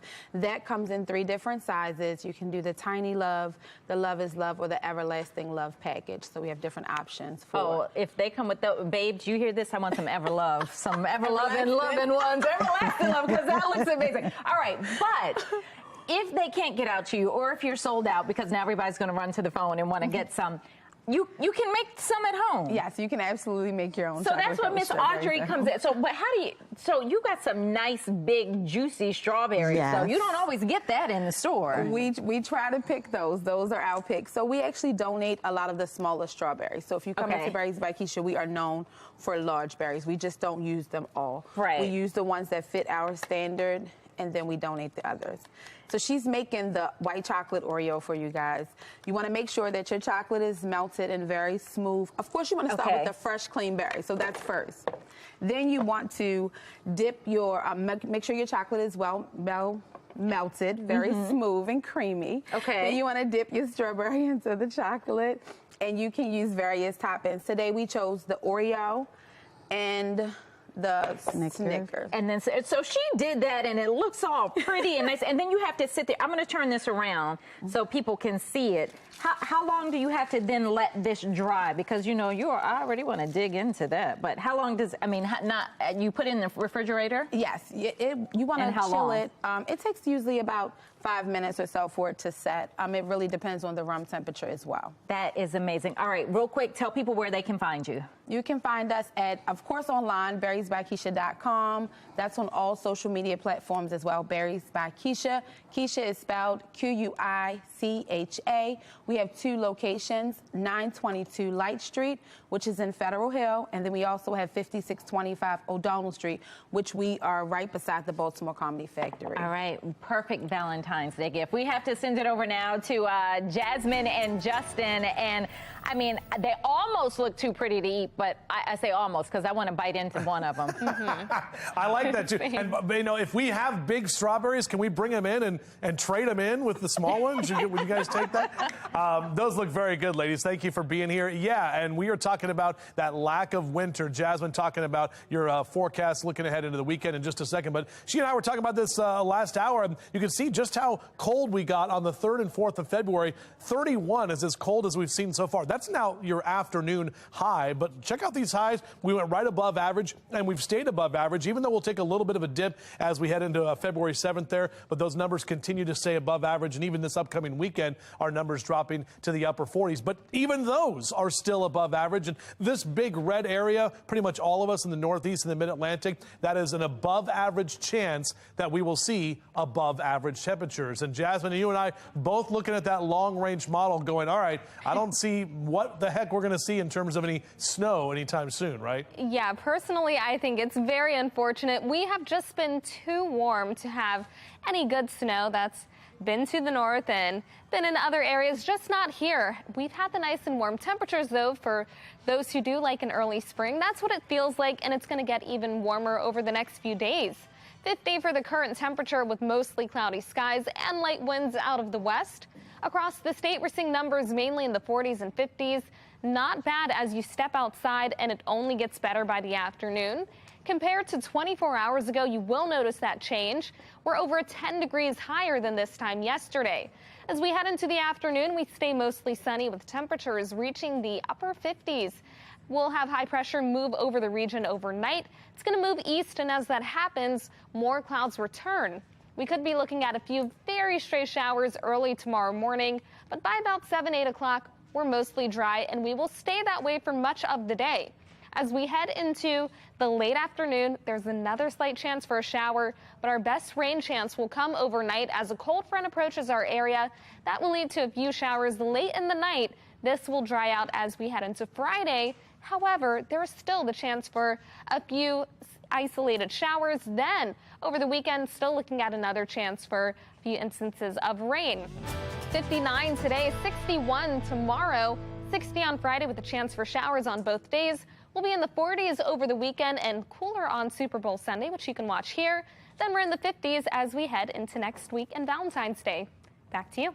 All right, 9:51 now to your health headlines. Scientists say in a study they may have found a form of a fountain of youth to fight aging through your blood. Researchers with Columbia University say an anti-inflammatory drug may actually have properties that reverse the aging process. As a person ages, fewer red and immune cells are made while stem cells change. But researchers found that using the medication helped change the aging process and reduce the need for transfusions, diet change, and exercise. Do you have questions about Medicaid? Then this number of the day is for you. 66% of voters say they think that Medicaid should only provide health insurance for low-income Americans and that those who end up earning more money should be removed from the program. We are looking ahead to the Super Bowl this Sunday. Federal officials are expecting Super Bowl 57 to go off without any major security concerns. We have no specific credible threat against the Super Bowl. Homeland Security is monitoring any potential threats. Every individual piece of merchandise and equipment will be screened before entering the grounds. Officials are also keeping watch for any cybersecurity threats. And remember, you can watch Super Bowl 57 Sunday, February 12th, right here on Fox 45. We will have complete coverage as the Kansas City Chiefs and Philadelphia Eagles both look for their second titles in the past 6 years. Coverage starts at 11 a.m. The Super Bowl pregame show live in Arizona begins at 1. Then Super Bowl 57 kicks off at 6:30. Temperatures could reach the 60s later today. Meteorologist Jasmine Lomax breaks down how long this warming trend will last. That's coming up in her 10-day forecast. 9:53 is the time.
right now. You're taking a look over Baltimore, and it's pretty nice outside right now, feeling like spring almost. Temperatures currently in the 50s.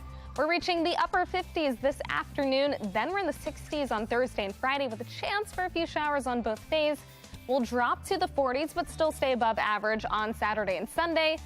You can watch the Super Bowl right here as you enjoy those cooler temperatures, and then 50s, 60s next week. Did you see the Super Bowl strawberries over there? No, I did not. She even has football ones. I like the Fox 45 strawberries. Isn't that cute? That's really cool. Do you see what I mean when I say they're almost too pretty to eat? Yeah. But they're not. We're gonna. I already ate one. I did. We'll see you tomorrow.